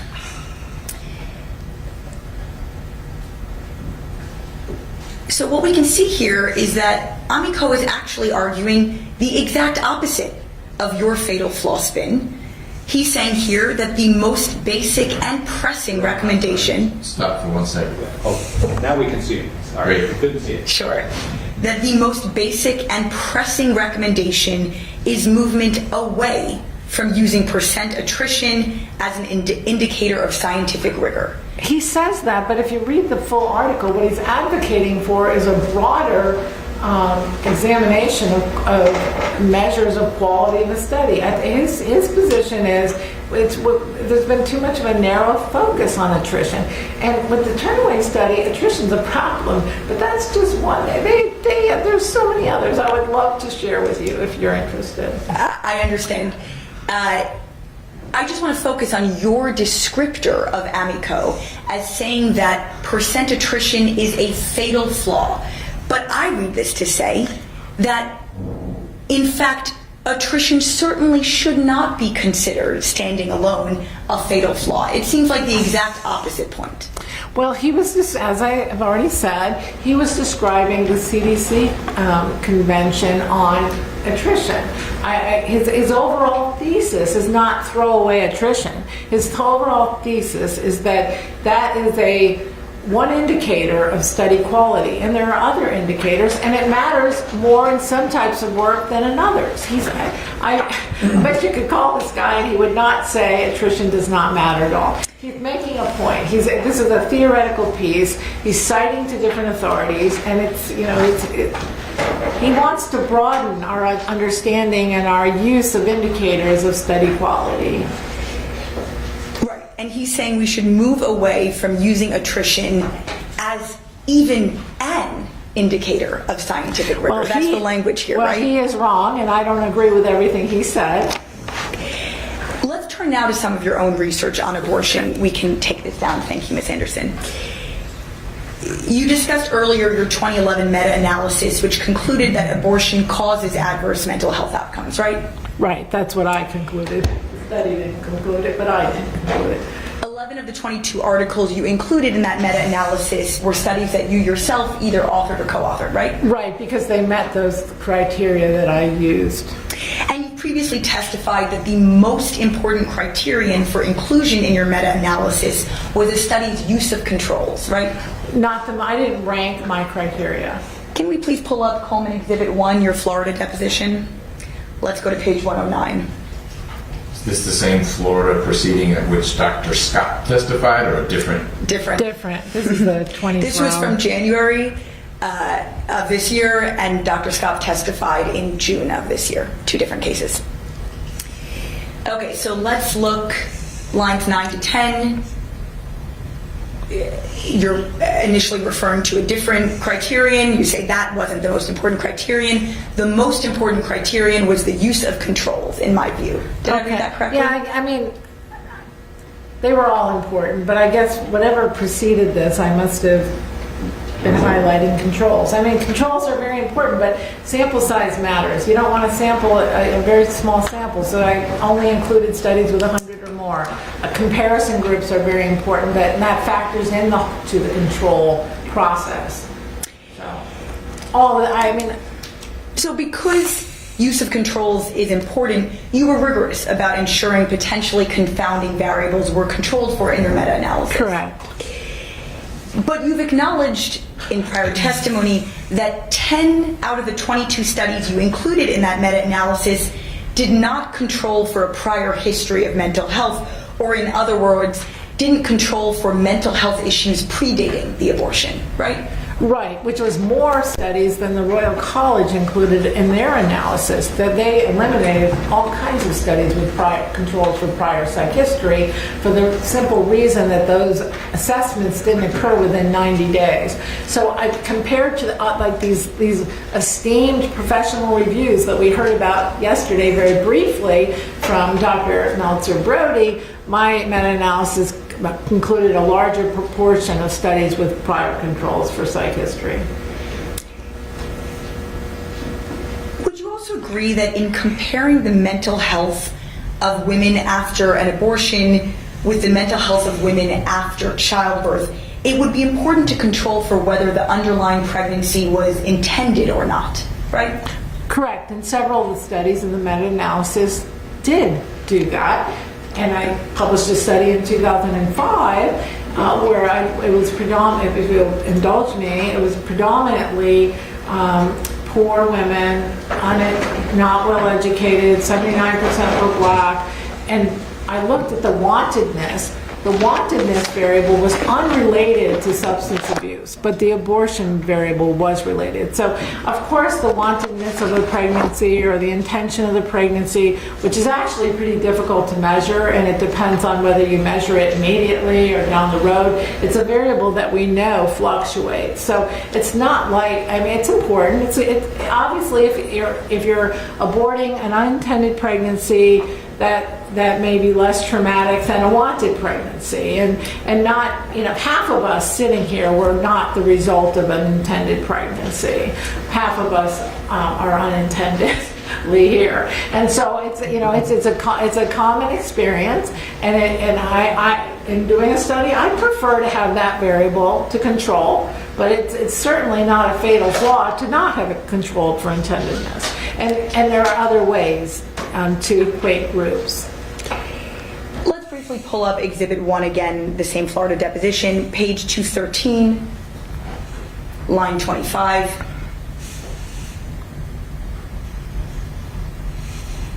That was a long deposition, 11 hours.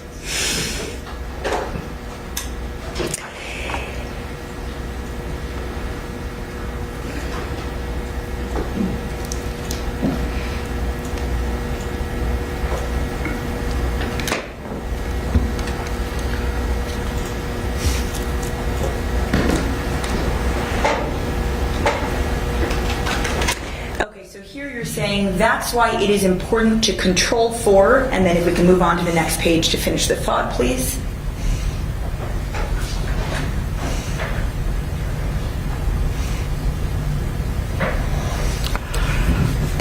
I'm still on the same. Yes. Okay. The intendedness of the pregnancy. Could we see the question that she was Sure. Here, you know what? You can have I have a copy for you. I will give everyone a copy. Ms. Stevenson, I am now passing copies of this deposition to the witness opposing counsel in the court. Is it that big too? You can. 11 hours. Strike that from the record, Ms. Stevenson. I went into it thinking it was going to be 7, but it wasn't federal court. They said 11. I thought, oh dear God. Language here is that it's important to control for the intendedness of the pregnancy because, if you want to understand, is it the fact they ended up pregnant and they didn't want to be? Or is it the actual abortion that's causing subsequent mental health issues, right? It does help to tease out that effect, along with a lot of other variables. Right, but many of the studies that you rely on, both in your meta-analysis and in your expert affidavit here, don't control for pregnancy intention, correct? Many do. I'd like to look at just a few examples of studies you're citing in this report. Let's pull up Exhibit 12.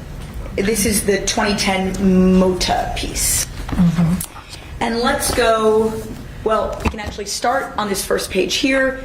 Limitations include, where it's highlighted, limitations include we could not identify the gestation at which the abortion occurred and whether the pregnancy was wanted or unwanted, right? So that's one of the limitations identified. And now let's please go to page 6 of the PDF.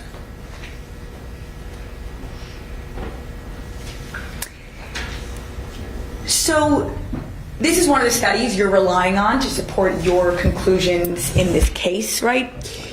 And let's look at some of the limitations. We were unable to distinguish whether mental disorder preceded or followed abortion if both events occurred in the same year.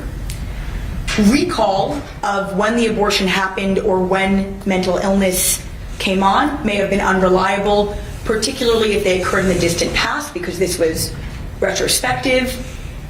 And the authors note that unintended pregnancy itself may be a stressful event that can be a confounding factor in the relation between abortion and mental illness, but we couldn't examine those associations, right? Those are some of the limitations of this study you rely on? Right. There were strengths of the study, too. Okay.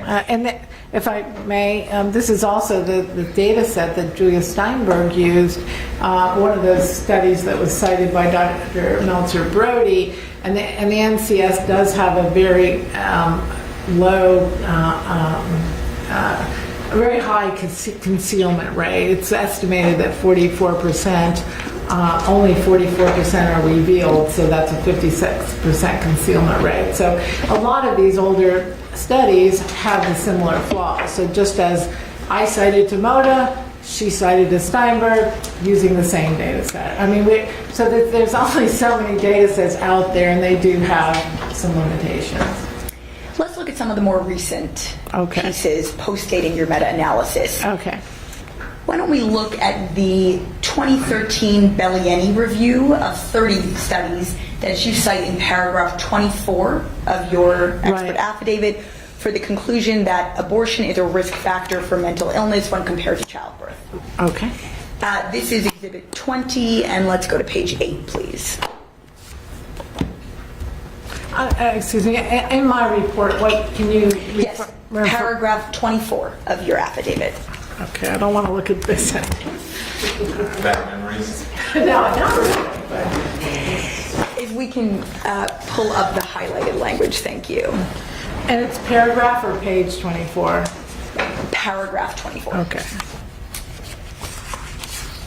So here in the Belliani study, which is Defendant's Exhibit 42, the authors explain some limitations that most of the 30 studies they analyzed used data taken from big databases, which meant that confounding factors could not be eliminated. Well, many of the studies with the large databases, that's actually an advantage of a large database, assuming the correct useful variables are within. So databases do vary widely in terms of the number of demographic factors, the reproductive history variables, and so most of them have plenty of variables that you can work with. Right, but the authors of this study that you cite, which in turn reviewed 30 different studies, say in this paragraph, we need more research because only a few of the studies we looked at were able to rule out confounding elements in data analysis. Right, that's their conclusion. Right, but I also looked at the studies that they cite to, and I know that many of those studies are strong. So an author's particular assessment, I don't necessarily agree with their commentary that relates to the data cited. I agreed with the articles that he looked at. I see. So sometimes you think a study can be very strong even if it doesn't have any controls for confounding factors. No, that's not what I'm saying. I'm saying that his assessment may not be accurate. Another example of this type of a situation with the Gilchrist article, the author, I believe it was Gilchrist 96, the author had commentary within his article wherein he stated that there was an association between abortion history and suicide.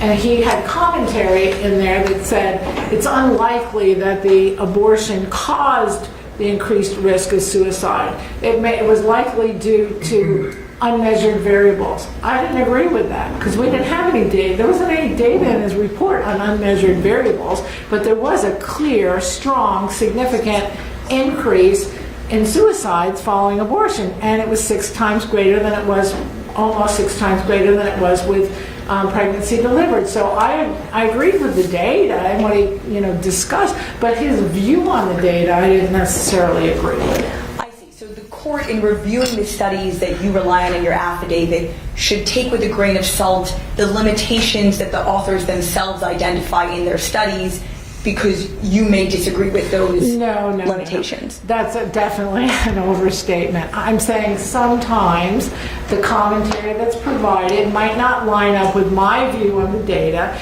but when the data is decent, then it's useful in terms of informing the court.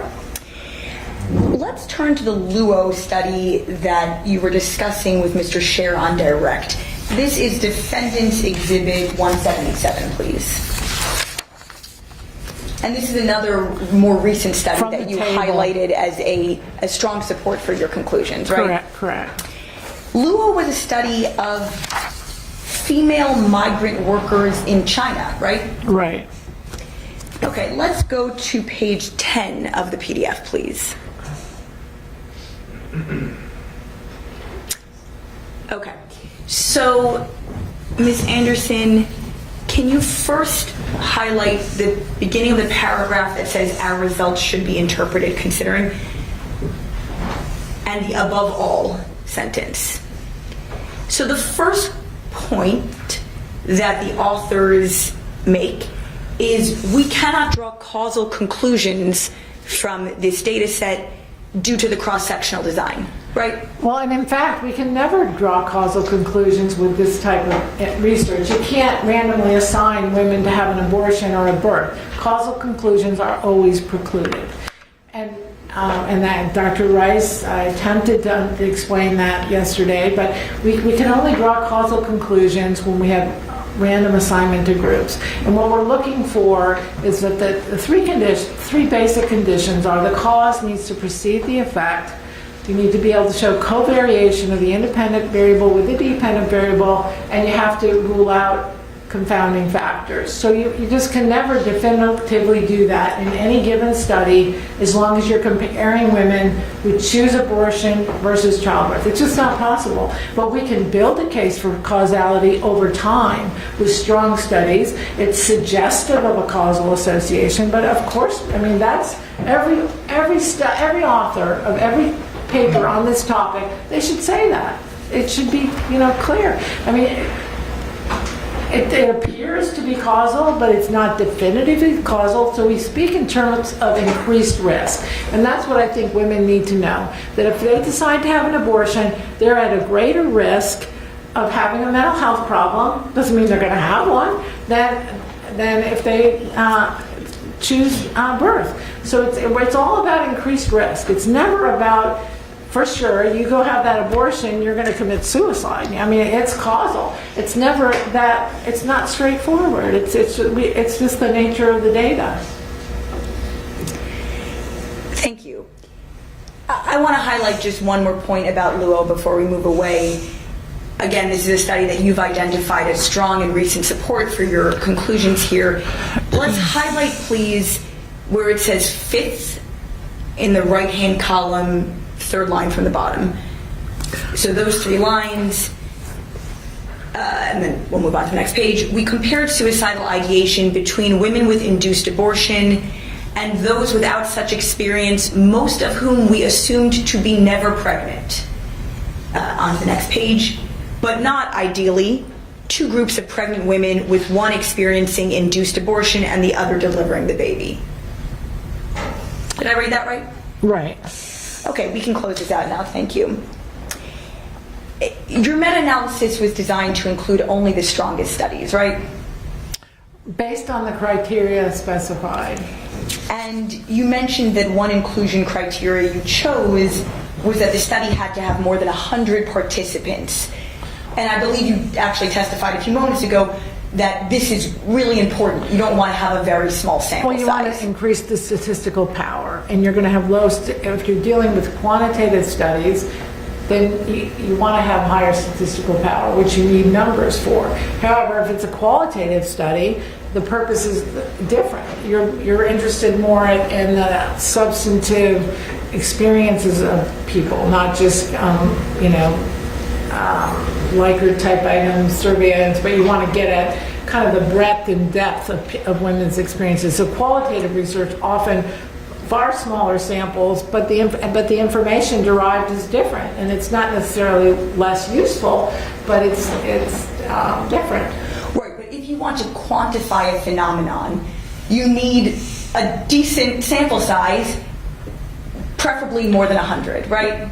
Right, but it's still not that cut and dry. It depends on how many variables you have. Okay. So if you have fewer variables, you can get away with a smaller sample size. So 100, I believe 100 was used in Thorpe's review in 2003, and that was a very well done review of the literature. He chose 100 as a sample size cutoff, and so that was part of my motivation. Right, so for purposes of your meta-analysis, you felt that studies below quantitative studies with fewer than 100 participants were less reliable and should be excluded. Right? No, that's I excluded them from my meta-analysis, but it's not. But whenever we look at this whole body of literature, there are strengths and weaknesses, and so you're not going to get me to say here that any small study is not reliable. Got it.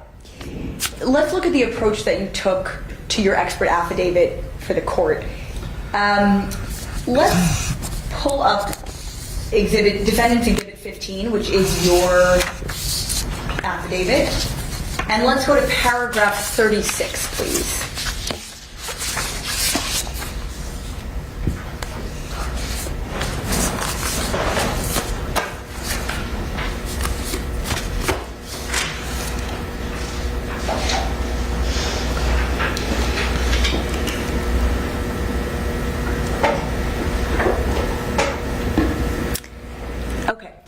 Please highlight the first two sentences of paragraph 36. And here you say, Allinson and Asbury in 1996 reported some startling statistics conveying women's emotional conflict prior to having a first trimester abortion. Did I read that right? Yes. Now let's please pull up Exhibit 13. The sample size was small. I can spare you that. And let's go to where, if you can flip through, there's some highlighted language in here.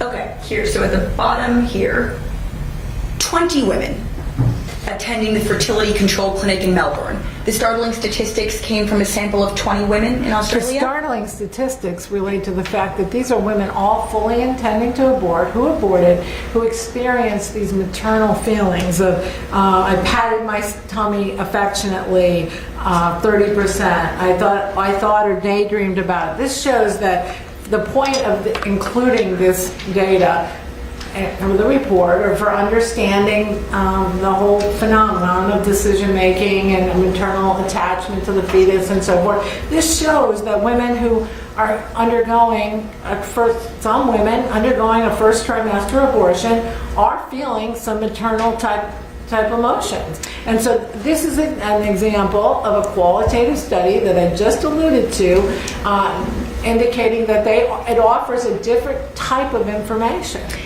Is one supposed to draw statistics from a qualitative study? A lot of times, I did the same thing in a qualitative study. We had over 900 participants. It was qualitative, but yeah, you can come. You're not allowed. It's not like this is all qualitative. You can't use numbers, but the focus is more on the substantive information derived. And with a quantitative study, you're performing typically inferential statistical tests. You're not going to do that. These are just descriptive numbers. These are just percentages. Let's go back, please, to Defendant's Exhibit 15, your affidavit. Where are we going?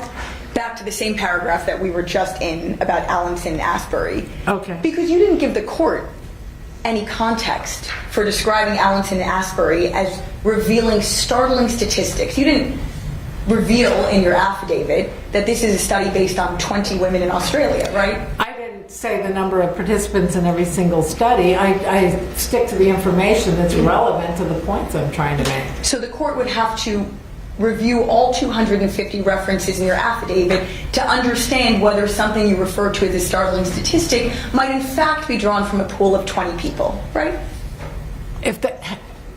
I suppose they would. Let's go to paragraph 42 in the affidavit, please.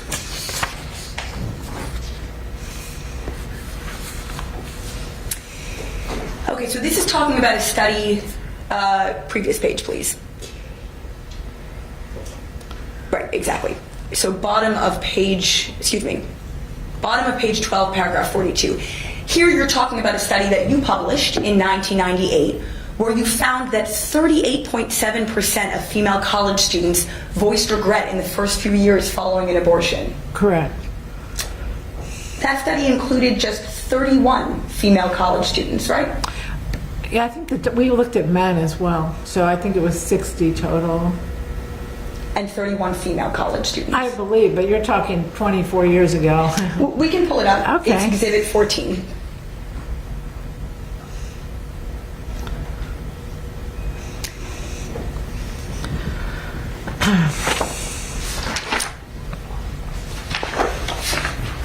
It was published page 5, please. It was published in a prestigious journal, the Journal of Social and Clinical Psychology. So here, this sample is 32 men and 31 women. Oh, wait a minute. In college were the participants, right? From the larger sample, we had a larger sample. In order to derive, if you look, you need to highlight further up. The sample consisted of 1,387 students, of whom 34.5% were male, 65.5% were female. But then we had to pool that many students to get then the 30 or 32, 31 men and women who admitted to an abortion. I see. Okay, let's move to Defendant's Exhibit 102, which is Ferguson's 2008 study on abortion mental health. Okay. You're familiar with that study, right? Yes. And in fact, you've testified that you're very familiar with that study. It's one of many that I've reviewed. And you've testified that it's one of the strongest studies documenting that abortion causes adverse mental health effects. No, I would not have used the word cause. That word comes out of people's other experts' mouths and in their writing. Julia Steinberg uses causal all the time. I do not. So that is not, I would not have said that. I would have said he provides excellent data to indicate that abortion increases risk for mental health problems of various forms because, as you can see in the title, he has a 30-year longitudinal study and he has high retention rates. It's far better than many of the studies out there. So let's look at the 2008 study. This is Defendant's Exhibit 102. And let's go to page 6 of the PDF, please.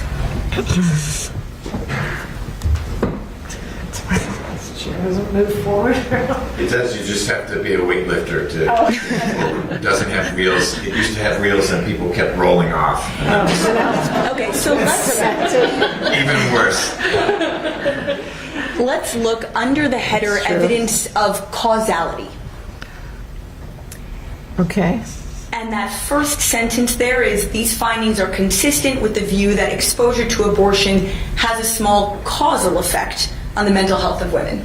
They're consistent with the view, but the data doesn't indicate causal association. He goes on in that section to explain what we need. Those are the Bradford and Hill criteria for causality. So he explains how the data within his study are consistent. Like if you take a look at the consistency of the associations, the resilience to control for confounding, the temporal sequencing. So his study had those elements, but still, Ferguson, nobody can determine causality with this type of data. But so he's suggesting that because the study allowed for several of the conditions of causality to be met, that it gives us some confidence that might be a causal connection. He doesn't say, he said it's consistent with the view. He doesn't say, my study showed a causal association.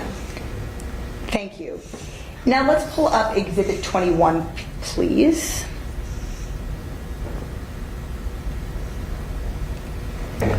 This is a 2013 piece by the same author entitled, Does Abortion Reduce the Mental Health Risks of Unwanted or Unintended Pregnancy? A Reappraisal of the Evidence, correct? Correct. Are you familiar with this 2013 study, Dr. Coleman? Yes. And in this 2013 paper, among other things, Dr. Ferguson reanalyzed the data set from his 2008 paper, right? I believe so. Yeah. So you can actually look, if we go to page 2 of the PDF,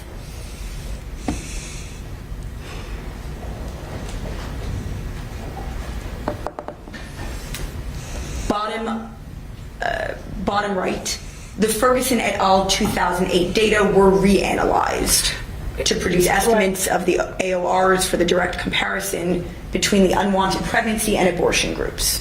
Right. Can we get that all, highlight that, the whole paragraph blown up so I can see it better?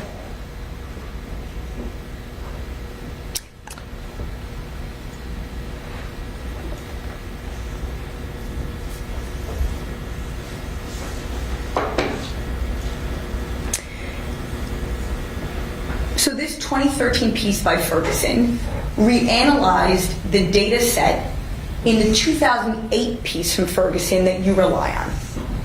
Right. You didn't cite this 2013 piece in your affidavit, correct? No, I didn't, but it is in this. I cited Ferguson 2006 and 2008, and I guess I felt like that was enough on Ferguson. There wasn't any purposeful reason for omitting this. Let's go to page 8 in this PDF, please. So after doing this reanalysis, Ferguson concludes here that it would be premature to conclude emphatically that this evidence is sufficient grounds for believing that abortion has adverse effects on mental health.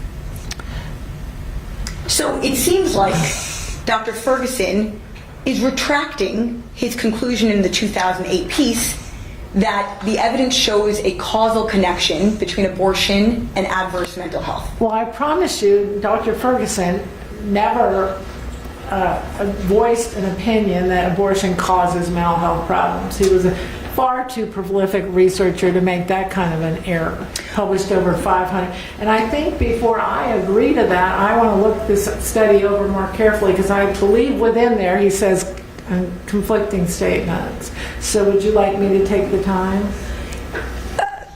Sure. Okay. So is there a hard copy of this, or how? Oh, to read the whole study? Well, no, I don't think we have time for that, but we can zoom out. You can read the whole paragraph. Well, the paragraph's not sufficient. I would want to look at what he said earlier, because I'm certain that there's statements in here that are, that are not. He says it would be premature, but there's data in here that supports that. Sure. But my question for you, Dr. Coleman, is why you didn't think the court might be interested in Dr. Ferguson's 2013 reanalysis of the 2008 piece that you cited, in which he walked back the conclusion that the evidence supports a causal connection between abortion and adverse mental health. He's not walking back on his conclusion. He's saying right here it would be premature to conclude emphatically that the evidence is sufficient grounds for believing that abortion has but he's not, nowhere in this study, I guarantee, did he say we were in error in 2006 or 2008 and this better analysis shows, forget those papers, this is the reality. He does not do that. There's consistency across his work with this 25-year longitudinal study. So you made the choice that the court didn't need this context for Ferguson's 2008 piece. I wrote this report in a week, and I didn't think about every possible article that could be included. I really wouldn't have reservation with including it. Wouldn't have added much, because he's basically, it's similar to his previous work. I mean, there was no motivation to not include this, I guarantee. It was just an error. It wasn't an error. There are hundreds and hundreds of studies on this topic. Do you think in a week's time I could re-examine hundreds of studies and then put them into piles? This one's most important. I went with the evidence that I remembered was was strongest, most effective in terms of making the points I wanted to make, But if the points you wanted to make are driven by data, and the first Ferguson study you included, is that correct? I included 2. But there was a subsequent Ferguson study that said tap the brakes. Doesn't it make an outside observer looking in saying, well, why would Dr. Coleman not want someone who needs to be educated on this to know that Dr. Ferguson, Mr. Ferguson, said maybe it is less clear than the studies you chose that Ferguson wrote? Well, with all due respect, that one sentence that you pulled out is not indicative of his article. I mean, what is indicative of his article? I think I'd like to look back over it because I haven't looked at it recently, and I know I have read it, and so I knew his position.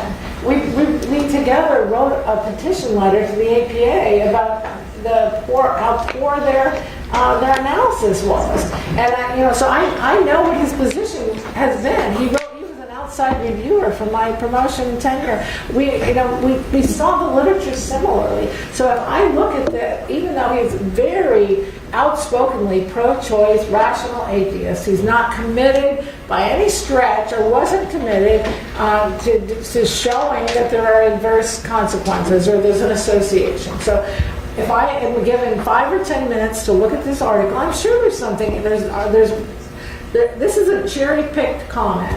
Okay. It may well be. I'm confident that the article is somewhere in all the reading I get to do as well. So I will look at that. I appreciate you We can take that down. Thanks. Okay. Dr. Coleman, you're aware that your conclusion that abortion is associated with increased risk of mental health harms has been rejected by virtually all of the leading professional associations, including the American Psychological Association, American Psychiatric Association, National Academies of Sciences, Engineering and Medicine, and the UK's Royal College of Psychiatrists. Correct? I'm aware that Wikipedia says that, and some other sources say that, but when you say rejected, show me some evidence. Okay, let's give an example. Are you aware that the Royal College of Psychiatrists stated that, quote, a number of methodological problems with meta-analysis conducted in the Coleman Review have been identified, which brings into question both the results and the conclusions. That's what they said in the Royal College? Yeah, we can pull that up. Can we talk about all the other errors they made in their I don't think we have time for that. Well, but also, we can pull that. If you'd like to see that quote, we can pull it up. Stop. Don't interrupt each other. You're free to answer the questions. You don't get to ask questions back. Oh, darn it. But you can highlight, as you have been doing very effectively, that this is an area that is rich with debate and that there are conflicting perspectives, and frankly, people look at the same data set and maybe see it a little bit differently. Okay, I want just one brief response. Sure. The British Journal of Psychiatry that published my meta-analysis is the journal for the Royal College. It's their in-house journal.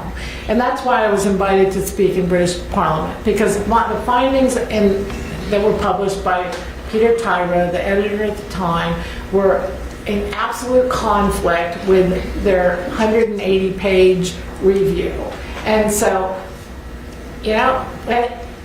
setting aside abortion, Dr. Coleman, you would generally trust the medical conclusions of these professional associations? I'm not a medical doctor, so as Dr. Scott indicated, she trusts a lot of it, but when it comes to a highly politicized issue like this, you have to look at the data. And it's your view that scores of scientists have suspended personal and professional ethics in order to advance abortion rights? I believe that's true. And you've described these professional medical associations in the United States and beyond as arrogantly seeking to distort the scientific literature in service of a pro-abortion agenda? That might have been my words on a bad day, I'm not sure. We can pull up Coleman 19. But that's basically my view. Then we don't need to pull up. Thank you. Dr. Coleman, are you aware that in 2017, the District Court for the Southern District of Indiana described your research on abortion and mental health as having been almost uniformly rejected by other experts in the field? Again, based on what? I am really getting tired of hearing that my research has been debunked, discredited, and nobody shows me where. I mean, in that court case, I wasn't an expert, and they were looking at my Danish population-based study, one of the best ones, and the other one was the Medi-Cal data, where we had huge populations of women. We had controls. And so I was not the expert. I couldn't defend my own research. But it's really frustrating to be just dismissed like that without looking in detail at the work that I've done. Just because my results don't align with what's politically correct or what the agenda of these various organizations happens to be, that the APA in 1969 made a statement endorsing abortion as a civil right. That was their position statement. And I don't, for a scientific organization to take a political position, in my view, is inappropriate. Are you aware, Dr. Coleman, that the Seventh Circuit Court of Appeals described your research as being much maligned? Well, I don't know about that one. Which case was that related to? We can pull it up. It's Coleman Exhibit 7. At page 826. Oh, that's not the PDF citations. Do Seventh Circuit opinions count in that H factor you were talking about? I don't know. Eighth Circuit liked me. So can we back? Well, that's a higher number, so soon you may get the 11th Circuit to weigh in.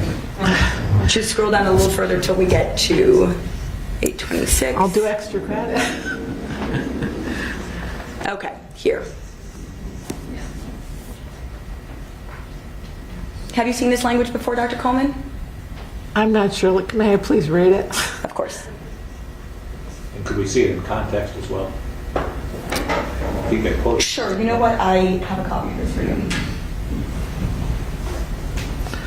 What state is this they're referring to? This is the Court of Appeals. Let me turn that on, please. This is the U.S. Court of Appeals that governs over district courts in Indiana, among other states. Okay, so it's an appeal out of Indiana. Well, when it says finally the state, referring to Indiana, correct? Yes. Okay.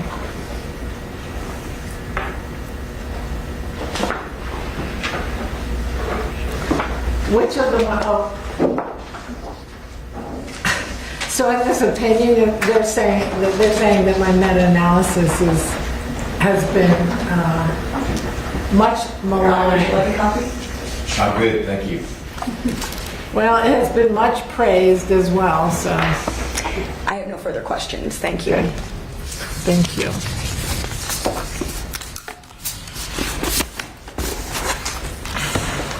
Mr. Chair, any redirect? No redirect. All right. Dr. Coleman, I appreciate your time. I hope you did not feel much maligned here. Maybe by one side, but I appreciate your fairness. I appreciate you trying to shed some light, in particular on methodology. Well, thank you. You're very welcome. 2 minutes. Thank you, Dr. Coleman. 2 minutes of administrative clarification. Okay. Oh, yes. So, perhaps symbolically, the two sides are now in equipoise. Both sides have about 45 minutes left.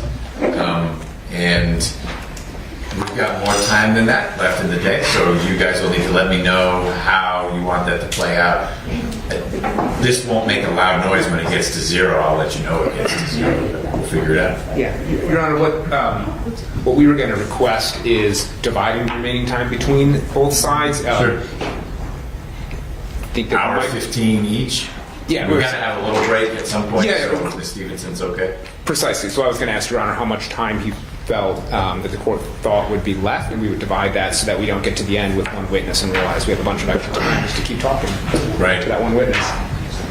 We've got about, it will take a break, not quite yet, because we started at 1:30, so we'll get maybe partway through the next direct, depending on how long that is, and we'll take a little break, but we'll go till about 5:30. So we have 2.5 hours minus 10, so that's what I was saying, it's about an hour 10 per side, remaining 70 minutes. I can reset the timers, I can not do timers because you guys have worked it out. I'm neutral on that. If we're now at the same point, I think we can just start it over with an hour 15 for each side. Hour 10 for each side. All right. Nice try though, Ms. Kay. All right. Before we start all that up, who is the next witness? Dr. Farr Curlin. All right. And the state calls Dr. Farr Curlin. All right, Dr. Curlin, come on up. And for the court reporter's benefit, this is Christopher Bartolomucci for the state. And who will be handling got a new occupant of the driver's seat on the plaintiff's side. Corey Isaacson. CORIISAACSON.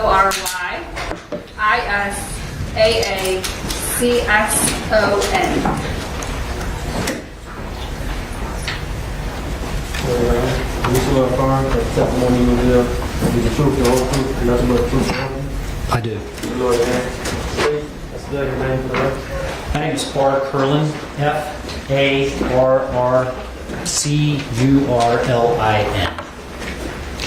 Good afternoon, Dr. Curlin. Could you tell us where you received your undergraduate degree and your medical degree? I completed both at the University of North Carolina, my undergraduate degree in biology and then my medical degree at the School of Medicine. And where do you currently work? I work at Duke University. What titles do you hold at Duke? I'm the Josiah Trent Professor of Medical Humanities in the Trent Center for Bioethics, Humanities, and History of Medicine in the medical school. I also am Professor of Medicine in the Department of Medicine in its section on palliative care. And then I also am a professor in the Divinity School. Now, can you tell us what the Trent Center for Bioethics is? The Trent Center for Bioethics is Duke University's center focused on bioethics and other questions that are not reducible to science, that have to do with the practices of medicine. Can you tell us what the field of bioethics is? So bioethics is the field of inquiry regarding how we ought to act and how we ought to live or carry ourselves with respect to all manner of living things. So bioethics is a rather broad term which would include medical ethics certainly, but also things like environmental ethics, ethics of different types of research into living things. And my area of focus within that is medical ethics or clinical ethics. Well, then, can you tell us what the field of medical ethics is? So medical ethics is the field of inquiry regarding how we ought to act and how we ought to carry ourselves or practice with respect to medicine or healthcare. Are you also a fellow at Duke? I am. I'm a senior fellow in the Keenan Institute for Ethics. Now, before you came to Duke, I believe you taught at the University of Chicago. Could you please tell us about that? Sure. I went to the University of Chicago after medical school to complete a residency in internal medicine. I then completed fellowships in health services research, and after joining the faculty, a fellowship in clinical medical ethics. And then I served on the faculty in the Department of Medicine as well as the McLean Center for Clinical Medical Ethics until I moved to Duke University in 2014. And as a physician, are you board certified? I am. I'm board certified in internal medicine and hospice and palliative medicine. Dr. Curlin, do you have a clinical practice? I do. I've always maintained a clinical practice. My clinical practice for the past several years has been focused in hospice and palliative medicine. Now, your CV is in the record at Defense Exhibit 18, and I won't go through all of it, but have you authored works published in peer-reviewed journals on the topics of medical ethics and bioethics? I have, yes, a number. Can you give us a rough sense of the number? I've published more than 130 peer-reviewed articles and then a peer-reviewed book on medical ethics. Not all of those articles are specifically on medical ethics. I'd say probably half of them deal with clinical ethics or medical ethics topics. And have you ever previously testified as an expert on medical ethics in a court case involving a challenge to a restriction on abortion? I have several times. And do you recall whether the courts qualified you as an expert in some or all of those cases? They did in all of the cases. Now, yesterday you were in England. You came all the way here to testify today. Can you tell us what you're doing in England? I'm on sabbatical at the Oxford University and getting some rest as well as doing some research. Well, Your Honor, I would ask the court to qualify Dr. Curlin as an expert in the fields of medical ethics and bioethics. No objection, Your Honor, from our side. Dr. Curlin, for purposes of this trial, you are being qualified as an expert in medical ethics and bioethics, so larger universe and subset. couple of preliminary questions, Doctor. Are your expert opinions in this case offered to a reasonable degree of scientific certainty? Yes. And as a general matter, what are your expert opinions in this case based upon? They're based upon my training and research and study of the literature and teaching and speaking in academic venues and interacting with colleagues, mentoring junior researchers, all in the domains of medicine and medical ethics.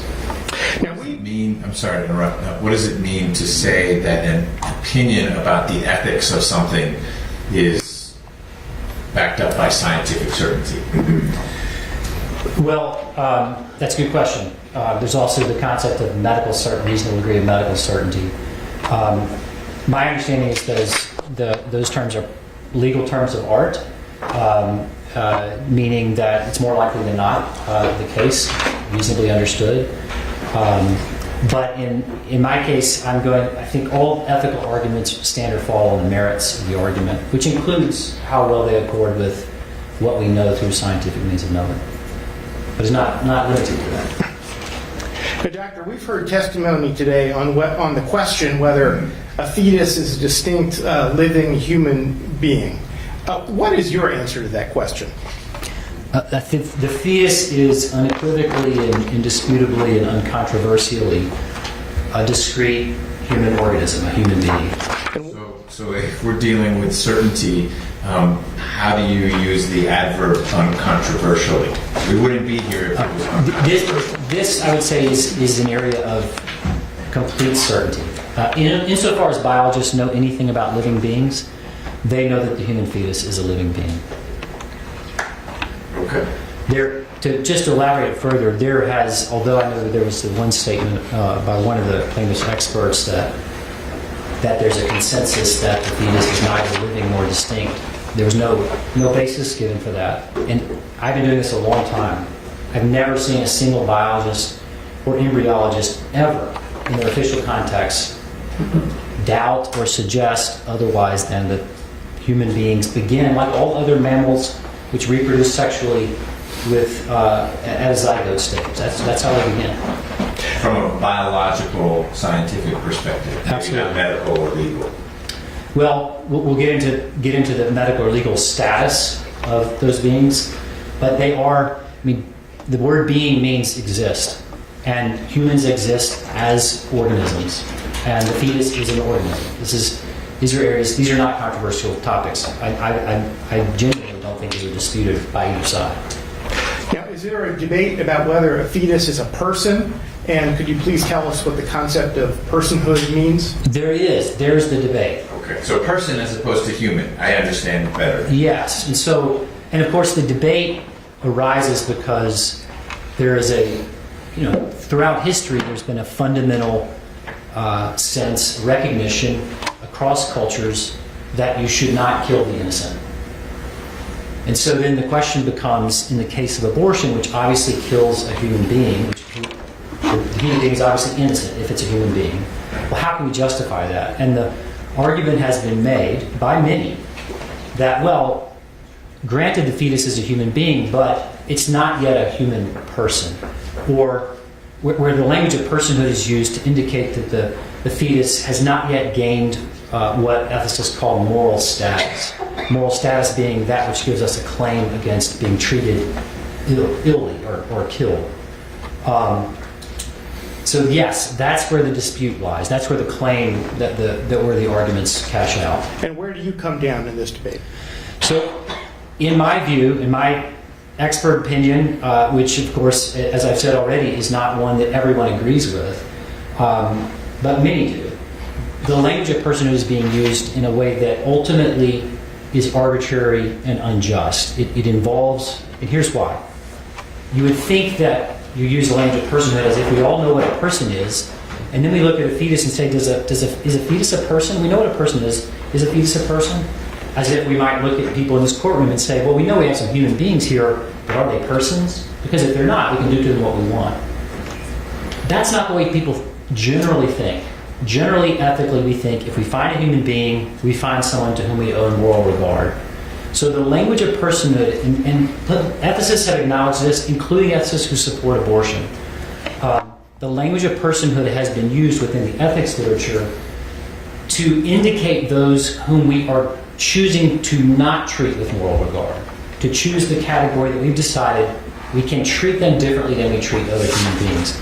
And in this case, this is the case, the category of human beings, namely fetuses, about which the language of personhood has been most often used and most often advanced. Or I guess you could say those folks who advance that perspective don't view a 6-week-old fetus that looks a little bit like a lizard and doesn't have arms and legs and whatnot as not a human being. You are saying the label human being applies at life, and biologists agree with that. So a scientific perspective. But why is that what you think ought to be, from an ethical perspective, why is that what is controlling as opposed to maybe society's conception that, and this is personhood versus the term human being, but in some ways those terms are interchangeable, that human being aspect doesn't occur until some point in birth, viability. I mean, there are these lines that different professions have drawn that, well, before then maybe not a human being. I don't want us to get hung up on the terms, because I'm not disagreeing with you from the biological scientific perspective, but that isn't necessarily what controls in lots of well-meaning, well-intentioned non-biologists' thinking.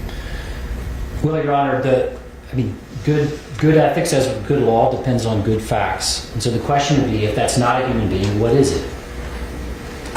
And I'm saying that, scientifically speaking, the term human means of the human species, right? That's what it refers to, of Homo sapiens. Is that Homo sapien? Well, it's the offspring of Homo sapien. So it's that. Being, does it exist? It does exist. So that's why the language of personhood has been used, because people realize to say that that's not a human being is to speak nonsense. It may be the kind of nonsense people find appealing, but it doesn't make sense because it requires us to ignore things that we know. But we know until viability, it doesn't exist independent of its physical, biological attachment to the mother. That's exactly right. Distinguishes it from, I guess, the rest of human beings who are no longer physically attached to their mother. That's exactly right. And so that is one of the primary criterions that people have advanced for distinguishing a non-person human being from a person human being. But again, it's personhood as opposed to human being. Yes, exactly. And as in the in the example you gave, in my judgment, none of those criteria, and a number have been advanced. People say, well, maybe it's sentience when something can experience pain, or maybe, in the case of this law, it's using a cutoff of when you can see that this has a heartbeat, which we take to be a sign of a living being. Or someone says, well, maybe it's higher order cognitive function. Some ethicists have argued we should be able to kill infants before they can really think. I mean, they don't know we're killing them, so how are we really harming them? They've argued. That's a little bit more of a fringe view than viability. It is a fringe view, so then the question is, where can we draw a reasonable distinction? And in my view, no one has put forward a distinction that's reasonable. Viability. Any time we have a human being, it seems to me, we have someone that we owe the basic regard that we owe to all human beings. Now, Doctor, the Georgia Life Act draws a line at a point about 6 weeks into pregnancy when a heartbeat can be detected. Do you have an opinion about where Georgia has drawn that line? Yes. My opinion is that it's not the case that prior to 6 weeks, this is not a human being. But the heartbeat is a kind of universal marker of that an animal, and particularly a human, is alive. I practice hospice medicine. To this day, I and my colleagues, the way we assess whether someone has died, whether they're still living, whether they still exist or do not, and we just have their remains, is by checking their heartbeat. I'm not an OBGYN, but my brother's an OBGYN, my dad's a retired OBGYN, I have lots of OBGYNs who are friends, and I know that one of the ways OBGYNs, ready ways they check to see if a fetus is still alive, particularly if a mother is concerned, is by checking to see if there's a heartbeat. So that is a marker that I think makes even the layperson recognize that we have a living baby. In your expert report, you opined that abortion entails what you called unjust discrimination. Could you explain what you meant by that? Sure. So again, personhood is not a term that we use to include people who are going to show moral regard. Notice that. No one goes out and says, well, of course, here's a bunch of human beings, but that doesn't matter. We have to decide which ones are persons so we can treat them well. No, the language is only advanced, as it is in the case of abortion, to set aside those that we're going to be willing to harm, willing to do things to them that we would not do to others.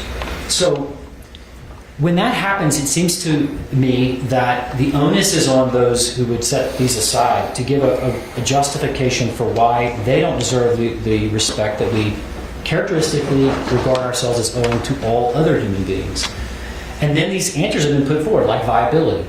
Like the plaintiffs have emphasized that the fetus is radically dependent on the mother's womb. It's true. It's also true that a newborn baby is radically dependent on care. And that, but not necessarily the care of that's right. the woman in whom the prior fetus had been grown. That's absolutely true. They can step in and we're going to fund adoption, foster care, etc. in a way that they can't pre-viability. That's right. I mean, so it is the case that a fetus prior to viability cannot survive outside the mother's womb.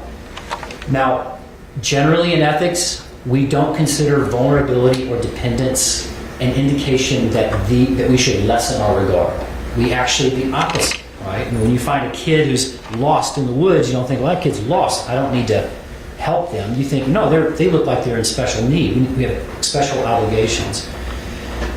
It seems to me that the reasons to justify killing fetuses are reasons that are arbitrary. They're not reasons that give a sound basis for setting aside these for a treatment that we would not permit for any other human beings. Well, doctor, can abortion be ethically justified on the view that abortion is safer than carrying a pregnancy to term? In my opinion, no, and here's why. First, I mean, is it Bado? Bedell, sorry. Dr. Bedell pointed out, and this is common knowledge, a woman may not be able to get pregnant. And so what happens when a woman can't get pregnant? Doctors see her and they very naturally say, that's a problem. That's a sign of a deficit in health. And so they do things to try to help her recover the dimensions of health that allow her to become pregnant. Pregnancy is a sign of health. It is true that pregnancy brings certain health risks, as other signs of health do. The fact that someone can run is a sign of health, but running puts you at risk of certain injuries that you're not going to suffer if you don't run. Here's the thing. OBGYNs, and I observe them, and I talk to them, they do not treat, nor should they, the condition of pregnancy as a condition in which someone has a risk that would lead them to do something like kill their fetus, unless the woman has already decided, I want the fetus to be aborted.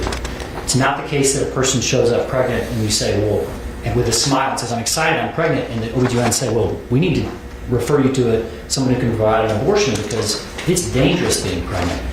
No, there are real but small risks of complications with pregnancy, and our characteristic approach to that in medicine is to attend to the health of the woman while preserving the health of the fetus.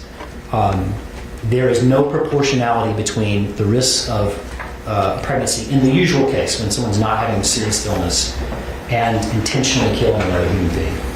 Now, you also said in your report that abortion involves unjust discrimination against those with disabilities.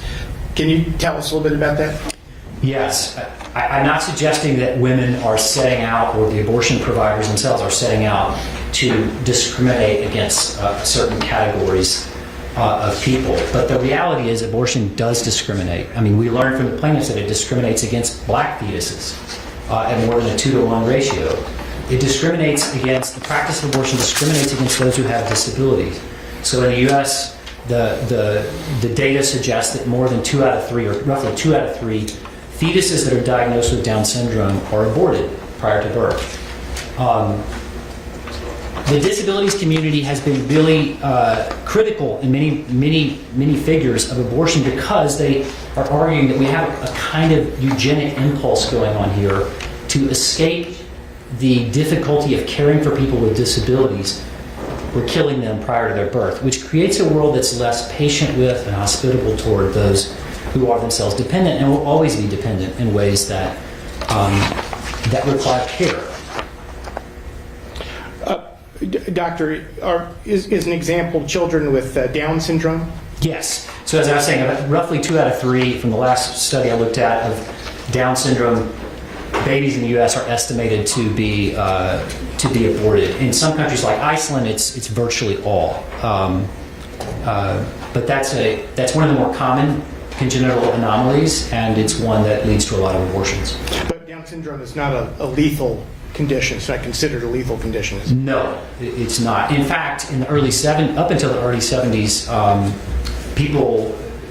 neonatologists would often set aside babies with Down syndrome who had certain other congenital anomalies like heart defects in a way that now is no longer permitted. You must, even if parents refuse them, doctors will take custody in the name of the state of those children and do what's necessary to preserve their health, which I think displays the way we characteristically care for those who are vulnerable. Let's put up on the screen Defense Exhibit 306. This is an excerpt of a book Dr. Kurland cited in your expert report.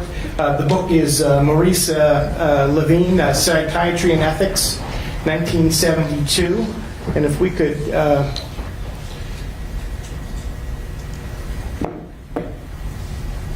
do you know what page we need to be on, Josh? Here we go, yes. If you could highlight the bottom paragraph on 304. Right, and then the paragraph on the top of the right side, I think, is what you want. Oh, no, here it is, yes. So this is Margaret Mead thinking about the Hippocratic Oath and the Hippocratic movement in ancient Greece. This is 4th century BC. And she says for the first time in our tradition, there was a complete separation between killing and curing. Throughout the primitive world, the doctor and the sorcerer tended to be the same person. He with power to kill had power to cure, including especially the undoing of his own killing activities. He who had power to cure would necessarily also be able to kill. With the Greeks, this distinction was, and you can remove those, I can read it here. The distinction was made clear. One profession, the followers of Asclepius were to be dedicated completely to life under all circumstances, regardless, and she goes on to list a bunch of criteria. So this is something quite fundamental that the profession achieved, Mead is saying. It was an achievement of Western culture, that we have a profession that people can trust are only going to heal and not going to kill. That idea was sustained from Hippocrates through the ancient world, through the Christian era, in the Islamic world, and into modern times, up through the middle of the 20th century, which included the World Medical Association's Declaration of Geneva, in which physicians profess that they will maintain utmost respect for human life from conception, even against threats. And so this is a pretty central idea that it seems to me abortion has started, the rise of abortion in the second half of the 20th century and into the 21st has started to undermine. Dr. Curley? You say, just so I'm following that, you say the rise of abortion. Having been pulled into this issue by this case, there were laws and discussions and debates about abortion back in the 1800s. And there's a line of argument that actually abortion was fairly accessible, I don't know how safe it was, to women way back then, until doctors didn't like other people practicing that trade, and so then they wanted to regulate it so only they could do it. And my point isn't the accuracy of that recollection, but you highlighted the rise of abortion in just the last, we'll call it 20, 30 years. What do you mean by that as opposed to abortion 150 years ago, which wouldn't involve, I can tell that this fetus has Down syndrome, so we'll terminate it because of that. But I have no idea the prevalence or the frequency other than that it happened 150 years ago as well. So abortion has been practiced throughout human history, including 150 years ago, including, at each point. There are a couple of differences. One, at least in the Western world, and certainly in the English-speaking world, abortion was illegal. it was illegal in the common law, it was illegal in Georgia, it was illegal in North Carolina where I live, it was illegal across virtually every state. And the other thing I was emphasizing is that the medical profession and all of its major associations, including the American Medical Association, were clear, insofar as they ever talked about abortion and its ethics, were clear, does not belong in medicine.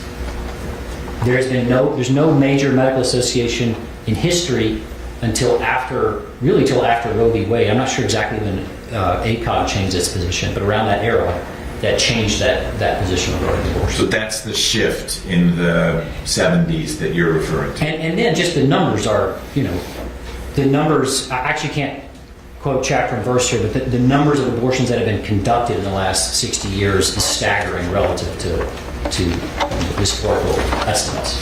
Estimates. I mean, part of this is world population is much larger, but... So as a percentage basis, we don't know. I think we do know, but we don't know with certainty what the difference was. Last question, Doctor. As an expert in medical ethics and bioethics, do you believe that the Georgia Life Act is an appropriate regulation of the medical profession and the practice of abortion? I do. Thank you. No further questions. I guess technically may be the wrong word, but strictly according to what you've helped me understand, it really doesn't go far enough, because between week 0 or day 0 and week 6, we still have a human being. Maybe not with a heartbeat. I appreciate the example you gave of being able to take your patient's pulse or not find it in hospice, but from conception onward, if we treat the fetus differently, if we're saying personhood begins at heartbeat, we're still segregating a segment of humanity into a category most vulnerable of all, where we're not treating them in the same way. In my opinion, yes, it's never reasonable, even for those younger than 6 weeks, to intentionally kill them. That being said, practical reason always has to be considered from the vantage of the one who is acting. And if you're acting as a legislator, you have to take into consideration other factors that the practitioner is not, like, can this be tolerated by this society? How will it be workable? What will be the side effects? And so, relative to the status quo, this law protects more human beings from being unjustly killed, but it doesn't protect them all. Okay, thank you. Good afternoon, Dr. Curlin. I'm Corey Isaacson from the ACLU of Georgia on behalf of the plaintiffs. Dr. Curlin, you testified that part of your academic appointment is in the Divinity School. And in the Divinity School, you're co-director of the Theology, Medicine, and Culture Initiative. Did I get that right? Yes, that's correct. Okay, and that initiative teaches students, and I'm taking this from the initiative's website, to bring traditions of Christian thought and practice to bear on contemporary medicine. Is that right? That's right. Okay. And as you testified, you're also a practicing physician in the field of hospice and palliative care. Yes, I am. You don't practice medicine in the field of obstetrics or gynecology, correct? I do not. And you never have? I never have. Okay. And you've testified now in a number of abortion restriction cases in recent years, is that right? Yes. Okay. And you've always testified in favor of upholding whatever abortion restriction is at issue. In every case I've been asked by the state defending its restriction on abortion, I've been called by them as an expert, yes. Okay. Now let's turn, if we can, to your role as an ethicist. I believe when defendant's counsel was asking you about something to the effect of what you base your opinions on as a medical ethicist, you testified that you base your opinions on your training, your research, conversations with colleagues. I think there were some others in that list, but that's what I captured. Mm-hmm. Is that right? That's some of the list, yes. Okay. In that list, you did not include in that list that part of what you base your opinions on, your medical ethical opinions on, is also your religious faith, correct? That's correct. You did not include that in the list. I did not. Would you say that your Christian faith helps to inform your views on medical ethics? Well, it depends on what you mean. So Christians have taught you should not kill the innocent. It's actually, we adopted from our Jewish brothers and sisters, the Ten Commandments. So in that respect, I think that fundamental ethical idea, do not kill the innocent, is something supported and buttressed by Christianity. Okay. Dr. Curlin, if I could stop you, I just want to make sure we can pull up an exhibit. It's Curlin 5. The PDF number is page 5 at the bottom of page 5 and the top of page 6. Okay. In the future, have the exhibit up before or after rather than mid answer to important, complicated question? My apologies, Dr. Curlin. That's okay. I'm sorry to interrupt you. So you should continue answering the question as best you remember where you were. Yes. And don't worry about what's on the screen yet. If and we can take it off the screen. I'm sorry, confront you with something, she can, but only after you get to finish answering your question. I'm sorry, Dr. Curlin. I think I had thought that you hadn't finished up, and I'm sorry if I was wrong. In the middle of it. My fault completely. I'm so sorry. What I was going to say was, there's no, you can't take medical ethics, for example, and strip from it all of the influences of Christian history and tradition, which has contributed to it. Nor could you with Islam or Judaism or other traditions. But to my knowledge, there's nothing that I'm arguing that is specific to Christian tradition. Okay, and I don't mean to imply that there's no place for religious ethics and medical ethics, but I wanted to confirm that you did not include your religious faith in the list of things that you rely on to base your medical ethical opinions on. You were just concerned to confirm that? That's what my question was.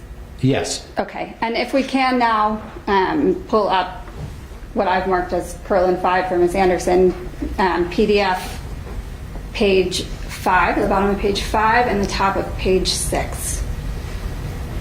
Okay, and this is from testimony in a Kentucky case that you gave. Do you see where we're looking? So it says, and you also, the question is, and you also agreed, Dr. Curlin, that you try hard to carry your religious beliefs over into all of your other dealings in life, right? That's right. And you answered, that's right. Mm-hmm. Okay. Can I see this in context? Is that all right? I have the entire. Or you can just shrink it down if you want. Just scroll up. Or just shrink take away the zoom. Yeah, sure. Yeah. And if you like the entire testament, I have that, but I don't think we have time So to you go through it. asked me, in the context, you're pointing to a survey I'd done, where one of the questions was, we asked people, do you agree or disagree with this statement? I try hard to carry my religious beliefs over. Don't read too fast. I try hard to carry my religious beliefs over into all my other dealings in life. You said, would I agree with that statement? I said, if I was taking the survey, I would say yes. Great, thanks for confirming. Okay, and we can take this down now. Dr. Curlin, so some of your professional work has focused on applying Christian ethics and principles to the practice of medicine. Is that right? Yes. Okay, and I'm just going to pull a couple of examples from your CV. So for instance, you've given a presentation entitled Being Present, Why Healthcare Needs Theology in the Church. Does that sound accurate? I don't remember that talk, but I may have. It's listed on your CV. Yeah, okay. I've given a lot of talks, but I didn't remember that one, but that's fine. And there's also a piece on your CV entitled Solidarity, Trust, and Christian Faith in the Doctor-Patient Relationship. Yes. Does that sound familiar? Mm-hmm. Okay. Catherine, if we could pull up Curlin 9, PDF page 11 at the top of the page.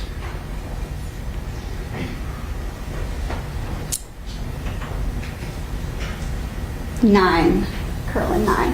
Okay. Thank you. And page 11. Okay, and we're looking at the top of the page. So in this piece, you argue, and I quote, that the Christian physician must see herself as ultimately called not by either the good of health in the abstract, nor even the good of health in this particular person, but called by God to minister to this particular person's health in service to a relationship of friendship with God. Did I read that accurately? Yes, you did. Okay, thank you, Dr. Curlin. We can take that down. And there was another piece that I didn't see on your CV, But does it sound familiar that you co-authored a piece called Faith Matters, But How, in a publication by Gordon College? I don't have any memory of that. But Okay, I can refresh it. pass it out to you. Here you are, sir.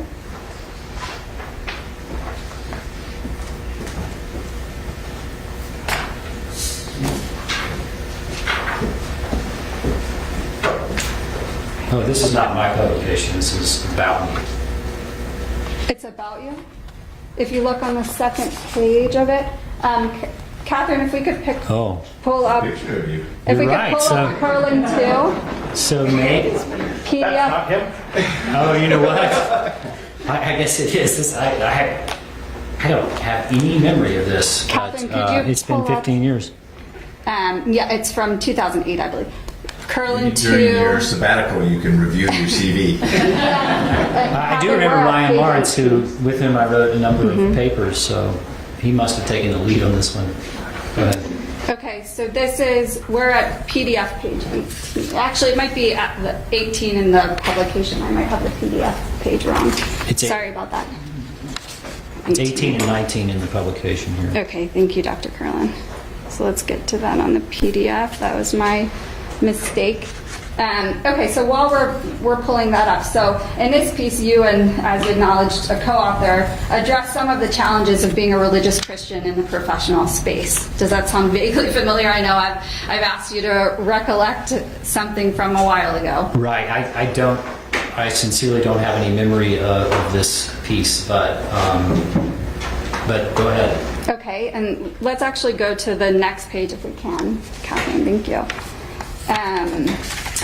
And you advise in this piece possible ways that physicians can reconcile competing religious and professional expectations. Does that sound familiar? I don't know. Can you point me to what specifically you're talking about? Sure. Let's look at,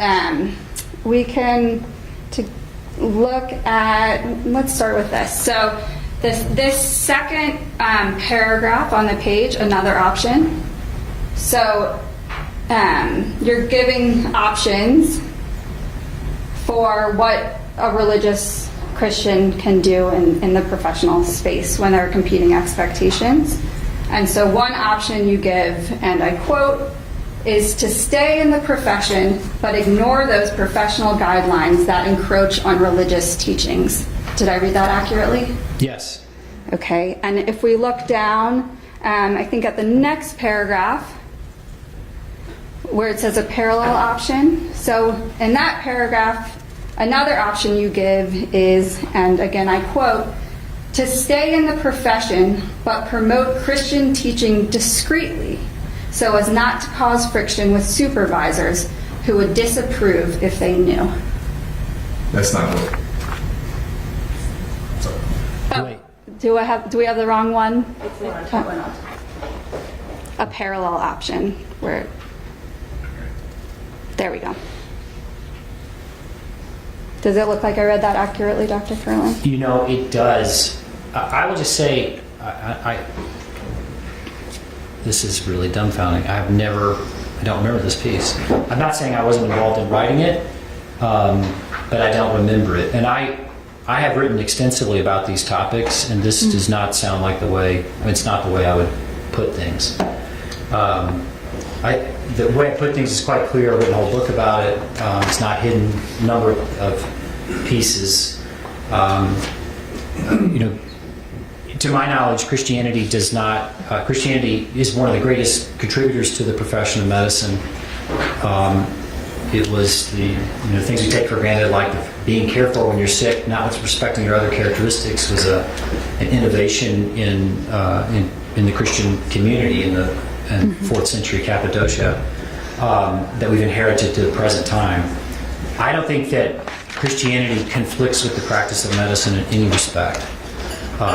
Medicine properly understood. Christianity does conflict with some practices that have been historically condemned by the medical profession, but more recently are being accepted, including elective abortion and including assisted suicide and euthanasia. Okay. But in my judgment, those are not medicine.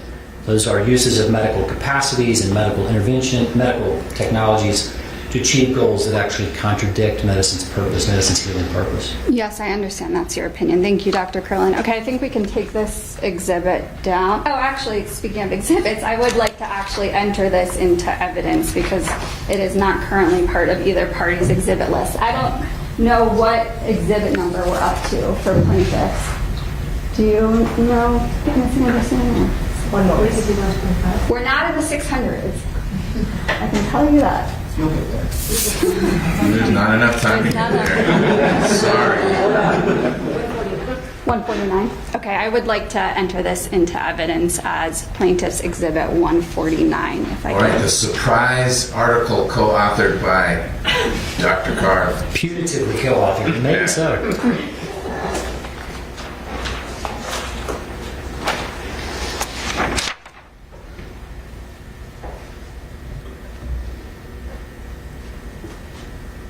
Has that been admitted? May I continue? Oh, it is, Oh, yes. Great. I missed that. Okay. Now, Dr. Curlin, if we can, let's turn to some of the issues specific to this case. So you say in your affidavit, and as you were discussing with the judge before, you rendered an opinion in this case that the human heartbeat, let me just get the language correctly, is a universal marker that a living human being is present. Yes. Correct. But as you've alluded to before, you believe that human life actually begins at conception, not at the point of cardiac activity, correct? Yes, it does, in fact. Okay. And you believe that a fertilized egg is a human being? From the point of the zygote, from fertilization, that's a human being, yes. Okay. And that's your expert opinion as a medical ethicist? That's my expert opinion as a medical ethicist and a physician and a biology major and a person who understands the science. Okay. And it's also your religious belief? It's not a religious belief at all. You don't have a religious belief that human life begins at conception? No, is there a religious belief that human life begins at conception? It's your religious belief that human life begins at It's conception? not a religious belief at all. Okay. I mean, it doesn't contradict a religious belief, but it's not a religious belief. It just is a fact. But the question is, do you have, in addition to your scientific fact perspective, a religious perspective that life begins at conception? I don't know what that means, honestly, Your Honor. It is true that. I guess science teaches you X. Your faith teaches you Y. Are X and Y the same thing? What my faith teaches me is that every human being is to be treated with regard as made in God's image. That's a religious account, a religious way of describing what makes human beings persons, deserving of moral regard, something we can't treat like we would treat other animals. So your religious belief is that a fertilized egg has the moral status of a person. Is that a religious belief? It is deserving of that basic moral regard that we owe to all human beings, yes. Okay, let's move on then. Thank you. So your belief that a fertilized egg is a human being informs your belief that terminating a pregnancy is unethical from the moment of conception. Is that correct? Unless necessary, as you say, to prevent grave injury or death to the pregnant person. Yes, I think it's never fully reasonable to intentionally kill an innocent human being. Okay, and so you believe it's actually unethical to permit abortion up until detectable cardiac activity, as the state's ban does here? Yes, we were talking about that earlier. Okay. And now the state's ban also allows for an abortion in the case of rape or incest, only if a police report is filed. Is that your understanding of the law? Yeah, and seriously, you're now speaking so fast that I can't follow your questions. I'm so sorry, and I'm sure the court reporter feels the same way then, so let me repeat.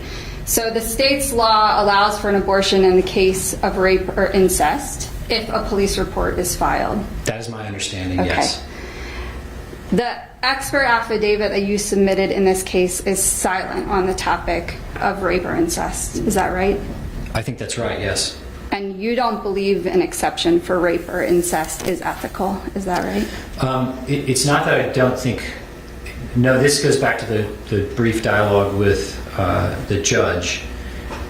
I don't think from the vantage of the one considering whether to seek an abortion or to perform an abortion, it's reasonable, fully reasonable, to perform an abortion because if your reason for doing so, since abortion is killing an innocent human being, if your reason is doing so is that this human being came about as a result of a horrible crime against this woman, that's not sufficient reason to kill the fetus, it seems to me.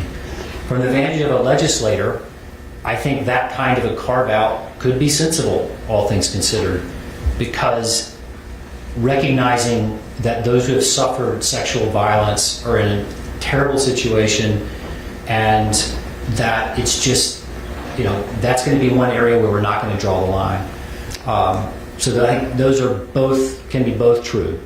Well, Dr. Curlin, I'm not asking your opinion about what's politically feasible for a legislator to pass or not pass. I'm asking your ethical opinion. So I just want to be clear. No, let me be clear. That is an ethical opinion. It's an opinion about the ethics of the law.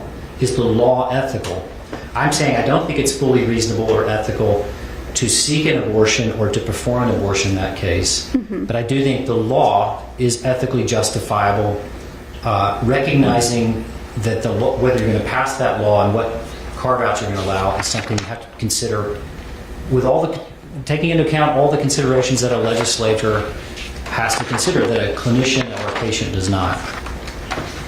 Okay. So would a law that instead of at 6 weeks heartbeat, its viability for lots of important policy reasons and whatnot, would that also be legally ethical? If what the legislature was thinking about was all sorts of things that they think about, but drawing that line at viability instead of at the heartbeat. In my view, that would be less ethically defensible for two reasons. One, your hostility toward, and by hostility I mean this technically, because the abortion in those cases, their intention is to secure a dead fetus. The hostility is because of a condition of the fetus that's just vulnerability. It's need for care. It's inability to survive on one's own. In this other case, a woman has suffered a sexual violence and has, in a very real sense, been violated and is in a posture, understandably, of defense against all that entails. So I think they're different. They're not mutually exclusive either. There could be instead of 6 weeks, it's viability, and there is the exception for rape and incest.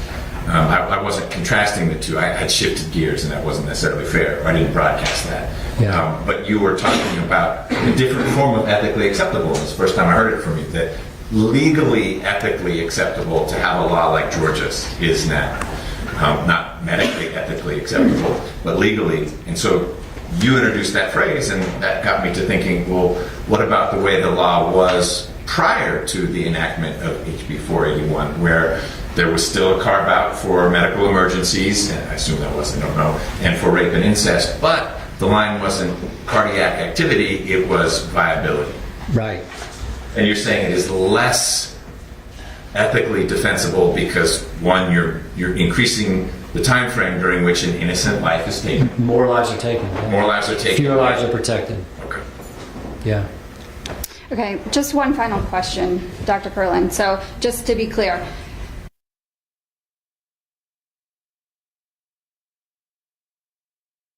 God forbid, is raped and ends up pregnant, the ethical outcome is for her to carry the pregnancy to term.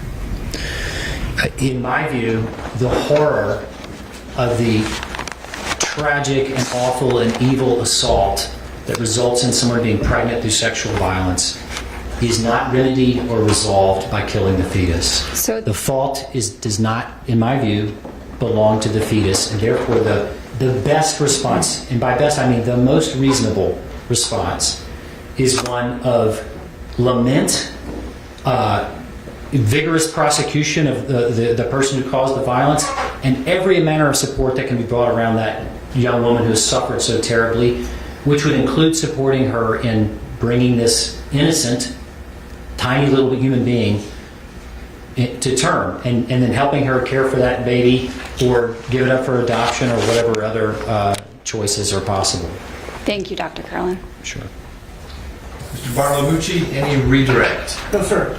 All right, Dr. Curlin, I appreciate very much your time and our exchange.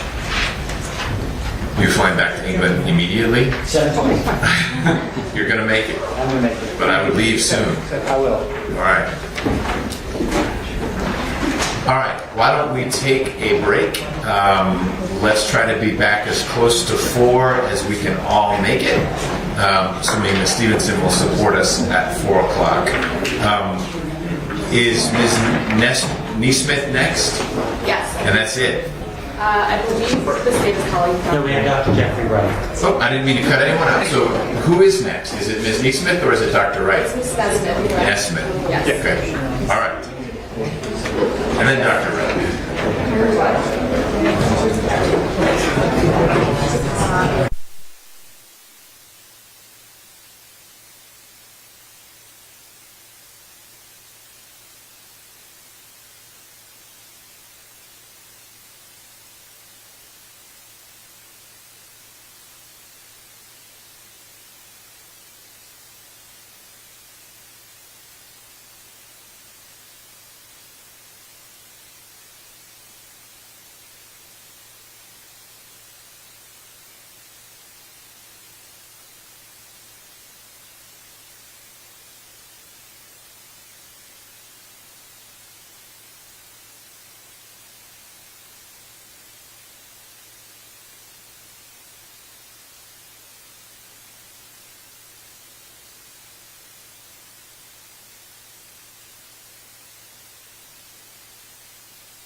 So before we get going with the next witness, Stevenson has noted that the exhibits need to be uploaded to something called Planet Depots or Depots. Sounds not in her head. I don't know. Yeah, Mr. Field. Okay, great. From yesterday and today. I don't think it has to happen now, but I just want to make sure everyone knows their homework assignment, not from me, but from the court reporters you're technically paying. They're somehow giving you work, but that's a good gig. Make sure exhibits are being uploaded. All right, let's press on. Is Ms. Nesmith here? Yes, Your Honor. Great. You get 2 witnesses. I do indeed. All right. Lucky me. Your Honor, Alice Wong again from the Center for Reproductive Rights, and plaintiffs would like to call Gloria Nesmith to take the stand. All right, Ms. Nesmith, come on up, please.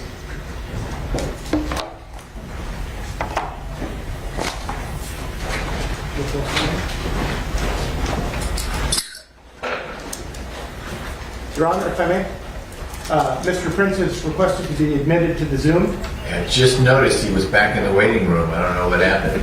Internet dropped, Your Honor. All right.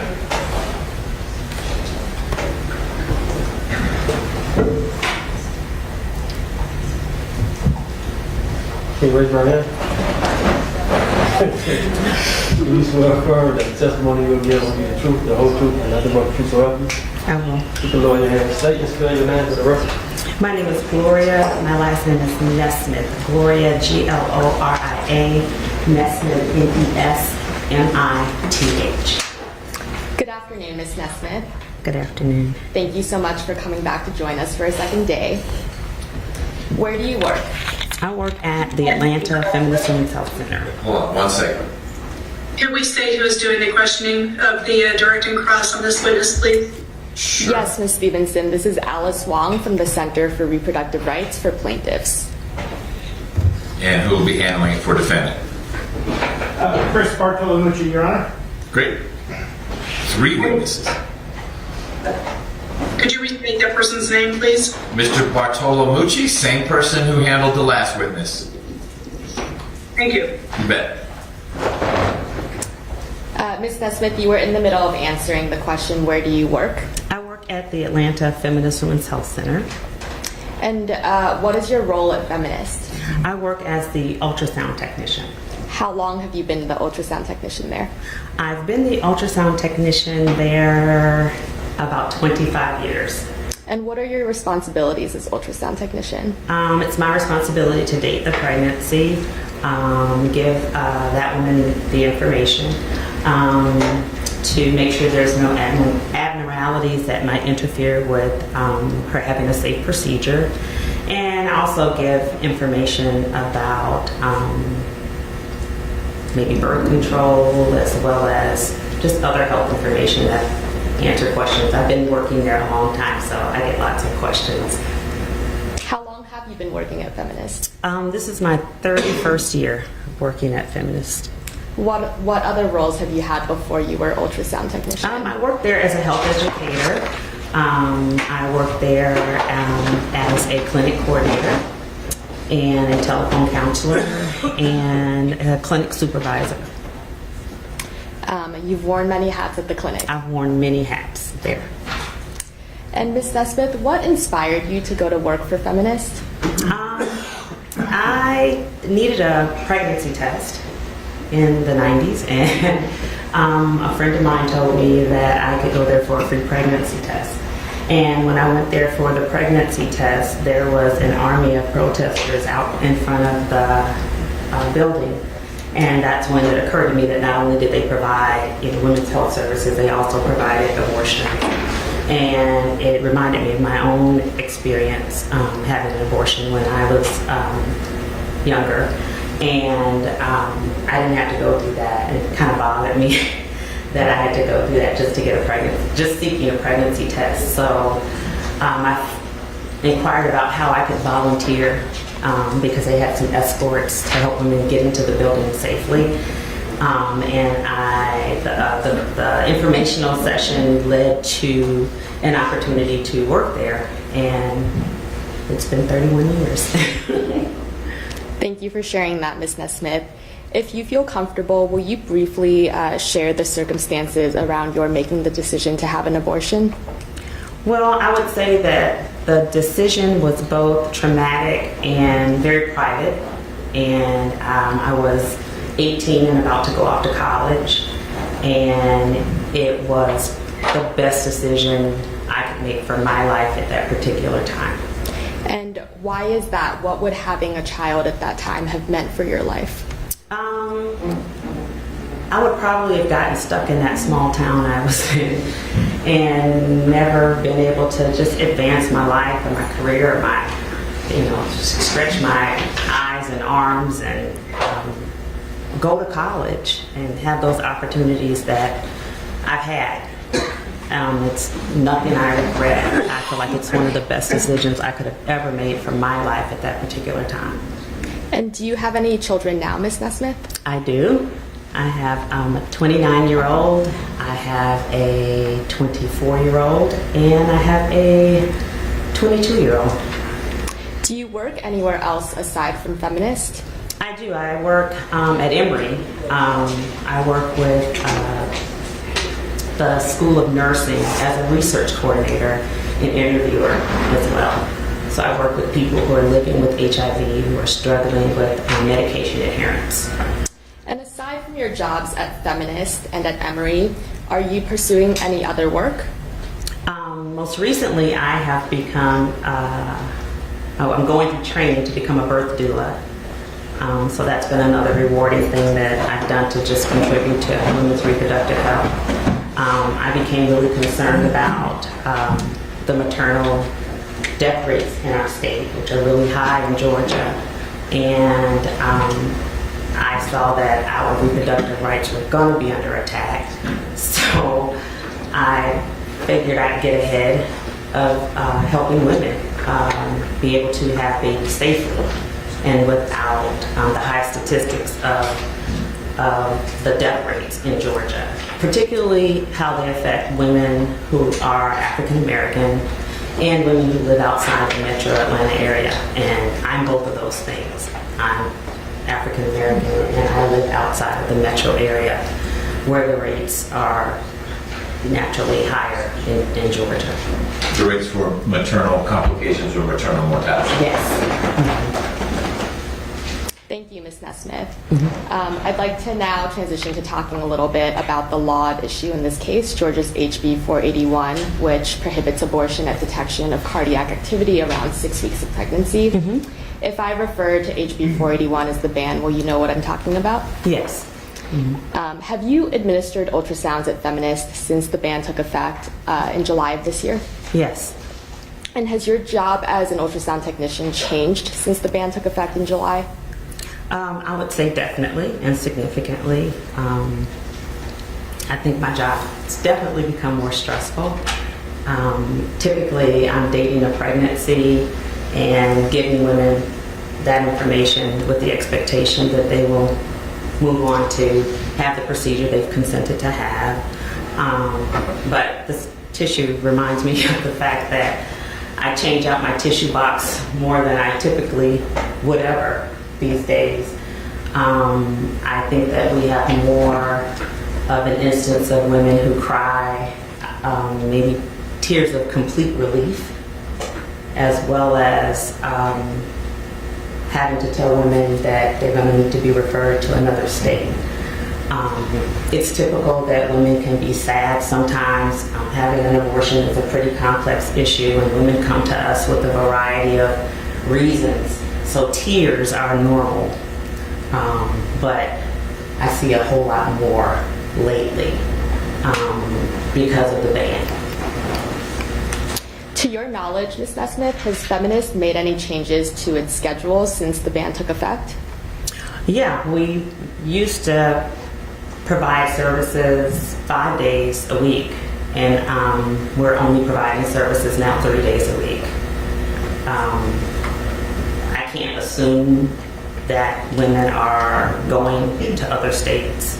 That might be the assumption that women have to go to other states, or they are just too far to be able to receive services at our clinic. So one of the other things are happening. Do you know whether Feminist screens patients seeking abortion prior to their coming into the clinic to determine whether it's likely that cardiac activity will be detected? Yeah, we do a telephone screening. That's as much as we can do is to find out when their last normal period was, to make the best decision about if a woman should come to us as opposed to going to a state where they might be more sure that they can get the procedure done. A lot of times the phone counselors are looking at, what their resources are, how easy is it for them to travel, with what's going on in some other states.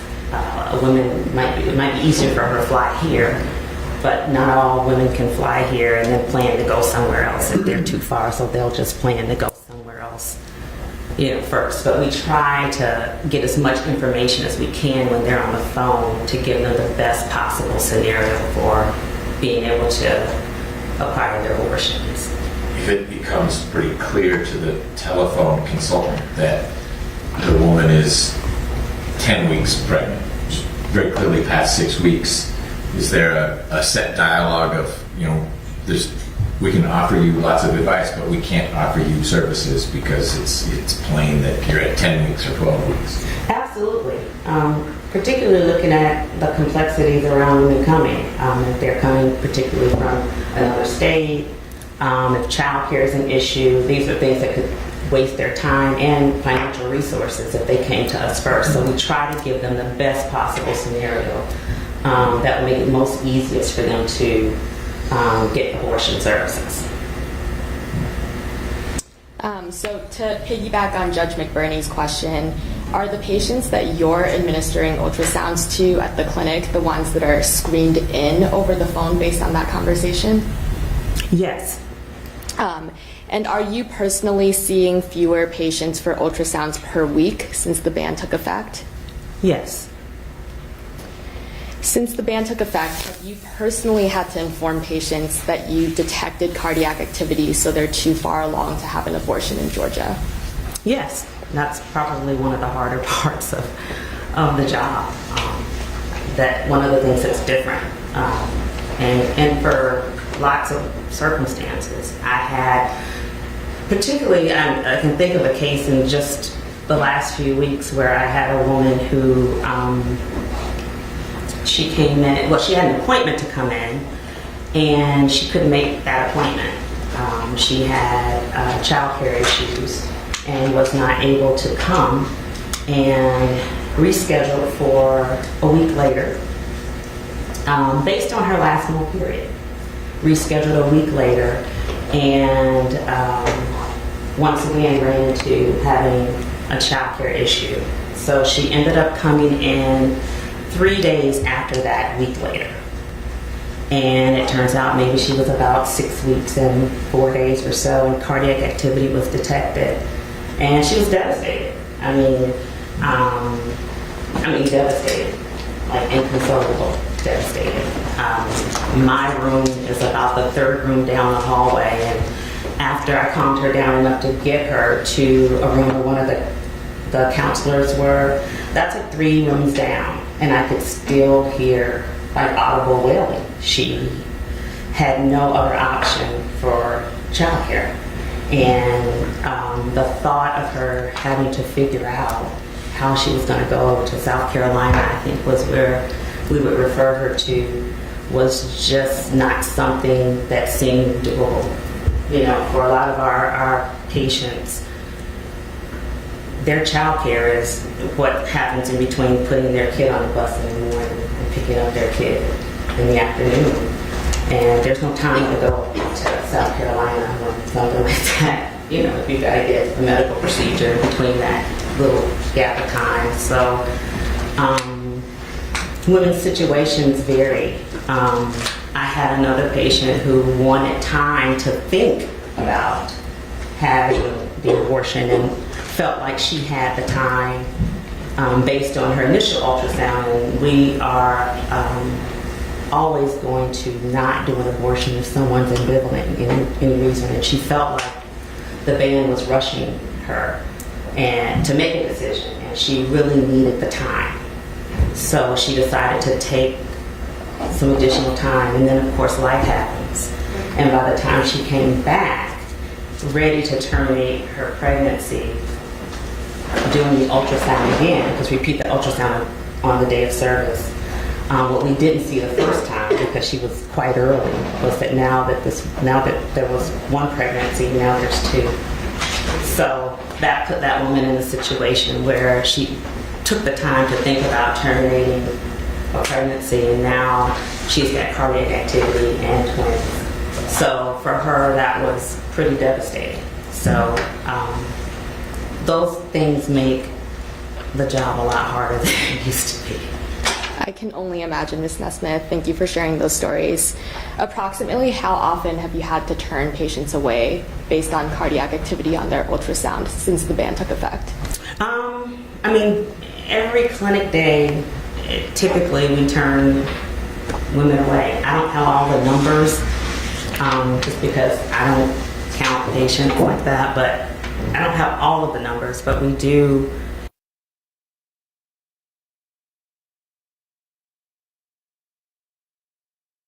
Depends on the volume of patients that we see. And Ms. Nesmith, you also mentioned seeing tears of relief since the ban took effect.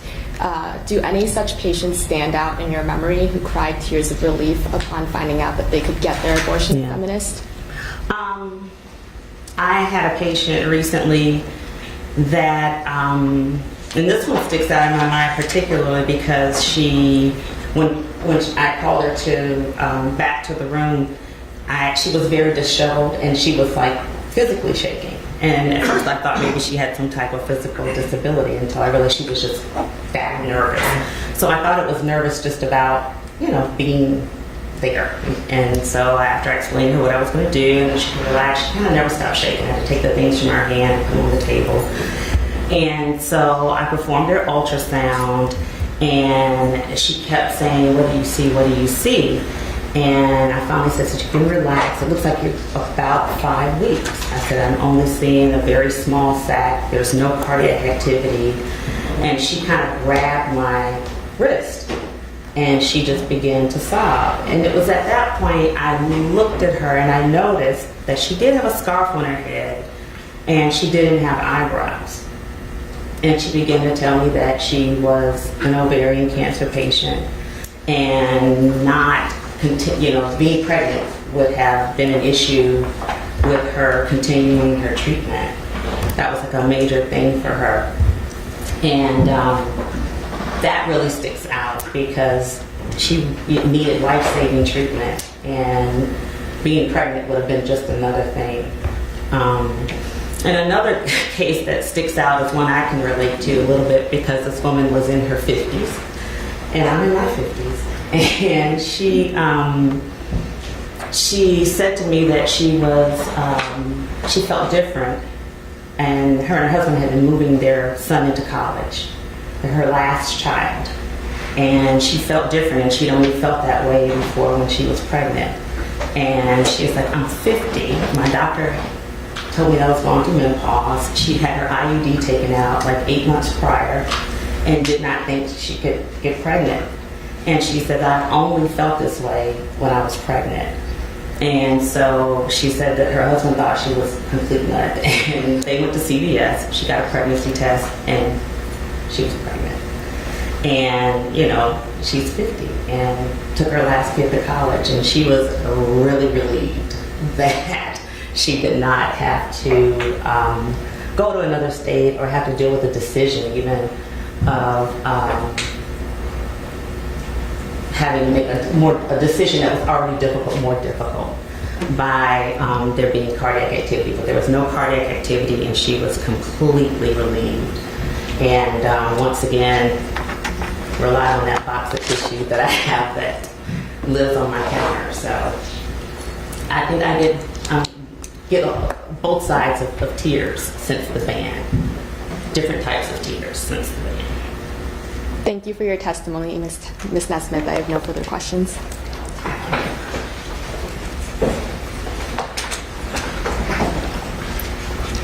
Bartolomucci.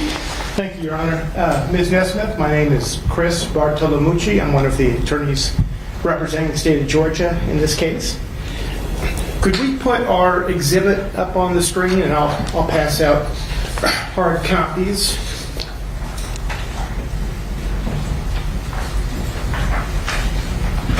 This is for you.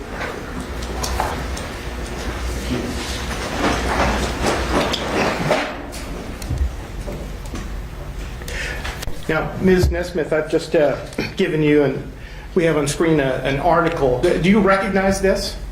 It looks like the article I did with the Lily. What's your name in it? A Washington Post article. And it looks like my room where I work. My favorite picture of the sunflowers that all the patients comment on. A box of tissues. My box of tissues, you can't see the box of tissues. It would be like in that on the desk area that's behind the chair there. So the author interviewed you, correct?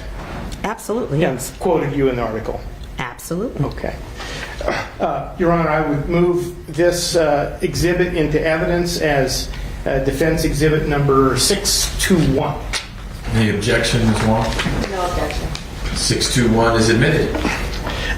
Ms. Nesmith, on page 1 of the article in paragraph 2, it says that on the day you were interviewed, you were wearing a T-shirt that said "Feminist Forever." Is that true? Yes. Was that a reference to the name of your clinic or feminist beliefs or something else? Well, we're a feminist health center, so Okay. it's a little bit of both. All right. And if we could flip to page 3, in the second paragraph, there's a discussion about the women who come into the clinic. And the article says, quote, even if they know they're pregnant before the 6-week mark, she says, it will often take weeks for them to make the decision, talk things over with the father, and raise the money, anywhere from $400 to $1,800, end quote. Is that what it said? Yeah. Is that what it costs to get an abortion at the clinic?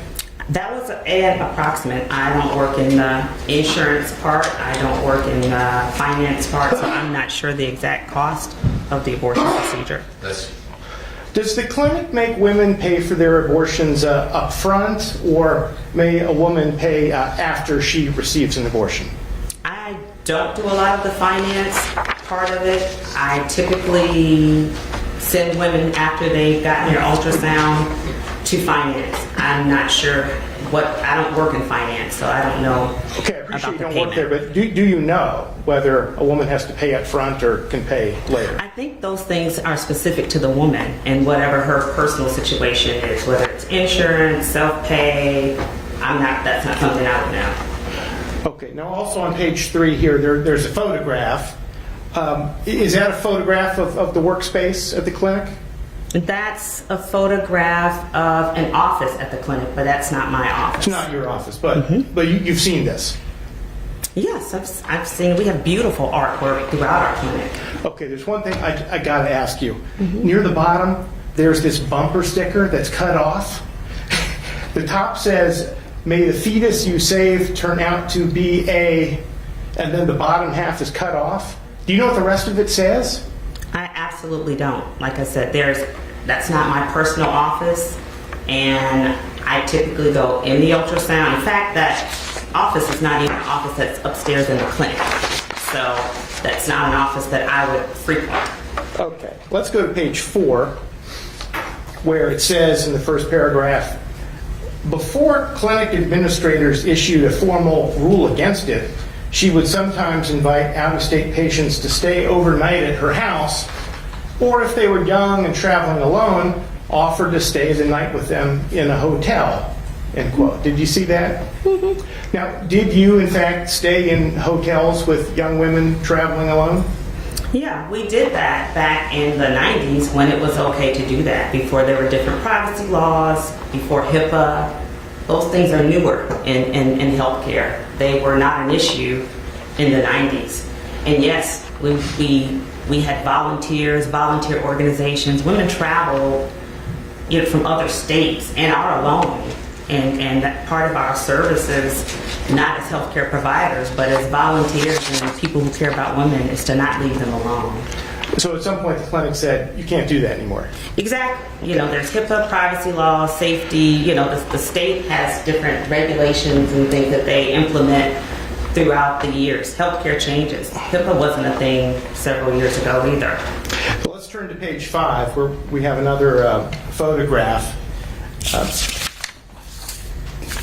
Is this a photograph of the office of the executive director, Ms. Jackson? It's possibly an office of. There's a lot of artwork throughout the clinic, and what you must know is the administrative offices are different from the clinic. So I don't go in every office in the clinic. I frequent the clinic, not necessarily the administrative offices. Have you seen this space somewhere in the clinic before? I've seen lots of artwork in the clinic. I could not recall where I saw this, if I saw it. Okay. I mean, like I said, there's artwork all over our clinic, particularly on the first floor, which I don't frequent. I'm not a part of the administrative staff. I'm a part of the clinic staff. I spend most of my time in the ultrasound room. Do you recall seeing this poster that says, fuck the system, spelled CISTEM, and death to capitalism? I've never seen that before. To say that I've walked past it and seen it in the clinic, I've never seen that before. I can't say that it's not there, but it's nowhere that I frequent in the clinic. Okay, so on page 6, if we could go to that, in the first paragraph, there's a line that says, Nesmith hasn't told many people that if the bill goes into effect, she plans to stop administering ultrasounds, end quote. You didn't quit your job at the clinic, did you? I didn't. You know, that was in 2019 when we did this article. That was right after the ban. And just as anyone who's grieving and shocked that something's happening, that change is coming, it's only a normal reaction to grieve a little bit. And I think that statement was based on just some grief. But what I realize now is that women need us more than anything now. And they definitely need people with experience and people with commitment and longevity like myself. Now, it also says on that page, it's up to Nesmith to analyze all the information she's given and decide whether an abortion is legal. Now, when you make a decision about the gestational age of a fetus, does that get reviewed by anyone else, like a Absolutely. There's not an ultrasound that I perform that doesn't get reviewed and signed off by a physician. Okay, so it's not your sole decision. It's not my sole decision. It's not my quote either. Now, you testified that women you turn away because they're past the gestational age or, maybe devastated or inconsolable, right? Definitely. Now, do you keep in contact with the women you have turned away after they leave the clinic? No. So you don't check on them weeks or months later to see what their mental state is? No, that's not my job as an ultrasound technician. Is it possible that some of the women you turned away decided not to have an abortion? That's very possible. Is it possible that some of the women you turned away later gave birth? That's possible too. And is it possible that some of the women you turned away later gave birth and loved their babies with their whole heart? That is possible too. Thank you. No further questions, Your Honor. Any redirect, Ms. Wong? No redirect, Your Honor. Thank you. Ms. Nesmith, thank you for being here 2 different days. 8D, you're always welcome to come by.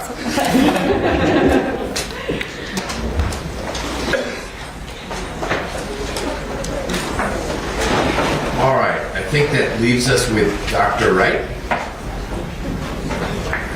Judge, would you mind telling us how much time is left so we can plan accordingly? Yes, great question. You have 35 and a half minutes, and plaintiffs have 30 minutes and 7 seconds. So about a half hour each. Perfect. Which works just right.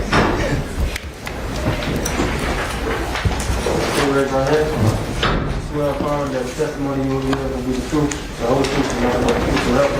I do. Spell your name, state and spell your name for the record. My name is Jeffrey Wright, Jeffrey Wright.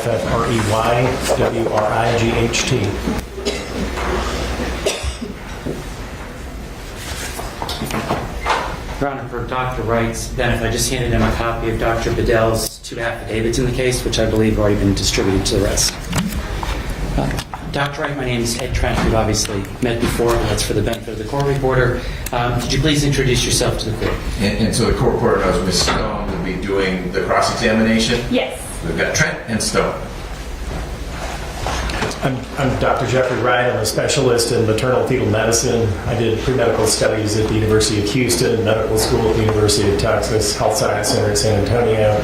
From there, I went to Wilmington, North Carolina to seek training in rural OBGYN and a residency in Wilmington. After 2 years there, I realized I really wanted to be a maternal fetal medicine doctor, so I returned to San Antonio, Texas, completed my residency, completed the fellowship, and after that returned to Wilmington to work in an underserved area. And how long have you been practicing? 32 years. And are you board certified in that position? Yes, I'm board certified in obstetrics and gynecology and maternal fetal medicine.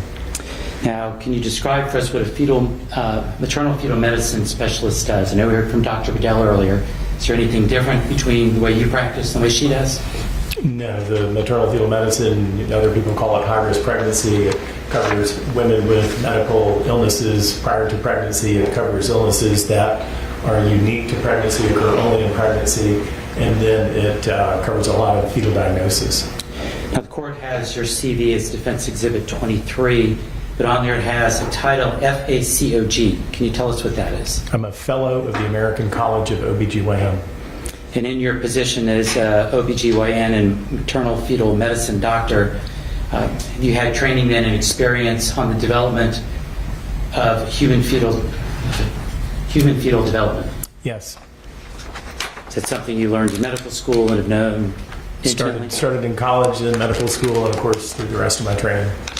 And have there been points in your career where you actually performed abortions? Yes. Now, your CV also mentions that you developed best practices for general obstetrics and inpatient high obstetrics. Can you briefly describe what those are? Well, basically, the concept of best practice means that there is an evidence base for the way medicine is practiced, and through thorough research of the literature and using guidelines from ACOG, from the Society for Maternal Fetal Medicine, and in fact worldwide, you can develop a pattern, a plan for best managing complicated pregnancies, and so I started that really back in the late 80s, and now there's somewhere 100 to 200 of those that reside in our electronic medical record. Things that you created? Yes. All right. And in your training, are you familiar with multifetal reduction? Yes. Your Honor, I would tender Dr. Wright as an expert in maternal fetal medicine and fetal development in clinical medicine. Stone, any objection? No objection. All right, Dr. Wright, you are qualified as an expert for the purposes of this trial in the field of maternal fetal medicine, in other words, Mr. Trent said. Dr. Wright, do you have a medical opinion on when human life begins? Human life begins when the sperm fertilizes the egg, the moment of conception, when that new human being becomes a genetically distinct person. So why is that the start of human life? That's the start because that is when that distinct, unique person is formed. Now, is there any medical or scientific debate about the process of human development beginning at the time of fertilization? There's no real debate about that. The human embryology was worked out for the most part years ago. Now, is this You say for the most part? I mean, just technical stuff on the edges, or what wasn't worked out for the most part? I don't want to say that 100% of things, because I'm sure there's some embryologists applying for a grant about research. That needs more study. But the majority of embryology, it's not really new. It's not something that's working on right now. I had that figured out when I was in medical school in the 80s. So the conclusion that human life begins at fertilization isn't something simply relegated to religion and philosophy. It's actually a medical conclusion. That's correct. I'm going to show you what's been marked as Defense Exhibit 25. Can you tell me what this exhibit is? This is a chart from the CDC that I found while trolling the internet. All right. And it shows basically the development post-fertilization, starting with weeks 1 and 2, that would be then beginning of the time of fertilization. If we put it in terms of last menstrual period, do we simply add 2 weeks to these numbers? That's correct. And so it shows in the development of the human heart, beginning in week 3, but being developed in weeks 4, which would be 6 weeks LMP. That's correct. And is that human heartbeat detectable in that 6th week? Yes, at 6 weeks, the heartbeat is detectable. Now, have you reviewed the Life Act, the Georgia law at issue here? I have. Now, if human life begins at the moment of fertilization, what does that tell you about the Life Act that gives legal protection to that baby only when a heartbeat is detected?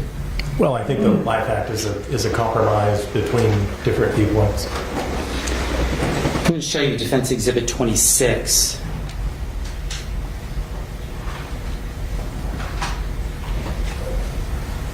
Can you tell me what this exhibit is? Well, there's an image of a 6-week embryo, and you can see the heart, and then this 9.5-week little baby. That, I believe, is a hysteroscopic picture, and then the picture of the 23-week baby. That's a 3-dimensional ultrasound. Now, it references here that by the time the heartbeat is detectable by 6 weeks, the heart typically beats between 105 and 160 times per minute. Yeah, I think that's accurate. So, relatively rhythmic process for this baby's heart. Yes. And is that the same heart that will beat for this child all the days of its life until it dies, even if it's 100 years old? That's correct. Now, are you familiar with an ultrasound in a 6-week-old baby, unborn baby? Absolutely. And have you conducted many of those? Many. And what's the purpose of conducting an ultrasound that early in pregnancy? We look for how many fetuses there are, how many gestational sacs. We look for where those gestational sacs are located. Are they located within the uterine cavity itself? Or are they located outside of the uterine cavity? And then, of course, we look for heartbeat. Now, if a pregnancy is outside the uterine cavity, what do we call that? Ectopic. And are those dangerous? Yes. And does the Life Act speak to how ectopic pregnancies are handled? Oh, they're excluded from the Life Act. Now, you mentioned that determining the presence of a heartbeat is part of what is done that early in pregnancy. Is that part of standard of care established by ACOG? Yes, it is. There's a variety of organizations, even radiology organizations, that make those standards of care, and there's always, as part of that, is examining the heartbeat. All right, I believe that's set out in Defense Exhibit 339, the ACOG Bulletin 175. Have you reviewed that in preparation for your testimony? Yes. And that would be consistent? Yes. I'm going to show you Defense Exhibit 28. Sorry to move so fast on you, Mr. Prince. Can an ectopic pregnancy come to term, or the fetus has no chance of surviving because it's outside the uterus, and it's just bad news for the mom? Well, I wouldn't want to say, no chance. So I have seen an abdominal pregnancy delivered at term, a 7-pound baby located in the abdominal cavity. And so, the human body is what it is. There's always going to be some crazy things. And there is a phenomenon called a cesarean scar ectopic pregnancy. There's a lot of debate because those babies can often survive, but at the cost of the mother's uterus, blood transfusion, intensive care unit stuff. Now, for Defense Exhibit 28, have you reviewed this exhibit? It's not showing. I think we're going to try and get that up. Can you just pause it? Can you tell us what this is? That's a 6-week baby. You can see the heartbeat visually, and then, of course, you can hear it with the Doppler. All right. As it plays, can you describe for the court what we're seeing? You're seeing the heartbeat. You're seeing cardiac muscle contracting under the rhythmic coordination of the electrical system of the heart. Okay. And those were the lines that were to the right of this screen that you see here? Okay. And then what's in the middle of the screen? That's a baby. It's a baby inside the uterus? Yes. Now, if we can go to the part of 1 minute and 15 seconds, there will be some writing on the screen. Yes. Can you tell us what the CRL is? Crown rump length. And what does the 0.77 centimeters represent? That represents the length from one end of the embryo to the other.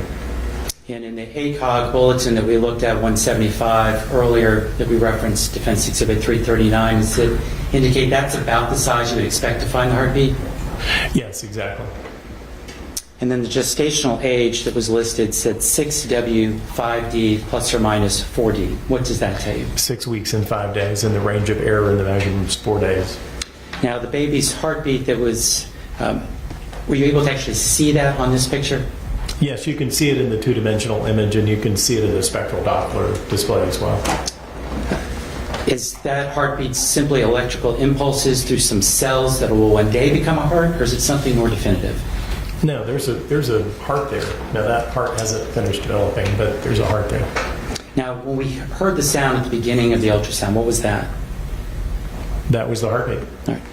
And does that sound actually originate from the child that's being played back through the ultrasound? Yes, it is. Now I'm going to show you Defense Exhibit 27, which will be a second ultrasound a little bit closer up on the unborn child. Do you recognize this? Yes. And what is that? That's a fetal heartbeat. That's the moving pixels to the left of the screen. Yes. It's just simply the way the technology shows it. Is that right? Yes. And the sound we're hearing? So I need you to stop the video for a second. The court reporter can't hear what people are saying when it's playing. So great to play it, but then need to pause it for questions and answers. Okay. I think we've heard it. So the sound we were listening again is what? Is a heartbeat. Right. Is there any really debate in the medical community about the fact that at 6 weeks the baby's heart has developed to the point that it's begun pumping blood through its body? There's no debate about that. And if the baby had died, would the ultrasound pick up a heartbeat either visually or audibly? No, the lack of a heartbeat defines death.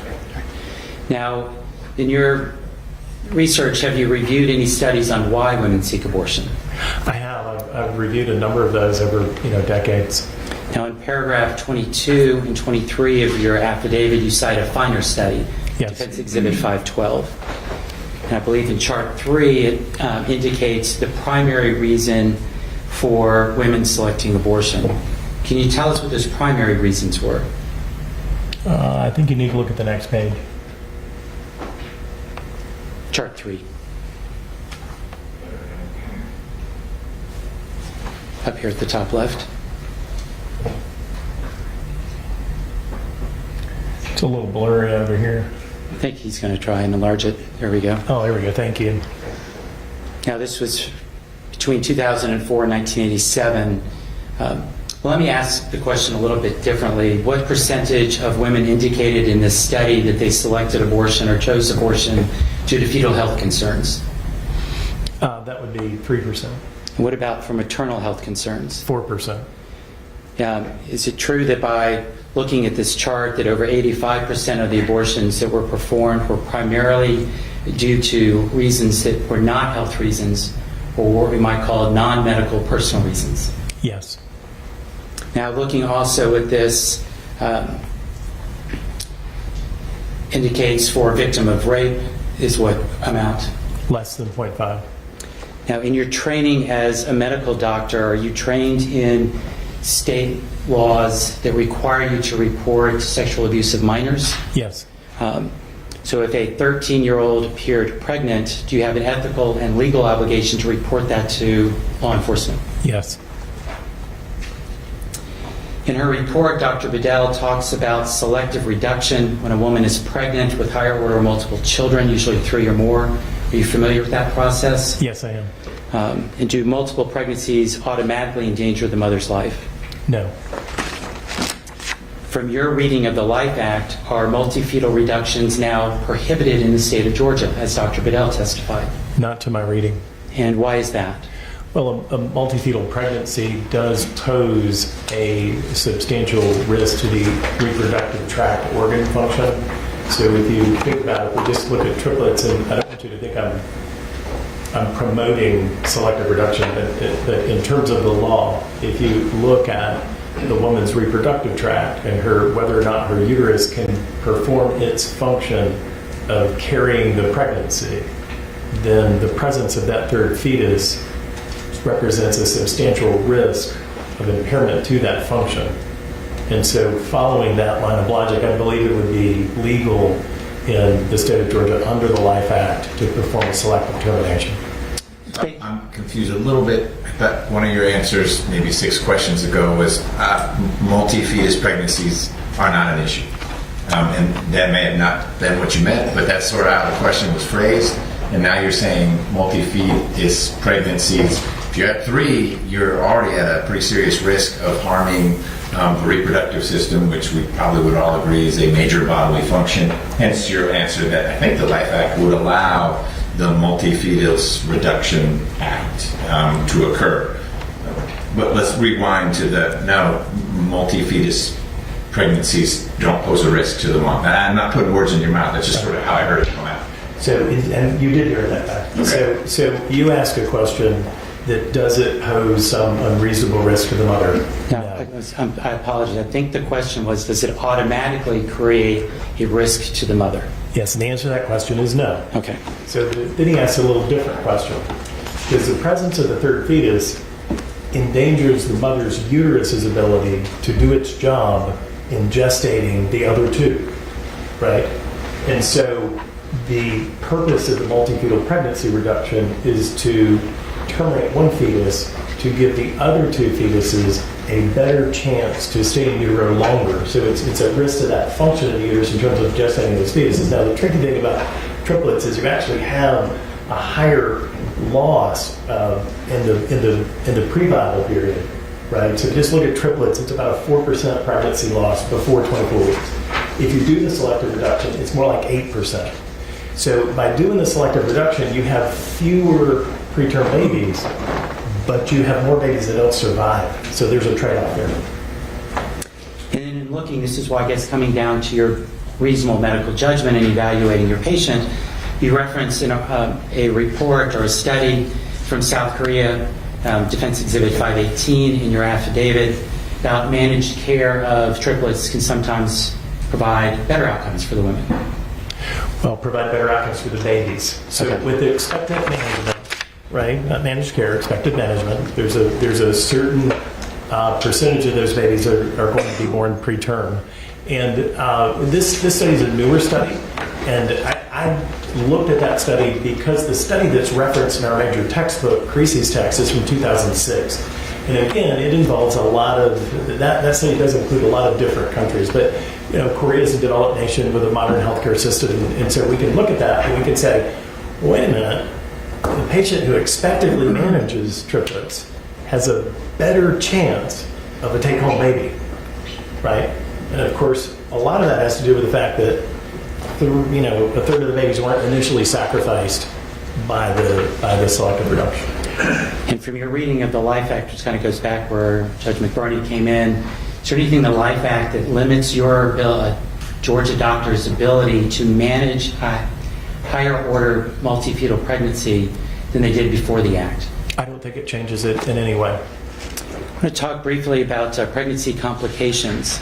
Could you describe generally the kinds of complications that you see as a maternal fetal medicine specialist? Well, it goes back to that 3 areas. We have the people who have a pre-existing medical illness, heart, hypertension, diabetes. Take down there's like this black screen to get the witness back up. Thank you.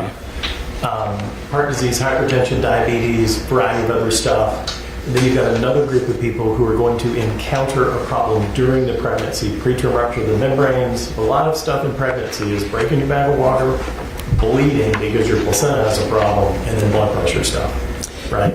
And then the third area, of course, is fetal birth defects. Now, in treating most of the complications that women may present with during pregnancy, is abortion the preferred or required course of treatment? No, we would generally, just in general, prefer to not perform an abortion. Now, in paragraph 29 of her report that you have in front of you, Dr. Bedell states that the Life Act, quote, does not relieve us of our duty to provide the standard of care in which we are trained. But if it remains in effect, our ability to provide the standard of care will be in question. This is borne out by countless reports of pregnant people in states where abortion bans have recently taken effect being denied medically indicated abortion care. End quote. Do you agree with this opinion? I do not. Now, she relies on a paper from Dallas, Texas, reviewing 28 patients who came in. It concludes that the fetal heartbeat law, quote, led to an increased rate of serious maternal morbidity, including life-threatening complications such as uterine rupture and hemorrhage. Do you agree that a fetal heartbeat law creates those sort of extra risks for mothers? I do not believe that the Life Act does. All right. And did you review that study that Dr. Bedell relies on? Yes, I've looked into it. All right, and that was Plaintiff's Exhibit 144. And how were those conditions, as you review the literature that was provided, would be managed in accordance with the language of the Life Act? Well, one of the cases in there, there was a hysterectomy involved, and that patient presented with a uterine rupture, bleeding into the peritoneal cavity. There's just no other management besides an emergency surgery to control the bleeding. That it shouldn't be included in the paper, right? When you look at the other complications, you realize 26 out of 28 are this preterm rupture of the membranes. That is sort of the most common time when we run into a situation in the middle of pregnancy when a pregnancy-associated complication has occurred that could has the ability to endanger a major organ system, right? But setting that aside, the other one is severe hypertension, right? And it's very well established that when you have severe hypertension in the pre-viable time, that the only treatment for that is delivery, right? There's nothing new. There's no change in that standard of care, and that standard is there because that disease threatens the mother's life. And then when you look at the preterm rupture in that group, right? Preterm rupture of the membranes could lead to primary concern is infection, right? I mean, actually, time out for just a second. The most common thing it leads to is just labor and delivery. So if you just kind of chill out and wait, there's just a vast majority, the baby's just going to deliver, and there's no real decision to make. It's not a big decision point. But the things you're concerned about are primarily infection and then a little bit of placental eruption. Now, clearly, both of those pose a clear threat to the function of the mother's uterus, not just right now, but in terms of her future ability to reproduce. And so, again, those would qualify under the Life Act. And the authors, I wish you'd put it. Could you pull up Plaintiff's 144, please? Be at the top of the article, the bottom of that first paragraph.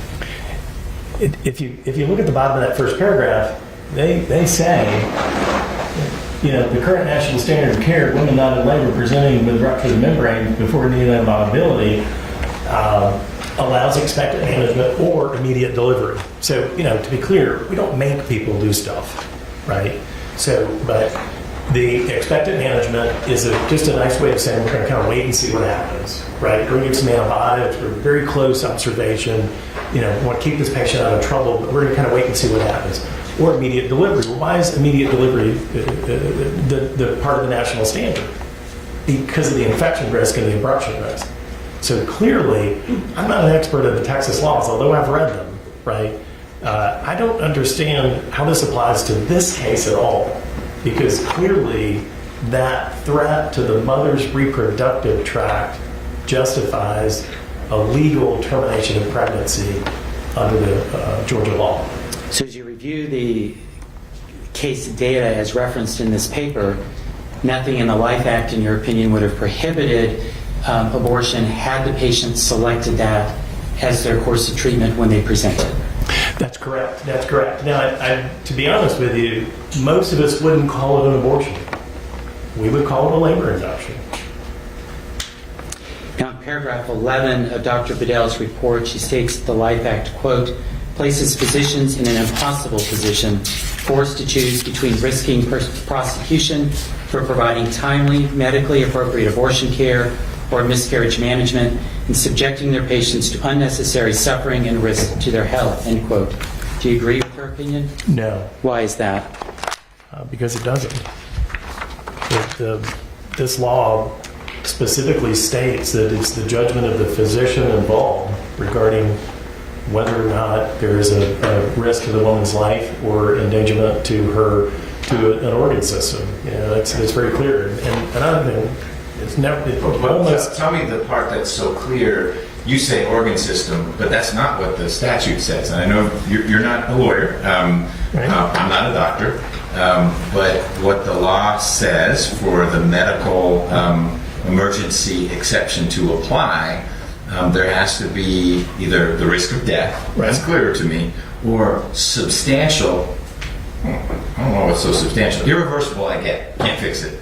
Physical impairment of a major bodily function. I think reproductive system fits. Renal system, probably. Well, what about my pituitary gland? You can probably survive without that. I don't know. The endocrine system, what about one eye versus two eyes? I mean, I'm coming up with a parade of horribles, but who knows what that doctor's going to find in that situation? And your answer, because it's not. Other smart, trained physicians have come in here saying, there is this weight on my shoulder of handcuffs and a judge and being prosecuted that is affecting the way I weigh this because this language to me isn't so clear. So I'm curious to know what clarity you see in this, such that if you were an OBGYN in Georgia, you'd be fine navigating this. It wouldn't give you pause. Right. So this issue, not in this case, I didn't realize there was a Georgia law, right? Until one of these people called and said, what do you think about this? And Yeah, that's why you're here. There's a Georgia law. Right. But I mean, I've been thinking about it for a couple of months, and I'm like, I don't see how this is so confusing, because there's a number of these laws across the country, and these elements, it's in the physician's judgment, and they all have similar, so substantial and irreversible physical impairment of a major bodily function. All right, so I substituted organ, right? No, you did, but organ's not in there. Right, so major bodily function, right? So every day, as a maternal fetal medicine doctor, every day I'm making those judgments all day long. Is this situation, do we continue this pregnancy or do we end this pregnancy? But where you practice, if you get that wrong, maybe malpractice, do you also go to jail if you get it wrong? If a jury decides that your medical judgment was incorrect because it wasn't substantial impairment, or that's really not a major bodily function. We don't think that the endocrine system is so major. Appreciate your view on it, but the prosecutor trots in 6 experts, and you've seen it here. There are experts who say X and experts who say opposite of X, and they're both smart and credible. The jury believes opposite of X. You go to prison. So what we're used to in the medical world is, first of all, doctors just love to cannibalize each other. So they love to criticize each other's management. So that's one, it's just part of our culture. And then another thing is there's a series of various regulations. Like there's a regulation that involves whether or not you can induce labor before 39 weeks. And if you violate that, you get all kinds of harassing emails about how evil and bad you are. And so that's the kind of thing we're used to. And this question, though, right, and I know that you're the boss on this, but in a criminal statute, it's not just people picking at each other. This has to be demonstrated beyond a reasonable doubt. And the fact that the American College of OBGYN has a practice guideline that says ending the pregnancy is appropriate. I'm not a lawyer, but I suggest that it produces at least a reasonable doubt. It's a good defense. Yes. Okay, thank you. Attorney, one final thing on that. You also Actually, the doctor has one final thing. But can you ask what about eyeballs, what about pituitary gland? It isn't that big a list. So the stuff we deal with, right, it's cardiac, it's kidney, right, it's preterm rupture, it's abruption, bleeding stuff. Do you see what I mean? It's not a pretty fixed universe with which you're very familiar. Yes, and it's a fixed universe that you can just pop open my guideline out of medical record and bingo, it's right there. That same sort of analysis apply when treating a woman's chronic health condition that she had as she became pregnant. Yes, absolutely. Heard before about a patient who